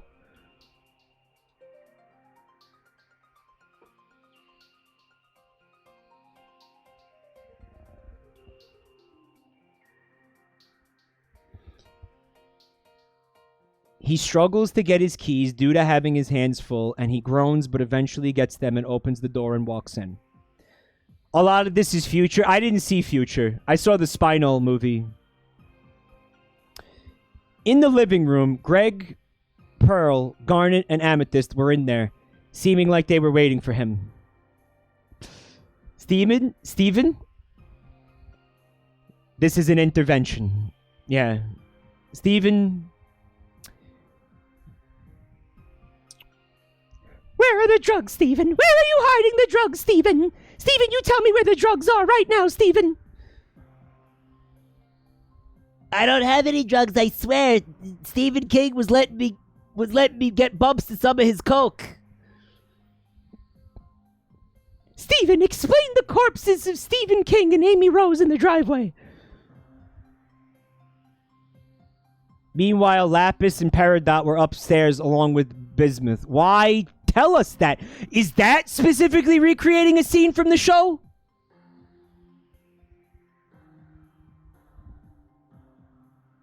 When Lapis and Bismuth and Period are upstairs and they're not even in the fucking frame of the fucking thing? Is that a scene from the show?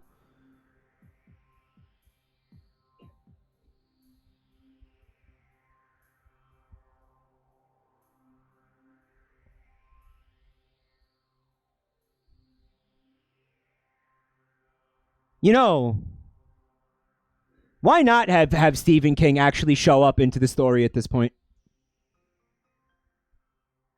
It's like, some Dark Tower shit, you know, Stephen King fans know. Just have him show up.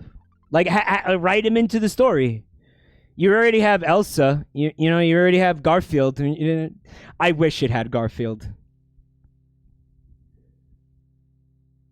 Hey, guys. What are you doing here in the living room together like this? Stephen asked, trying to show no annoyance in his voice. He knows it's an intervention. Stephen! Garnet then says. Pearl adds on. We want to talk to you about how you are doing. Pearl says. Stephen looks at them with a confused expression. What do you mean? Stephen asks them. Stephen, you seem to be acting more different than usual. We get what you were going through. We are too. It's a look to take in, but please, just talk to us about what's going on. Greg says to Stephen. It's a look to take in, but please, right? Because they're all looking at him intensely as they speak to him. Stephen now goes from a confused expression to a more concerned one. He goes from to. What are you talking about? I'm fine, I promise you. Stephen says, trying to hide his annoyance again.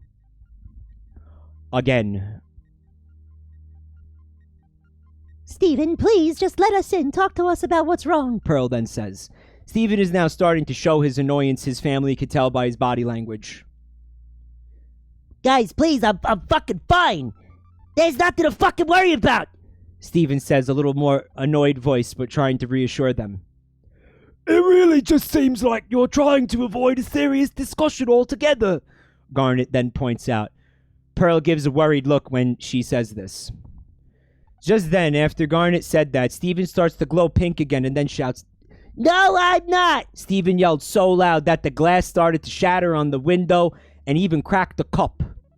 Everyone in the room was shocked, and after Stephen shouted that Lapis, Period, and Bismuth walk into the room to see what was going on, they were now just as shocked as the others. Everybody's shocked, really shocked. Stephen, you have to calm down and talk to us. Garnet then says, and starts to walk towards Stephen, which causes him to crouch down onto his knees on the kitchen floor. Come on, just chill, man. Amethyst then says, also starting to walk towards Stephen. Stephen groans. We have to do something about this before someone gets hurt. Pearl then says, but stays right in her place next to Greg, who had a concerned expression for his son, who looked like who was in a lot of pain. After Pearl says this, Stephen loses it. Leave me alone! Stephen yells at the top of his lungs. Stephen then notices something strange. Everything is in slow motion. His powers must be interfering with time itself. What's this? I'm speeding up. I have to get out of here. Stephen says, and he runs out of the kitchen, running to the front door. They're gonna fucking tell us the exact route he takes, like through the house to get to the front door. He opens the front door and slams it shut. He continues to run until he reaches his car. He turns the ignition and drives off away from his rental home. Now it's a rental home. He then continues to drive down the highway.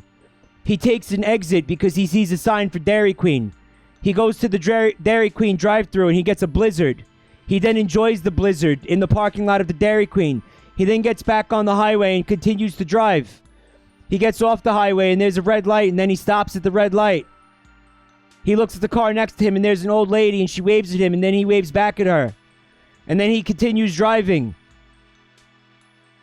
And then he stops at a payphone on the side of the road. Because he realizes he needs some landscaping done and he calls up the League of Terror. Total Landscaping. And they say, no, you're confused. This is actually the League of Terror terrorist organization. You want the landscapers. We don't do any landscaping here, just terrorism. And he goes, okay, give me the phone number for the League of Terror landscapers. And they say, okay, here it is. And then he calls up the League of Terror landscapers. And he gets some landscaping done. And then he ran out of gas. And then he went and got a new car that actually had gas this time. And then he starts driving that car.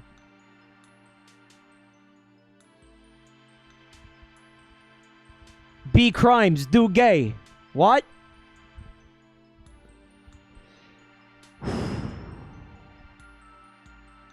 A forest in Maine. Stephen had been driving for at least 15 minutes until he sees Stephen King walking on the side of the road and slams into him at full speed.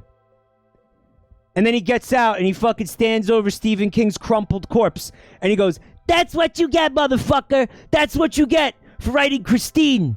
A book about an evil car! That book was stupid! That book was stupid and you should feel bad! I hate that book!" And then he got back in the car and ran over Stephen King, and then backed up again, and then ran over him again, and then backed up again. And this is a fucking Family Guy bit.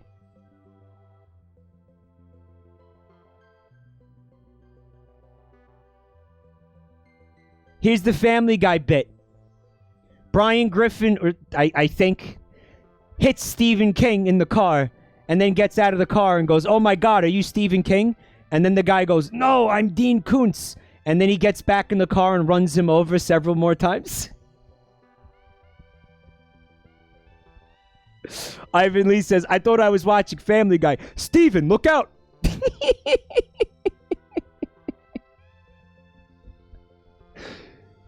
Steven had been driving for at least 15 minutes until he stops at a clearing in a nearby forest he had been in before. If he needed to have sanctuary to be by himself, why not just go to the fucking grocery store, man, and buy some melons? Just go buy a bunch of melons. Just go put fucking $70 of melons on fucking Pearl's credit card. If you want to be by yourself. He gets out of his car and climbs to the top of his car, looking at the cloudy sky while standing on his car. Why? Stephen thinks. Why is this happening? Why me? Why did he attack me in the first place? Stephen thinks. Sadness is now taking over Stephen. He feels like no one understands him. He doesn't even know himself. Godzilla attacking him left a huge scar on his mental health. His mental health. Yeah, I guess a kaiju encounter will probably do that, right? He had just saved the galaxy and had to deal with Spinal. I'm never sure if I'm saying that right. And barely surviving that, and now these things. Monsters, titans are awakening again. To do what? Destroy us? No, what? You think Destroyer wants to destroy you? Way to judge a book by its cover, Stephen. Or is it something else? Perhaps he'll never know, at least for now. All Stephen can do is look up at the sky, thinking about these thoughts. So wait. Is that how that works? You think about thoughts?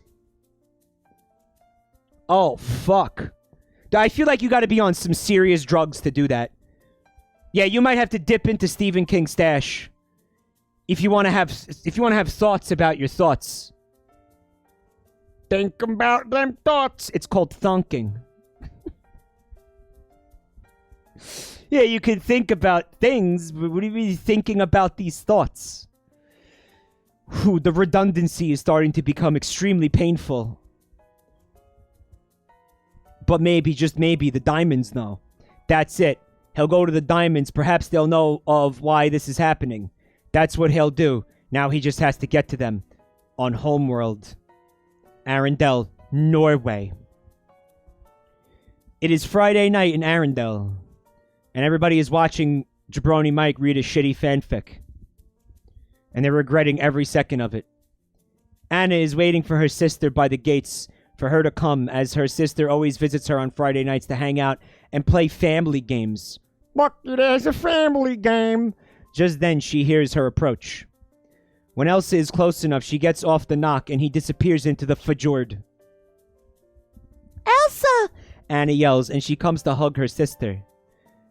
Got a fresh hug from the hug tower. Elsa hugs her back and they enjoy the embrace. I missed you, sis. Elsa says with a smile on her face. I missed you too, Anna replies, and they pull apart Like some fucking perfectly cooked pulled pork. Oh, fuck, now I want brisket.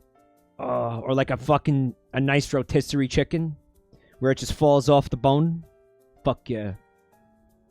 Just then, Jerkoff, Sven, and Olaf come in, and they all hug Elsa as well. Like at once? That must be very sweaty.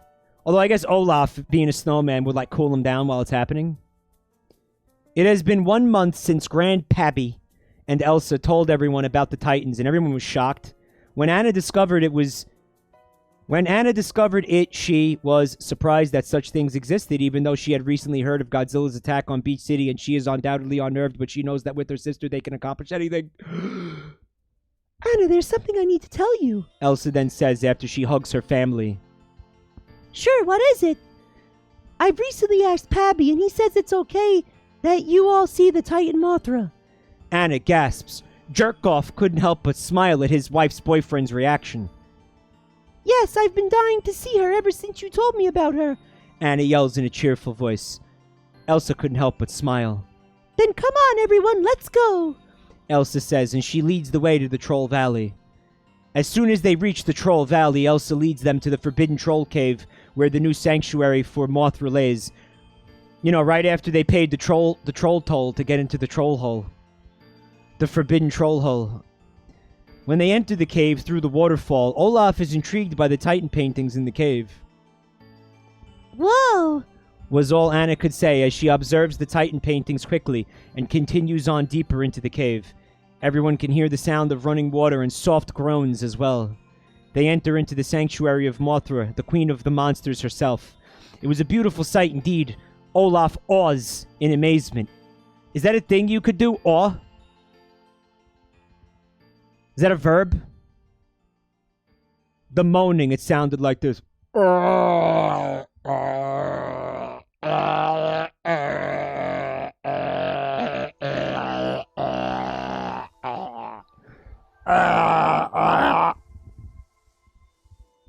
Olaf awes in amazement, while Jerkoff and Sven do the same. Elsa and Anna look at each other with smiles, and they go closer to the Titan Queen. They are now only a foot away from her face, and they bring their palms to Mothra's fuzzy head, and she doesn't react at all as she is sleeping. Anna then looks at Elsa with a wide smile. Best night ever! Anna says, and Elsa just continues smiling at her as they touch Mothra. Touch dick? No, not touch dick. Touch Mothra.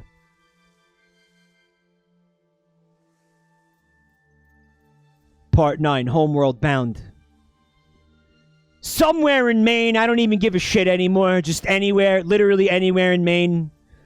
Stephen knew there was an old warp pad nearby in this specific forest in Maine. It's a warp pad. Yeah, cool. It was used during the Gem Titan War to get soldiers from Homeworld to Earth more quickly and effectively than just waiting for more Gem soldiers to be done incubating. Stephen stops his car off the dirt road he was on, and he notices the warp pad.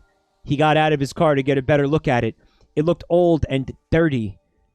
It looked as if it was used for centuries. So it looks as if it wasn't used for centuries, which would make it look old and dirty, or had been used for centuries, and as a result of being used for centuries, it looks old and dirty. Which is it? Stephen hopes this works, as it will be the only way for getting to Homeworld. If only not for Godzilla destroying his home, he wouldn't even be in this situation. In just a split second, Stephen got on it, and he got transferred from Earth all the way to Homeworld in just a few seconds. He is now on Homeworld. He has to admit, Homeworld looks a lot better now than it did in Era 3. Everything look all pretty and colorful than it did in Era 3 when it was more dark. Stephen makes his way to the new Diamond Palace, and he realizes it looks a lot more different. There were no more servants. Everyone looked free. It's all thanks to Stephen. As he approaches, he notices a Purple Pearl, who looks to be a tourist, explains the history of Era 2 in the throne room of the diamonds. This causes Stephen to cringe a little, but manages to hold in his emotions from spilling out, as he didn't want to cause another scene. Can't relate. As the tour leaves after the purple explains the history of the diamonds, all but one stays, which is revealed to be no other than Spinal, she then notices Steven. Steven! Spinal says with hearts in her eyes, and she runs over and gives Steven one big smooch.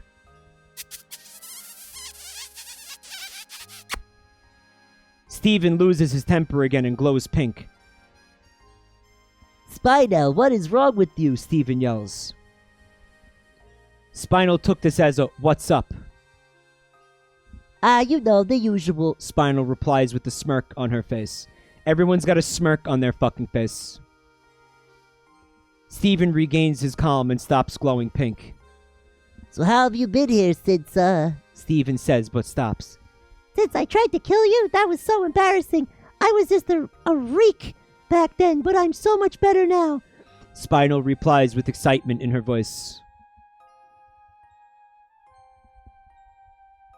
So what are you doing here? Spinal asks Steven. I need to talk to the diamonds. Steven says, "No kidding, you can never call, write, or even visit us." Okay. I'm gonna get to the part that matters here. So he's talking to the diamonds. Okay, what is it? Yellow asks Steven. Who is Godzilla? Why are these titans reawakening on Earth? And why did Godzilla attack me and my family? Steven asks Yellow. Spinal gave half concerned, confused expression, while Yellow was just shocked. Half confused, half concerned, confused. Confused? Confused. Let's call it confused. I'm afraid I can only answer one of those questions, Yellow says. Godzilla is an ancient foe who I thought we killed a long time ago, but I guess not. That's all I know. If you want more answers, go see Blue. I bet she knows more than I do. I'm afraid I don't know much myself either, Steven. Blue states, as she lays on a cloud she made from her tears. You fucking edgy bitch. Blue now has the power to create clouds of pure joy as a way for gems to be happy. You don't know anything? Steven asked Blue. Well, I do know one thing about him, Blue says. He's got a huge cock. He was rumored as the protector of Earth, a part of nature itself, whatever that is, and he was the firstborn guardian of Earth, Blue finishes. Right, nature, whatever that is, because nature is made up, remember? Just like the stock market and the economy, they're all fake. If you want the full story, I suggest you go see White. She can answer all your questions. How about you just fucking start with him going to talk to White? Spinel and Steven, nice to see you here. How can I help you two today? Oh, no thanks, White, but Steven here has a few questions for you, Spinel says to White. All right then, Spinel, may you please give a little privacy, White says. Of course, don't take too long, Spinel says as she walks out of the room just outside the doors. We have another causality issue here. Spinel walks out of the room just outside the doors. So I think they're trying to say that Spinel entered the room that is located just outside of the doors to the room that White and Steven are currently in?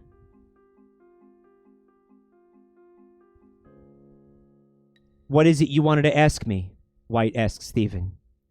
Well, you see, a few weeks ago, Godzilla attacked me and my family, and I don't know why, and these Titan beings are awakening again. Why? White was shocked. Her face went from calm to now concerned. What was she could say? Nanny? I thought we killed him a long time ago, she mumbles. Steven is now beyond confused. He's confused. Steven, I think it's time you know, White says, and she uses her power to channel her thoughts into Steven's head. Okay, so she's just going to tell him a bunch of things that we already know. Wait, hold on. In the end, our pink... Right, so the Titans awoke and attacked the fucking gems, right? In the end, our pink got shattered by Godzilla, White says in sadness. But that doesn't make any sense. Pearl told me that my mom, Rose Quartz, was Pink Diamond, leader of the Crystal Gems, who led the short-lived rebellion just before the Titans came in, Steven says, confused. If my mom was shattered, how am I even alive, Steven says. White was now shocked. I don't know, White finally says, after much, much hesitation. If you want to know more about the Titans, we discovered an ancient river with answers about the past. We had gems on Earth that explained it in the north. It is known to be a place called Ahatohalan, White explains. You want to know the truth, go there. So the person writing this realizes that the fucking... That character being dead means that Steven Universe can't be alive on account of the fact that the gem is his mother. And the gem is embedded in his body. So Steven Universe wouldn't fucking exist if Rose Quartz was killed, correct? And now they need to write in some convoluted bullshit to make that make sense. Maybe somebody said that to them. They were like, hey, this doesn't make any fucking sense. Autofellatio is from Frozen 2. Good to know. A horrifying future vision can be seen. A giant pink-looking monster roaring, causing a shockwave to appear, attacking the gems. What's going on? Steven says while looking into this vision. Then there's another vision. This time it's Godzilla violently battling this pink monster. A big, pink, fuzzy with pubes monster. Just a big old pile of pink pubes. Then there's one last vision. Godzilla and what appears to be a three-headed monster standing face to face, with Godzilla roaring at each other, clashing, causing a shockwave appear. After this, Steven falls back, and White collapses to the floor, breathing heavily from what they just saw. What was that? White asks. I don't know. Steven starts to glow pink again, just as freaked out as White is, and he runs out of the room scared. Wait! White yells at Steven. I'm skipping things. Godzilla as Steven's mom? That's a fun theory, especially since we know that Greg fucked Godzilla. Maybe take your bets. Is Godzilla Steven's mom?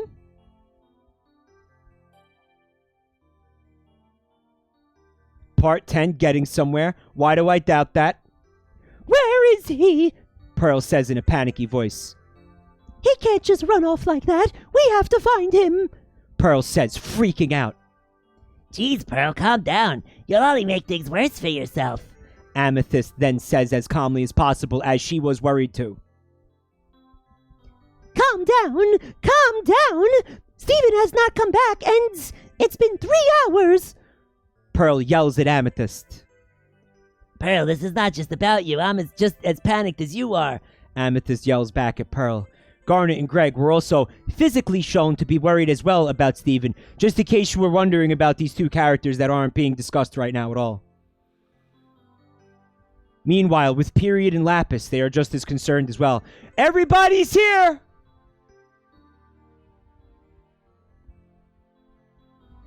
Lapis, do you think Steven is okay? Period asks her. Lapis looks at Period for a second and then says, I honestly don't know. Lapis says in a soft tone. So you have Lapis says, and then the dialogue, and then Lapis says again at the end of the sentence. Remarkable. Just then, while Amethyst and Pearl were arguing, the front door opens to reveal no other than Steven with a terrible look on his face.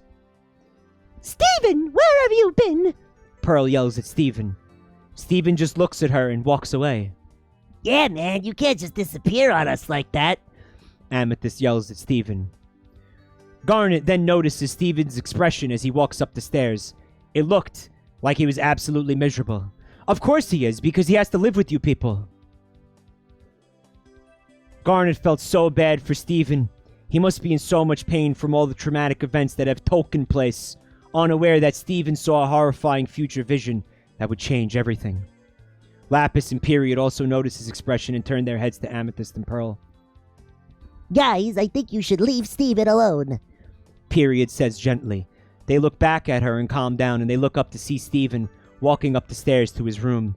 They knew he needs space, so they let it go, and they to the front door to go outside. Pearl and Amethyst close the door behind them, and they walk over to the side of the porch where a few chairs are to sit down, and oh my god, I'm going to slam my face into the fucking monitor. They then sit down, not saying a word. And then Amethyst said a word immediately. They sit down, not saying a word, except... Pearl, Amethyst says and looks over. I don't think Steven is okay. No, he is not. We have to help him somehow. Pearl replies back as they just stare out onto the open shore. So let's... 1, 2, 3, 4, 5, 6, 7, 8, 9, 10, 11, 12, 13, 14, 15, 16, 17, 18. That's 18 words that got said despite not saying a word again. I don't think Steven is okay. No, you think he might not be okay? You think so? Really? Why? Steven was in his room, still looking miserable. Autofellatio, He then says out loud softly. I must get there. I could have used the warp pad, but I can't go alone. I don't even think there are any warp pads in the north, but where is Autofellatio? I must find the truth. He knows he can't go there alone. You just told us that! Wait a minute.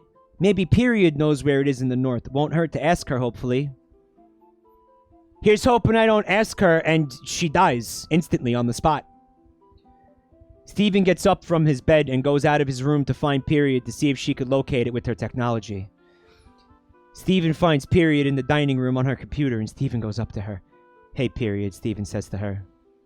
Period looks up at Steven with a blank expression, but then manages to smile a little bit.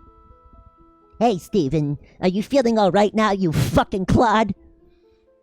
Oh yeah, I'm fine. I just felt a little down. That's all. I just need some time away. Steven lies, but the truth is he is not fine, and he feels like people shouldn't worry about him because he can fix anything, and people wouldn't even have to worry about him. That's true. He can fix anything. That is we know this about him. If there's anything we fucking know about this character, it's that, right?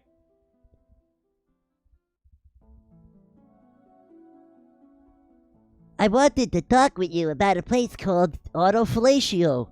Steven says to Period. What now? Period asks confused. A Toholand, a place I heard that can answer questions about the past. I want you to locate it. Why? Why do you need me to locate it? Do you plan on going there, you stupid fucking clod bastard? Steven hesitates for a second, but then asks, I want to know the truth about the Titan things and why they are here after thousands of years and what's going on. Well, okay then. There doesn't appear to be many results for it, but let me try to locate it. Period says as she does her thing on the computer. Period is really good with technology because back before she met Steven and the other gems, she was created to always use technology and make reports and codings for Yellow Diamond, fuck you. Just then she found it, the location to Autofellatio. It was located in northern Norway by the Dark Sea. Uh-oh. Steven, that's really far. I don't think it's a good idea to go there, and I don't even know the nearest warp pad to there. How are you even going to cross the Dark Sea? Steven looks back at her and answers, I have the power to float, remember? Oh, right, yeah, fine, okay.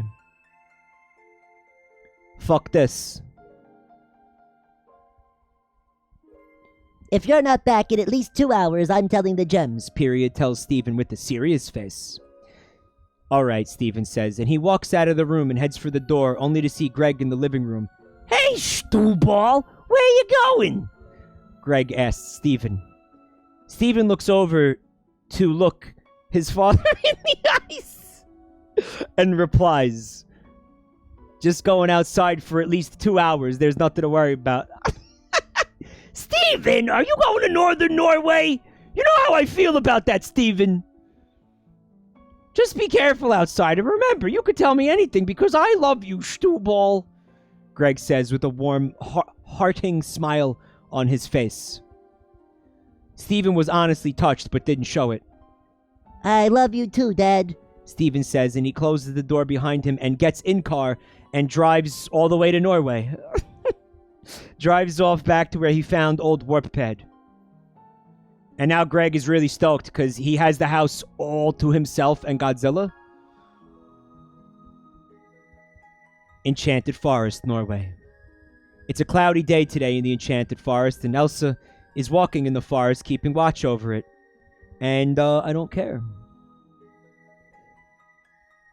She heard a sound in the forest. The figure appeared to be a boy with black puffy hair, a pink jacket with the black shirt underneath it with the big yellow star in the middle, blue jeans and sandals. Yep, that's what Steven Universe looks like. As if, like, you know, we're gonna be shocked by the fucking revelation that Elsa is about to meet Steven Universe.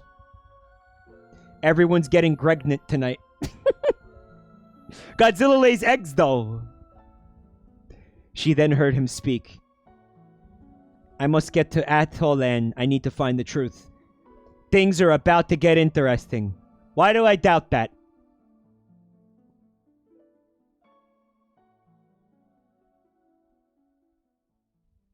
Why he's heading to Altaland? What truth is he talking about? Elsa thought to herself, while following Stephen but staying covered in the trees to avoid being seen by this mysterious boy. As Stephen walks in the strange forest, he thought he could faintly see a little blue salamander which appeared to be watching him. Stephen looks at the little creature with wonder as he walks closer to it. But when he was a few feet away from the little creature, it ran off and disappeared. Elsa saw this and she realized that Bruni is coming to her. Okay, fuck Bruni.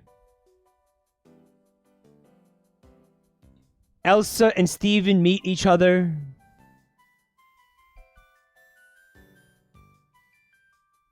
I don't give a fuck. This is supposed to be one of the most intriguing parts of the entire fucking fanfic, right? Where Steven Universe and Elsa meet up for the first time and get to know each other. And I'm actually just ignoring it.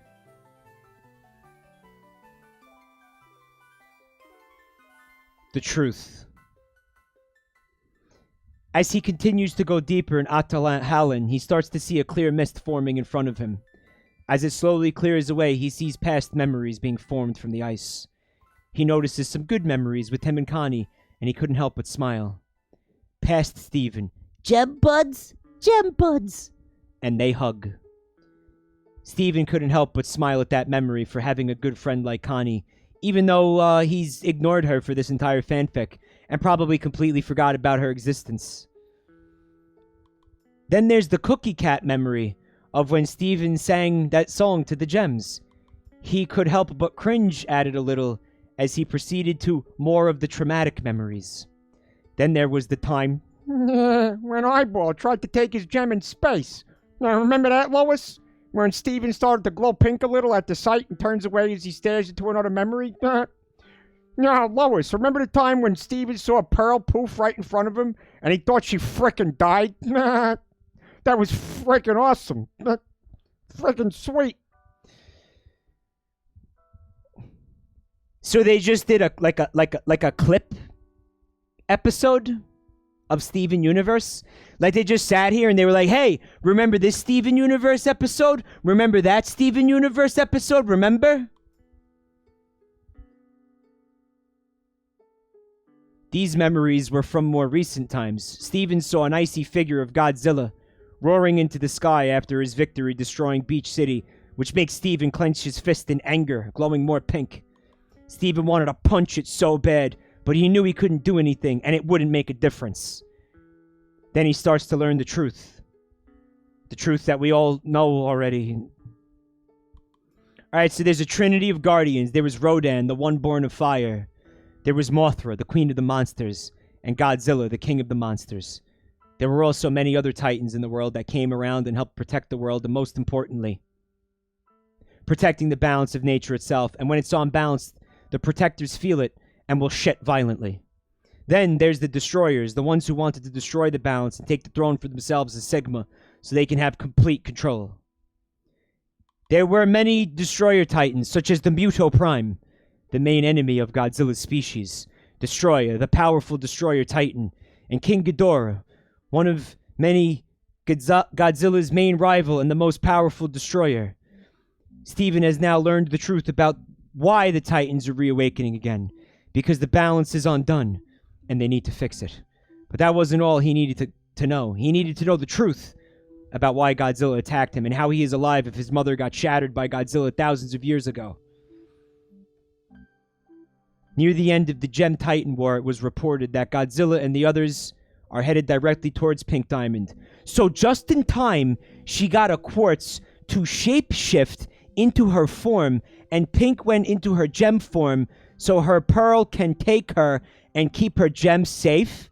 After Godzilla shattered the quartz in Pink's form, her pearl, which was actually Steven's pearl, took her on a ship and fled.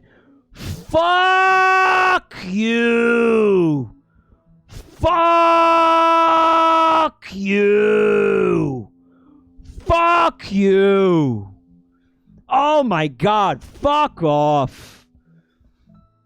In the beginning of the fucking bit, you showed the fucking character being killed. And now you're coming up with this fucking retcon bullshit. Fuck you. Oh my god, fuck off. Now all that's left is to find the truth about why Godzilla attacked him and his family. It was because... Because I love you. It was because of him. Steven was shocked. What? Steven is the ultimate destroyer.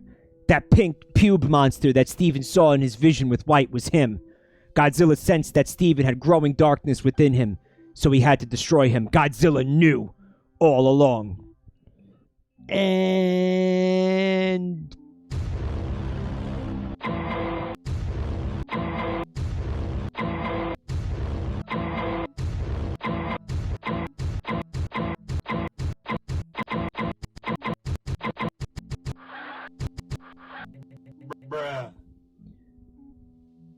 the destroyers were coming back, starting with Steven himself.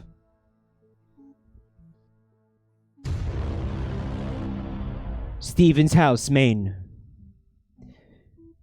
Pearl is in the living room sitting next to Garnet while Greg is in his... I don't care! What the fuck does it matter if they're sitting positions?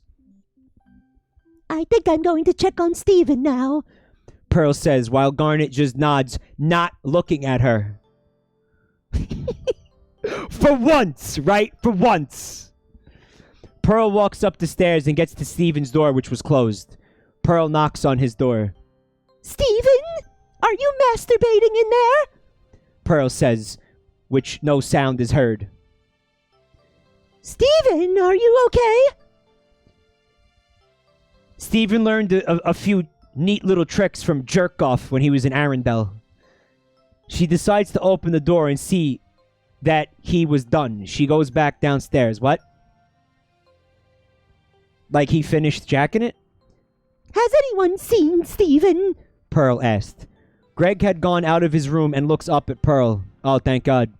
Yeah, he left at least over an hour ago, but he hasn't come back, Greg says, a little worried now. Pearl then looks over to see Period entering the room along with Lapis. Did Steven tell any of you where he was going? She asks them. They don't respond. Lapis just shrugs while Period didn't do anything, just looking straight. At the window, but not at the window, just kind of on a diagonal from the window. Like to the right of the window slightly, but not directly at the window. Period. Where is Steven? Period still wasn't talking, but she was sweating now even more. Eventually, Period couldn't take it anymore. Fine, you fucking clod cunt. Steven went to a place called Autofellatio to discover the truth about the Titans. So he found a warp pad in the nearby forest and went there to Ayatolan. Everyone in the room was wide-eyed. Nanny! Garnet was just as shocked as Pearl, along with Greg and Lapis. Gather all the gems. We have to find Steven. To be continued. Part 13. Corruption. Anna, Jerkoff, Olaf, and Sven Whatever. Arrive at the Enchanted Forest to be greeted by Yelena and Honey Marin?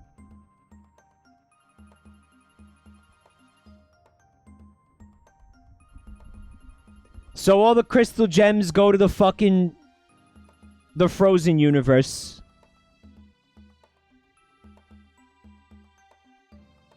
Okay, Steven has learned that inevitably he will become the pink monster in his vision and become the ultimate destroyer. That is his future, his unfortunate destiny. Elsa notices Steven looking miserable while his pubic region glows very pink. Steven, what's wrong? Elsa says in a gently voice which makes Steven want to cry, but holds it back. I want to cry too. Okay, I want to get to the part where Steven turns into the ultimate destroyer. I'm a monster, Steven finally says, and hundreds of spikes come out of him. It's just puberty, man. Happens to everybody. Relax. Meanwhile, Anna and the others find Elsa by the edge of the cliff, and Anna runs towards her to hug her, but Elsa stops it. Anna, we have to get out of here now. Alright, here it is. So that's... the Steven Universe pube monster? Facing off with Godzilla? Remember back when Destroyer was a human? That hasn't been relevant in many, many chapters.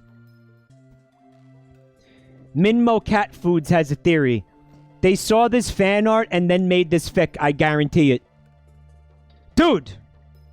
Absolutely. Abso-fucking-lutely. So, this corrupted Steven monster. This is from the Steven Universe, what the fuck, movie? Future? Steven Universe Future, okay. So he turns into a giant kaiju and he starts stepping on shit. Okay. So somebody made this art, they were like, wouldn't it be cool if the corrupted Steven fucking duked it out with Godzilla, made art, and then somebody saw the art and said, I'm gonna write an entire fanfic about it. That is a great theory, and I'm leaning towards that being the truth. But how does Frozen come into it? Where did Frozen enter the equation? Everything goes quiet. Anna, Elsa, and everyone went quiet. It's like they're paralyzed in fear as they see this giant pink monster the size of Godzilla rise from below the cliff, roaring with power. Steven is now fully corrupted. Just calm down, son. Take deep breaths. Yeah, relax, buddy. The monster responds by turning around and roaring at full force at them, and charges at them, which they manage to get out of the way in time, which causes Steven to ram into the cliff's wall. He's not listening to us at all, Amethyst says in a frustrated tone. Okay, but when does he fight Godzilla?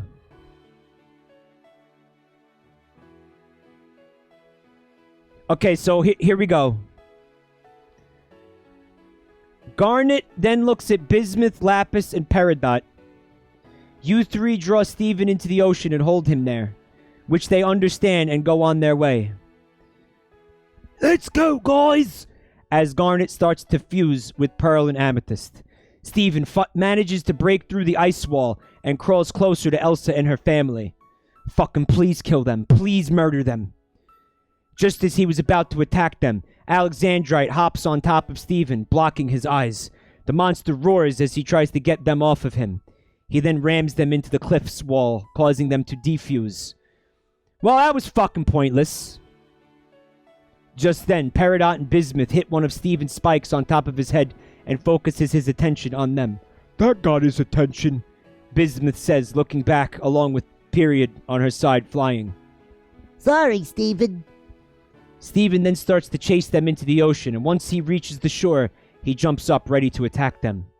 Period and Bismuth scream in terror, but just below them, water chains grab Steven by his arms and neck and pull him down onto the sallow, dark sea. Water chains.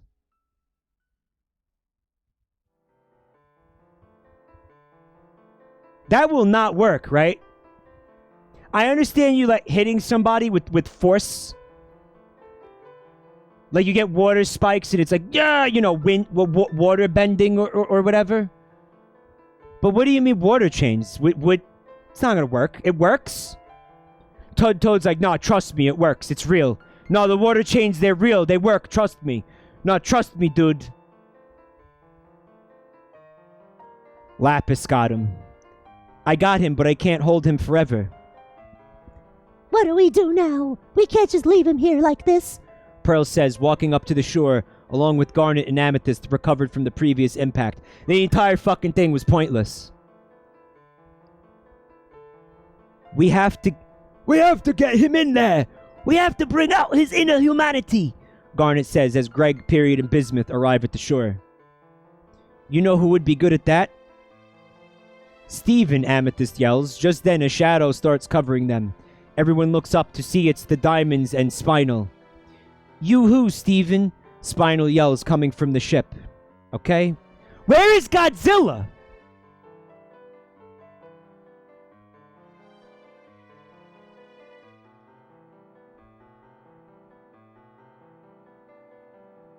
Oh, he's here. Okay. Steven then starts to walk over to them, but just as he was halfway over to them, he then notices something rising from below the waters. It was Godzilla.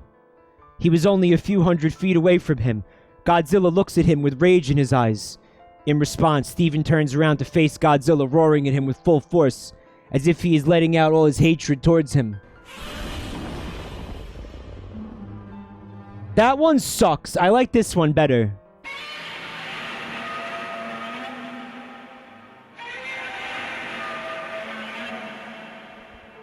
That's the OG roar, I think, and this is the 2014 roar, it says. Blows. The original one is so much better. Cold Atoll. Welcome back to your new home, freak. Thank you for 2 months of support. It was a standoff. The standoff of the century. It is a marvelous sight indeed, but not for the faint of heart. After gazing at each other for a short time, Godzilla makes... because they gotta look at each other. Godzilla makes the loudest roar possible as a sign that he is not backing down. Steven then charges at Godzilla, and Godzilla does the same, and after a few seconds, they collide. Oh, look! It's Destroyer! He's back! Guess what? I don't care about this anymore. Everyone is laying on the ground, not knowing what is going on. Just then, Pearl wakes up groaning, and then she gasps at the sight in front of her. Amethyst comes up next to Pearl just as surprised. Look, guys, Godzilla is battling Steven. Godzilla manages to dodge Steven's attacks as he turns around and whips Steven with his tail and knocks Steven back, roaring in anger. Godzilla roars back, grabbing at Steven's head, but just as he was about to make another attack, Steven whispers in his ear gently and says, Come on, guy. You don't want to be like this. Come on. Let's just be buddies. You're not really a bad person, right? Come on, let's just be friends. You know you don't want to do this. While gently stroking Godzilla's cock. And Godzilla's like, no, I do. I really do want to. No, you don't know. I do. I do want to kill you. I mean it. I really do. Seriously. I have to. I have to kill you. This is not going to work.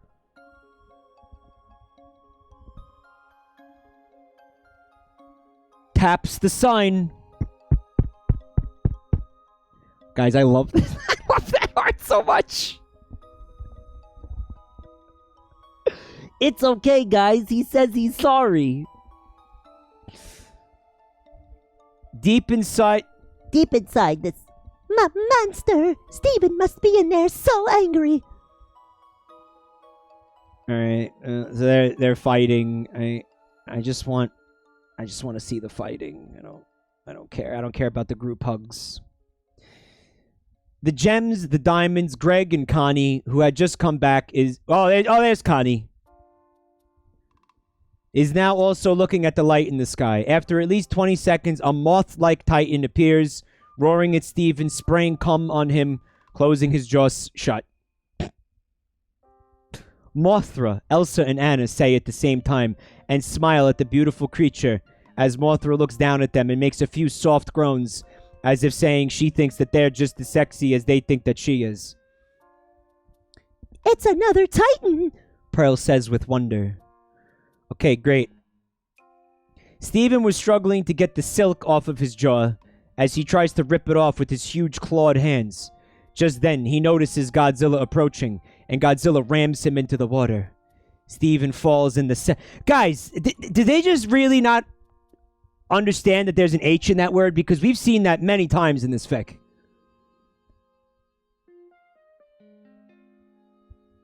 Why does Mothra keep moaning?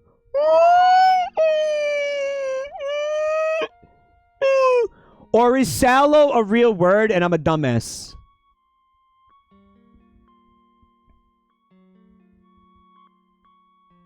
Just as Godzilla was about to make another attack, a fiery silhouette appears from above, rushing right towards Godzilla, screeching. It was Rodan. He crashes into Godzilla and knocks him back into the water, roaring, "Everyone's here!" After a few seconds, Mothra attacks Rodan, slashing at him. Okay, great. Cool. Okay, now here's the Destroyers terrorist organization, not to be confused with the Destroyers terrorist total landscaping, which by the way, I will point out, is not what they were calling it in the beginning of the fic. They were calling it the League of Terrorism. They have arrived. To be continued. A battle of corruption. Okay, so the spirits came out. There's helicopters, blah, blah, blah. Everybody's fine. Like, it's not even like it's exciting. They're just beating the shit out of each other. Meanwhile, Mothra and Rodan were battling in the air a distance away from Steven and Godzilla. Mothra has a major disadvantage against Rodan, since he's a lot stronger and bigger than her, but size doesn't matter. Mothra is not a size queen, folks. Size doesn't matter. Said nobody ever.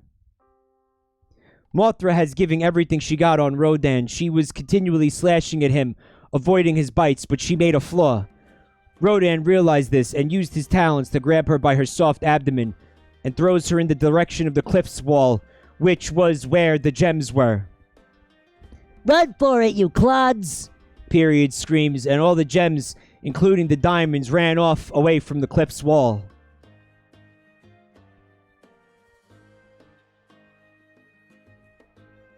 I'm going to the end.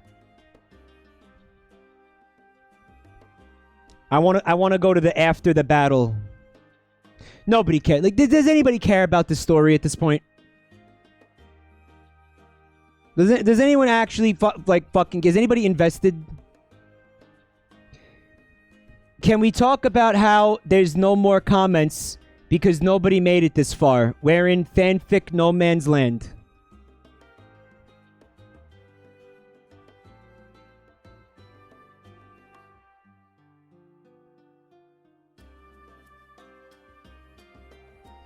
It feels terrible. Everyone on the cliff also saw this sight. Wait. What is the sight?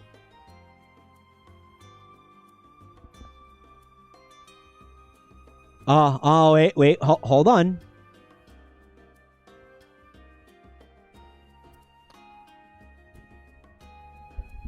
Everyone is hugging Steven to help calm him down from the corruption.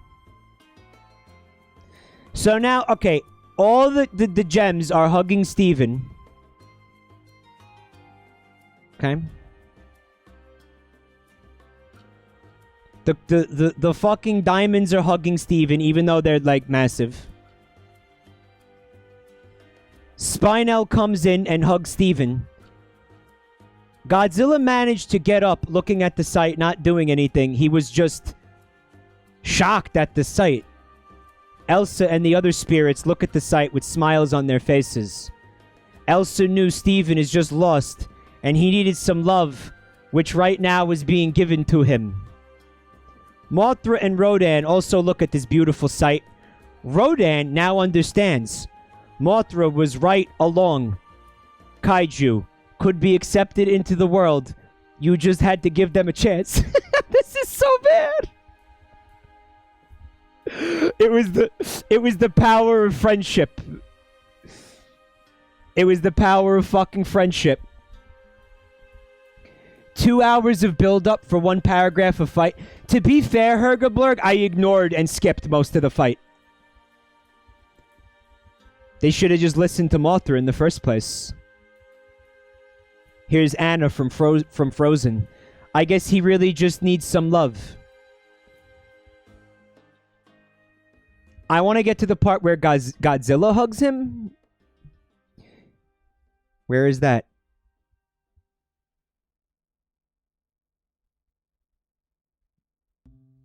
It's over. Steven wakes up to see the sky above him, which is cleared up, crying a lot from all the emotional pain. Then he starts to notice Connie in front of him wiping his tears. You know what it reeks of, guys? It reeks of... Bruh. He notices they are on Godzilla's massive hand. He doesn't freak out. He just let it be. Standing nearby with him. Standing nearby him with... The, like, positioning of people is, like, super fucking important to this author.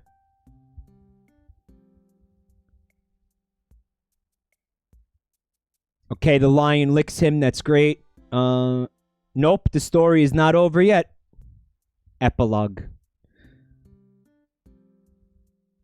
This is it. All these events happen so quickly, like it never happened.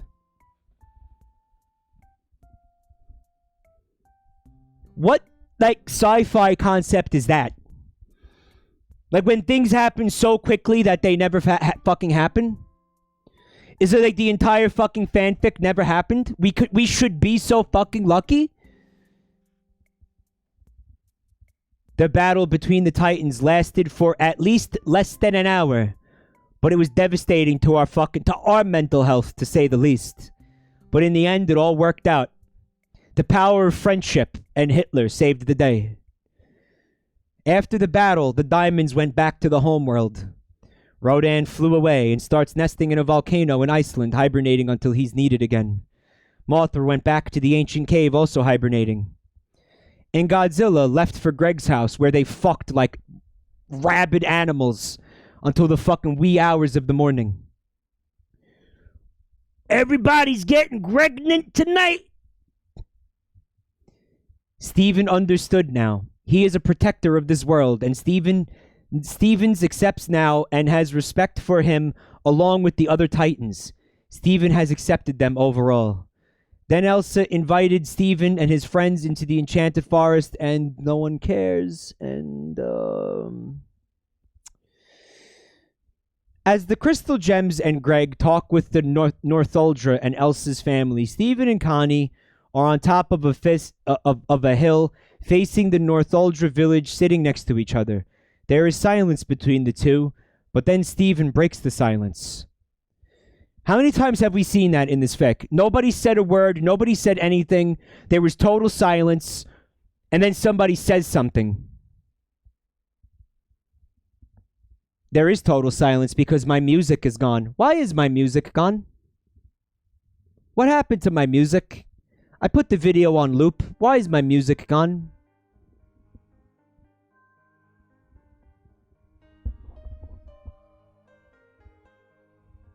Connie turns to her head to face Steve. Connie turns to her head to face Steven and also smile. How do you turn to your own head? Let me try to do it.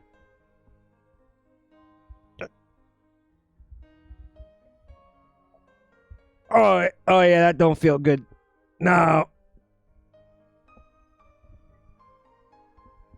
Nope. No, that doesn't feel good at all. Connie, I'm really sorry for what happened. Steven is then cut off by Connie. Steven, don't even think about apologizing. It's okay. We all have done bad things. No one is perfect. Connie says in a soft tone. But that doesn't matter, Connie says with love in her eyes. Steven looks into her eyes and sees it too. Love! Love! Love! Love! Love will always triumph. As Connie leans in, closing her eyes, same with Steven, and they touch lips. This kiss is slow and passionate. It really channels their love for each other. Eventually, they break the kiss, and they both have stars in their eyes. I will always love you, Steven, Connie says. I love you too, Steven says, and they hug. After the hug, they both walk down towards the North Uldra village where everyone else was. Garnet then notices them and says, Hey guys, how was your kiss? So yeah, Garnet was like standing in the fucking bushes watching them make out like a fucking pervert. Both Connie and Steven blush as they look away from each other. Pearl couldn't help but facepalm Big Mood, smiling, and Amethyst laughs a little bit, tries to keep it in by covering her mouth. Luckily, not many people heard it as they were all busy talking. Steven, still blushing, then says, Well, to tell you the truth, Garnet, that kiss was pretty fucking shit. He said, as Connie was standing right there listening to him say it. Just then, Elsa approaches them. Hello, guys. May I talk with Steven privately for a second? Wow, Steven gets to bang Elsa too? Damn. What a fucking player. Okay, so now Destroyer is back, but I'll be honest with you guys. I refuse to read anything related to Destroyer, so I'm not going to. King Ghidorah will come back.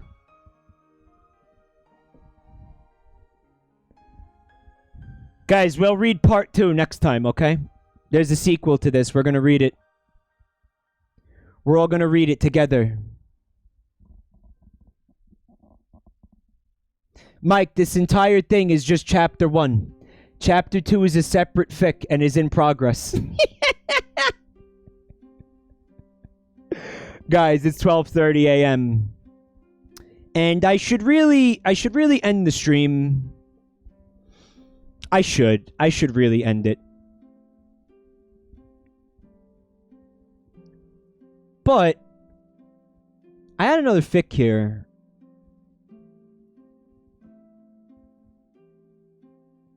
And it's pretty short. It's pretty short.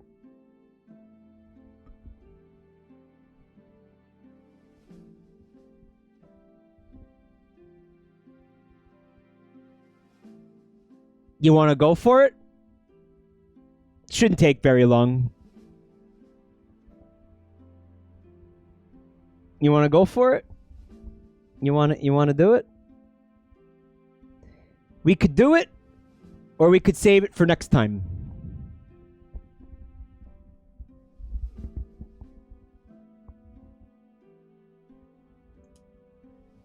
Now, fuck it, do it. To get rid of a palate cleanser from the last one? You need a palate cleanser? I don't know, Mike. That last fic ripped my soul from my body. Palate cleanser? You want a palate cleanser? Do it. It will be funny.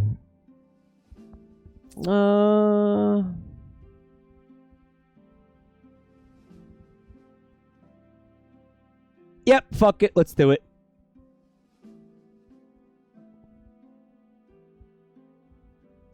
I like to call this one Shawshank Universe.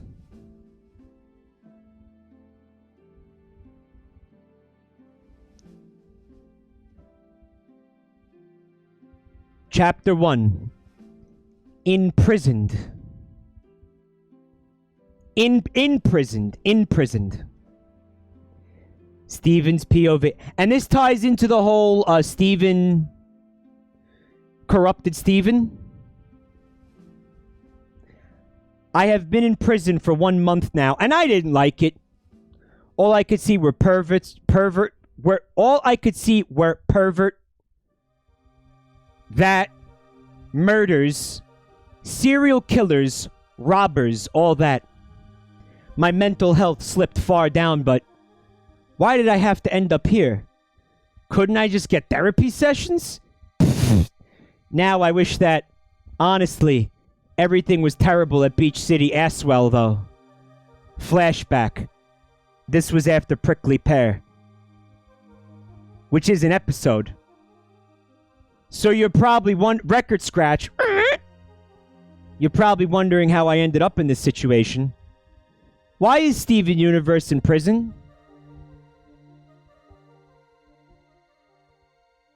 We're about to find out. Steven! Pearl shouts at me as I try to walk at the door without getting noticed by any of them. I turn to look at Pearl, Garnet, Amethyst, giving me all stern looks, and Garnet shakes her head at me. Steven? You have to talk to us. You can't just keep running from your problems. Garnet says to me. Though Garnet's glasses covered her eyes, I could tell she was watching me everywhere I went, so I wouldn't try anything funny. You know, like Amogus.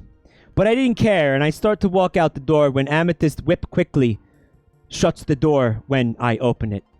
Huh? We all said to ourselves after reading that sentence. I mumbled to myself, and my surprised face turned into an angered face. I could feel my face turning pink. Steven, control yourself! Garnet spat out, giving me a stern look. And Pearl was feeling bad like she always was, and Amethyst was trying to take care of the situation maturely as possible. It wasn't working so much. I hiss at them, and as I see their weapon come out, and I quickly realize they were going to fight me, and I cursed in my mind to them. I called them clods. I quickly turned back to my normal skin tone and sigh. Using weapons on family, heh, how sweet. I hiss at them and slam the door behind me. I was being super hostile, but they deserved it. Flashback ended. The time was 7:30. Everyone went out of the cells and went to the cafeteria to have a delicious breakfast. Like, delicious in bunny quotes or whatever, because it wasn't actually delicious. It was actually not delicious at all. All the inmates shoved past me as they got to where the food was. Sure, the food wasn't good at all, but we couldn't just starve ourselves. I tried it once, and I ended up feeling worse than having the terrible food. As I walked to get my food served, I had realized something. We got new food. Oh, it's just different colored jelly. It used to be green, but it was blue. At least he looked better than usual, and some slop gets dropped onto the tray. I look up to see Bertha, the lunch lady, and she glares at me, and I look back at my food on the tray and continue to get my food, and after I sit at a table. So basically, this fucking kid is comparing, like, prison life to just being in school. Like, he thinks it's like the fucking school cafeteria. That's how he's imagining it in his mind. It's different colored jelly. It used to be green, but it was blue. God knows what the fuck he's talking about. I think he's just trying to hammer home, like, how much the food sucks in prison. And it's like, nobody doubts that, man. You don't have to spend time telling us how bad the food is in prison. Like, we can all imagine that it's fucking bad.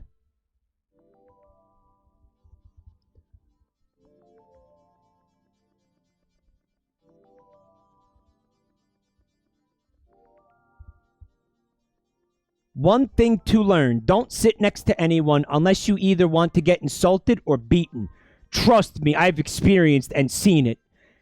Never sit next to anyone. So what, there's just individual tables in the prison? As I sit down, I look around to see the same repetitive thing to happen, kicking, punching, screaming. Gotta say, it was cool for a while, but it got boring happening almost every day. If just for one day without it, you'd be shocked. What? There's social distancing, yeah. Just 1 month in prison can make me go even more insane. Then I may be. Oh, right. But what about the part where I killed people? Womp, womp, womp. Flashback. I was a monster. I was growling, ruining things, ruining lives. A voice kept playing in my head. I let it happen. I let that voice take over. But I wasn't saying I wasn't amused by it, though. Steven, you don't deserve the worst. Oh, thank you. I don't think I do. No, you deserve to be happy. Thank you. You can be happy. Even if it means taking it out on other people. Your trauma, your anger, your depression and anxiety. Maybe I did deserve to feel happy. I grabbed one of the but it was no use. I grabbed one of the used to be corrupted gems from Little Homeschool. I hold in my hand and I grip onto it, squeezing it. The tears from the gem annoyed me, so I didn't poof the gem. I shattered it. Flashback. Pause. Okay. So I killed 2 people. Does the gem really count? It's shattering. It's different. You know what? Never mind. Man, I hope you got your lawyer to use that argument in court, Stephen. Okay, so I killed 2 people. My client killed 2 people. So what? Does it really count? I looked down to see Gems in shock and see Garnet in tears and disbelief. And then she didn't decide to hold back and tried to stop me. Heh. Funny, she didn't even fuse with any of the gems. She just really cared for the gem that she decided to be on her own. I mean, she's a fusion, but that's different. Her as a fusion wasn't enough to stop me.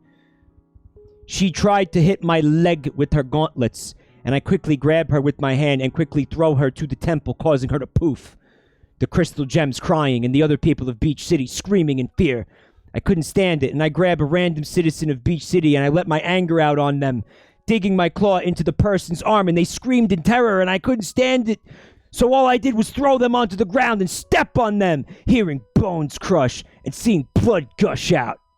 Yeah, blood, yeah, killing, yeah, murder, yeah, kill, murder, blood, yeah, bones and blood, yeah. I spot a familiar face, a very bad person, an annoying person, Kevin. I glare at him as soon as I see him rush to his car. I grab the car with him in it as he screamed, "Who are you?" He screamed at me. I try to spit out Steven, but it come out gibberish-like. I quickly throw Kevin into a wall and throw him into the ground, causing a painful death, just like the other person. Oh God, what had I done? You have done well. No. Good, well done, Steven Universe. Well, that's part of the story. It's hard to look back on.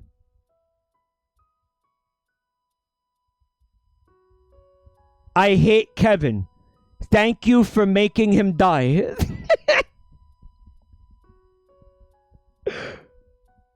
Here's Joel asking the real questions. How long is Steven's sentence? Has Steven applied for parole yet? I'm not getting any better. I didn't really mean to kill those people. Something in me just snapped. Now my life is boring. No thrill to it anymore.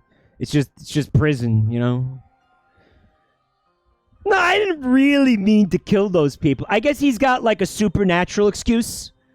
But I imagine that, no, that argument doesn't hold up in court very well. I didn't mean to kill those people. Another boring day and boring routine. You wake up at 6:30 and have a shower and make your bed in your cell, just like a real bedroom, yet with bars and rules to it and curfews. Then we have breakfast. On my first day, there were people having a food fight.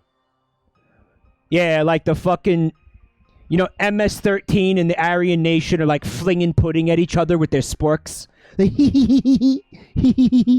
Throwing like bread rolls and like flinging mashed potatoes at each other. It's fucking just good wholesome fun, you know? Good wholesome fun. Tell you, he thinks it's like fucking high school cafeteria.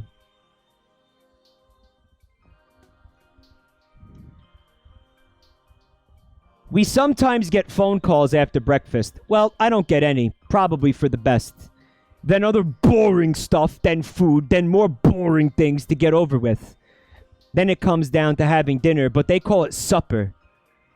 They call it supper in prison. I didn't know that.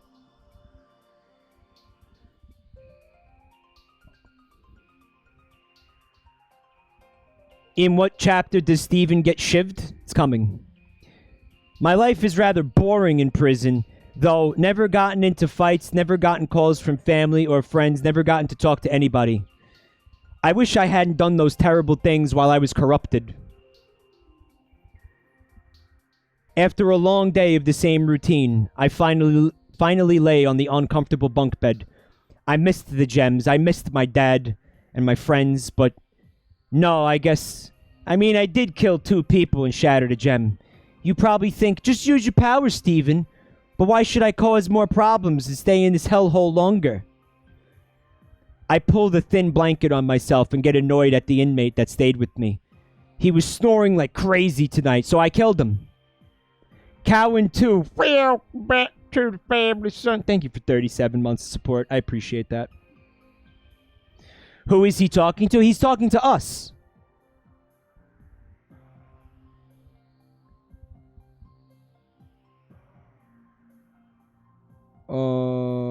He was snoring like crazy tonight, and I pull up the pillow over my head and groan, complaining about the annoyance of the prisoner. I sit up on my bed and wish I had just kept everything deep down to the bottom of my heart, but it raised up and ruined everything. I clutch onto the blanket, trying to ignore the snoring from the prisoner, and I eventually just snap and scream, and then guards hear me, so I quickly shut my mouth. What was I thinking? I quickly get into bed and fake sleep so I wouldn't be noticed, so another person would be guilty and decide to shrug it off. Will Steven crawl through a 40-mile shit pipe to escape? Maybe. Day 50. I figured out I could fit 50 cigarettes in my ass. Granted, I don't have to fit the cigarettes in my ass. I could just put them in the lion pocket dimension. But I put them in my ass anyway, to be a spiteful bastard. He's trading them with people. It's like the butt pennies, but it's butt cigarettes. The sun raised up early in the morning, and once after breakfast, I was called out that I had a telephone call. Look who I saw, Connie Maheswaran. I couldn't believe my own eyes. Who would have thought she'd come to see me? I sit down, and my eyes were wide in fear. I'd want to do something bad to Connie. She looks at me and smiles. Hey, Steven, are you doing well? She brings him a cake. She's like, Steven! There's a nail file in it. Use it to escape. Steven, I baked the nail file into the cake. He's like, wow, that's a weird recipe, Connie. Where'd you find that one? No, you use it to escape, idiot. And then he forgets that the nail file is in the cake, and then the bathroom hurts like real bad that night. The bathroom hurts real bad. He just eats the nail file. Hey, Steven, are you doing well? She says a telephone to her ear, and I tremble hearing her voice, but I try to act natural. But it wouldn't seem to work. Just calm down, Steven, calm. I nervously smile. Well, so far, so good, I stutter. Seeing her appearance here made me feel crazy, not in a good way. She smiles at me as if nothing was awkward. That's good. I know it must be hard in this terrible place. Connie replies to my awkwardness. How could she be fine right now, universe? Oh no, not that voice again. I wanted to leave right now, please. I tried my best to stop that voice from entering back into my mind, but I guess I hadn't succeeded, and I started to tear up, tensing up my body, and Connie notices my awkwardness, but not my stress that something might happen, and her smile turns into a frown. Steven, it's okay. I know it must be awkward, but... She comforts, but I cut her off. Look, that's great. But, can you just go now? I reply, and she raises her eyebrow. I just got here, plus I've got a few more minutes. She smiles, and I start to glare at her, which makes her confused. Look, I get it's awkward, but don't be like this, Steven. Why is it so awkward? Is this supposed to be a conjugal visit, but Steven's a virgin? she suggests in a soft tone, and I slam my fists on the table. It's not the awkwardness. I have a different reason. That's why, before I could continue, I was cut off, being called back to my cell for disturbing others during their talks. Hurt them. Torture them. Kill them. Stephen, do it. I scream in my mind, no, no, no, no, but I felt the horn rising through my hair again. Please get me back to my cell. I don't deserve to feel like this. I don't want the horns back. I was finally getting better in this hellhole, though. My corruption was weakening. It doesn't stop, though, so as I reached my cell again, I cover it up with my pubes. Kill. Please stop. I don't want to stop. Just leave me be. I'm just not okay right now. The last thing I need is you. Tisk, tisk, Stephen. Oh, enough already. You're just a voice. Stay out of my life. The voice had disappeared for now, but I'm sure it will be back.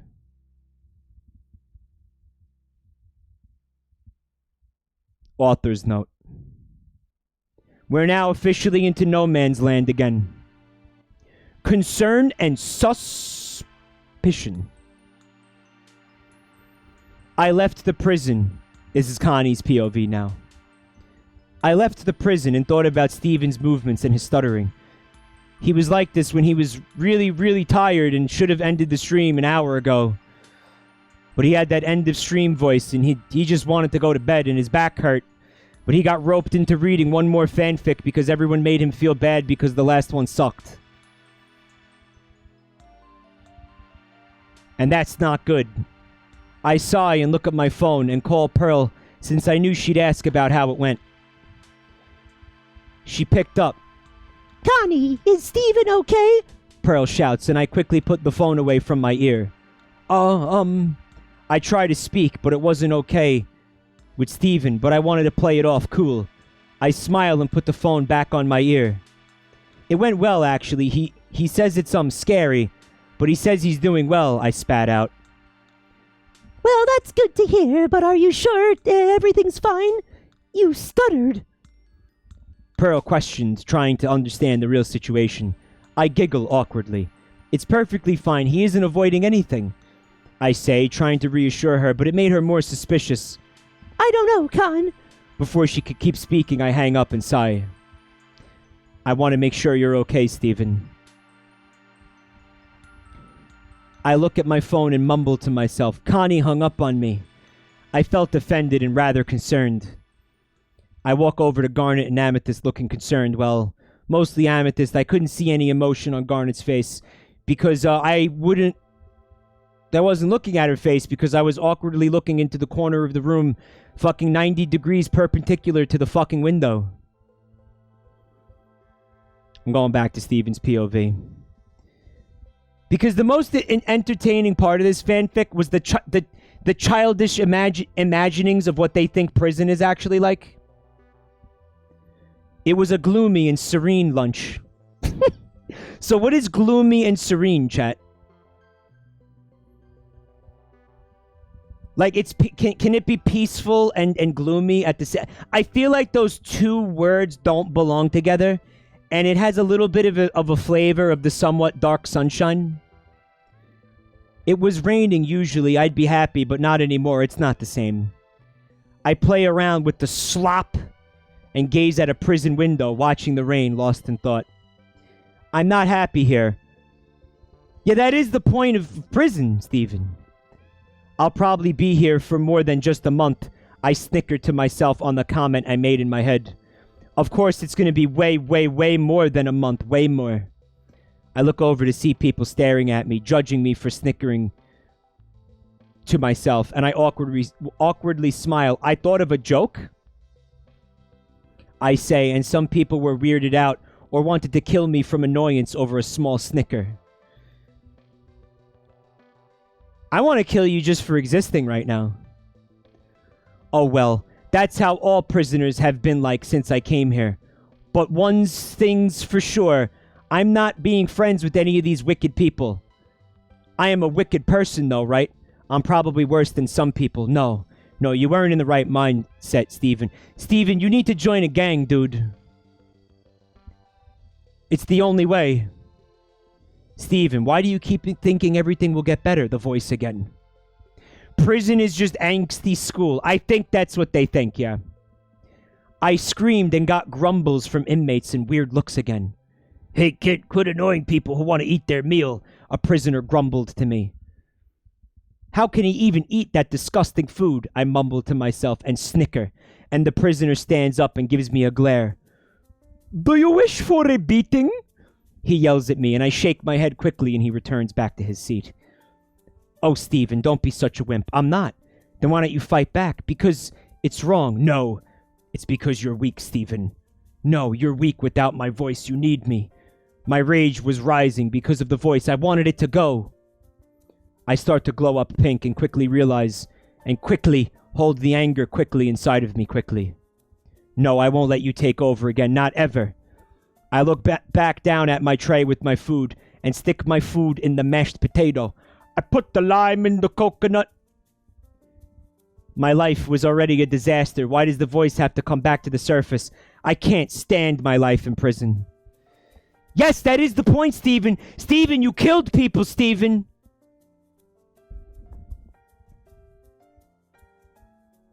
I lay on the cold, hard floor of my cell and try to keep control of myself.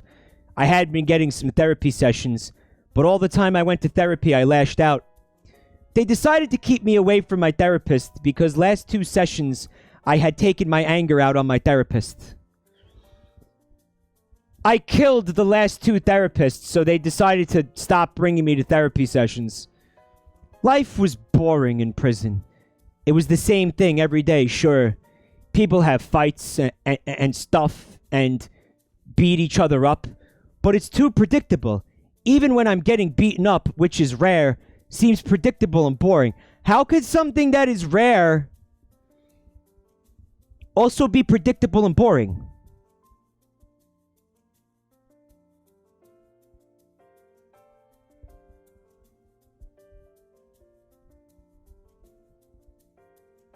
But one thing is for sure, they are still scary and still psycho.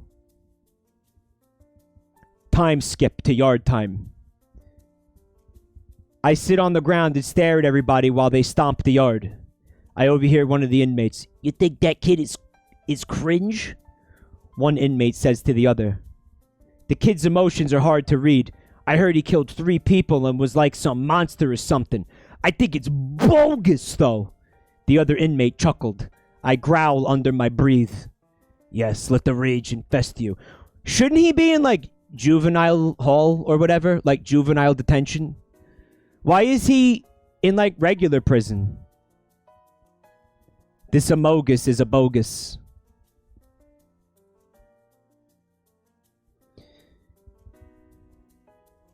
Okay, I've got nothing. Oh, well, I could keep my anger inside. I sigh and just kept my anger inside. Freak! The inmate said, and suddenly my rage was overflowing in my body. I can do this. No, you can't. I slam my fist on the ground and stand up. Could you keep your negative words about me to yourself? I shout at the inmates, catching everyone's attention. This is just me, like, fucking talking to the chat. Can you keep your negative words about me to yourself, please? I didn't lash out, but I didn't exactly help myself. I'm about to get beaten up. I know I am. Sorry this was a short chapter. Please don't apologize for that, ever. It's totally fine. Okay, so he's in a new therapy session. He's got a therapy session. He almost killed the therapist. Who fucking cares? My back hurts. I want to get to the good bit.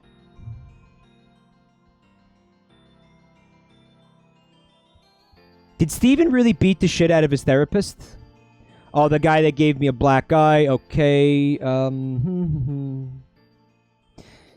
I stare at some of the inmates. Sometimes it's not good to stare at them since, well, they are crazy, but they don't seem as bored as me, to be honest. I'm at least a little less bored watching others enjoy themselves in prison. What do you think that entails? While others go crazy not being able to get out of here. Once I saw someone trying to break out, and a guard caught them, and the prisoner bit off half the guard's ear. They keep Mike Tyson in this place. But wait, maybe if I did befriend people, they could help me escape. Teh, I could betray them after they help me. Oh my god, no, I'm not doing that, teehee. I'll just stay here. Holy, this is actually so good, OMG. You will always be a monster. Look at this fucking Irish-hating bitch. Oh my god. She's definitely not into Irish anal. Hold on. I want to get to the part that matters. Okay, so Connie's POV. She goes to the prison. I finally reach the prison and quickly get out of bus and quickly shout, "Thank you," quickly to the bus driver, but the bus driver already left quickly. I run towards the entrance and I didn't know what to do. They wouldn't let me in. I quickly grab out my phone and text the gems, "Come quick to the prison with Lion, it's important." I soon see a pink monster's head pop out. Steven, oh god. The pink monster threw its weight around, breaking through the prison, breaking some of the wall. Looks like the prisoners will be happy, but still scared. I don't know. I don't care. Steven needs help. I soon see a portal and see the crystal gems on Lion. Garnet looks up. He turned into that monster again. Last time we couldn't do anything. It was himself. Garnet says, looking actually quite worried. I look at Garnet and taking in what she said. Exactly. He can only fix himself. We just need to persuade him. Steven's POV.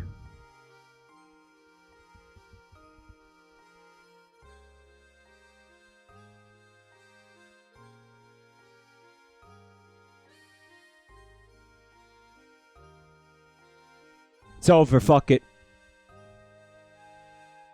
Guys, my back hurts real bad. I can't even focus on this. It's over. Fuck it. Whatever. Okay, listen. Guys, thank you for coming tonight. Thank you for watching. I hope you enjoyed this as much as you possibly could. I know it sucks. I know it sucked. I know I'm terrible. I know. But thank you for watching it anyway. Yeah, it's 6 hours. Thanks for sticking with me, even though it sucked. Okay, guys. Thank you for the subs, resubs, bits. You guys are amazing. Thank you so much for all the support. I don't think I'm going to be doing these streams for a while. Because, well, I can't find good fanfics. I cannot recapture the magic of Zooted Eggman and Deranged Sonic. It's not out there, guys. So I think we're going to take a break on these for a while. You can't force it, you know? I'm not finding the stuff. It ain't out there. Conveniently ignores the Google Doc. No, it's like I think they're okay, and then I start doing this, and I'm reading it, and I'm like, yeah, they're bad, and then people in the chat are saying they're bored, and then it's like, yeah, I don't think I could do this like this. It's just not possible, guys. You know what it is? There isn't going to be a steady stream of material that's gonna be amusing for all of us, you know. So TOS is holding you back. You know what? If it wasn't for a lot of the fanfics that I have to pass on because there's something in there that's just, yeah, definitely gonna upset people. Not just Twitch TOS, but it would probably upset some of the viewers. You know,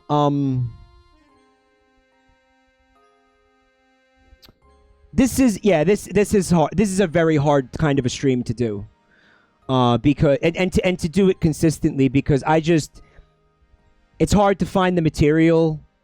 I feel like it's not out there, you know. I'm not going to be able to do these consistently, guys. It's just it's not feasible. And it's like there's people don't do things like this very often for the reason that, you know, I'm finding out. So whatever. It doesn't matter how hard I try, you know, I can't. Whatever. Making some of this stuff fun and interesting is definitely out of my skill set. It's out of my range of talent. So I'm pretty beat up over here. I'm exhausted. I'm mentally exhausted. I'm physically exhausted. You know, I'm probably gonna take a break from this for a while. Maybe we'll find some other ways to incorporate to use the face rig, because I know you guys like the face rig. Who knows? But again, guys, thank you so much for all the support. Thank you for watching. Thank you for the subs, resubs, bits. If you guys want to follow on Twitter or on YouTube, there's going to be links in the chat. And yeah, I was going to say put art on the Buru, but guys, I really want to get out of this chair right now. Would you hate me if we looked at the art next time? If we looked at it after the next stream, which will probably be Sunday night. I think I'm going to do Kirby again on Sunday. Would that be like the worst thing in the world if we did that on Sunday night and looked at the art? You guys are amazing. Thank you for not being upset by that. The VTuber looking physically ill adds a lot to this complaining. I'm in real pain, and it is being expressed on the model's face. So yeah, again, big thanks to Mountain Dew and Tita for making such an expressive fucking thing. You want to hear something wild that Tita told me? Tita just decided to make this thing. Tita has no background in 3D modeling or anything. They just thought it would be fun to make a VTuber model, and they just taught themselves how to make VTuber models with YouTube and stuff. Yeah, it's fucking crazy, right? Wouldn't you think that this type of thing would be really difficult? You think you could teach yourself to make something like this? I know I couldn't. But no, whoa, did you see that? Fuck, can I replicate that? Wow, cool VTuber model, Tita. Let's try to fucking destroy it now. Generally, no, they did a great job. And thank you again, Tita. And thank you, everybody, for supporting and watching and shit. I gotta go. I love you. Have a great night. Take care.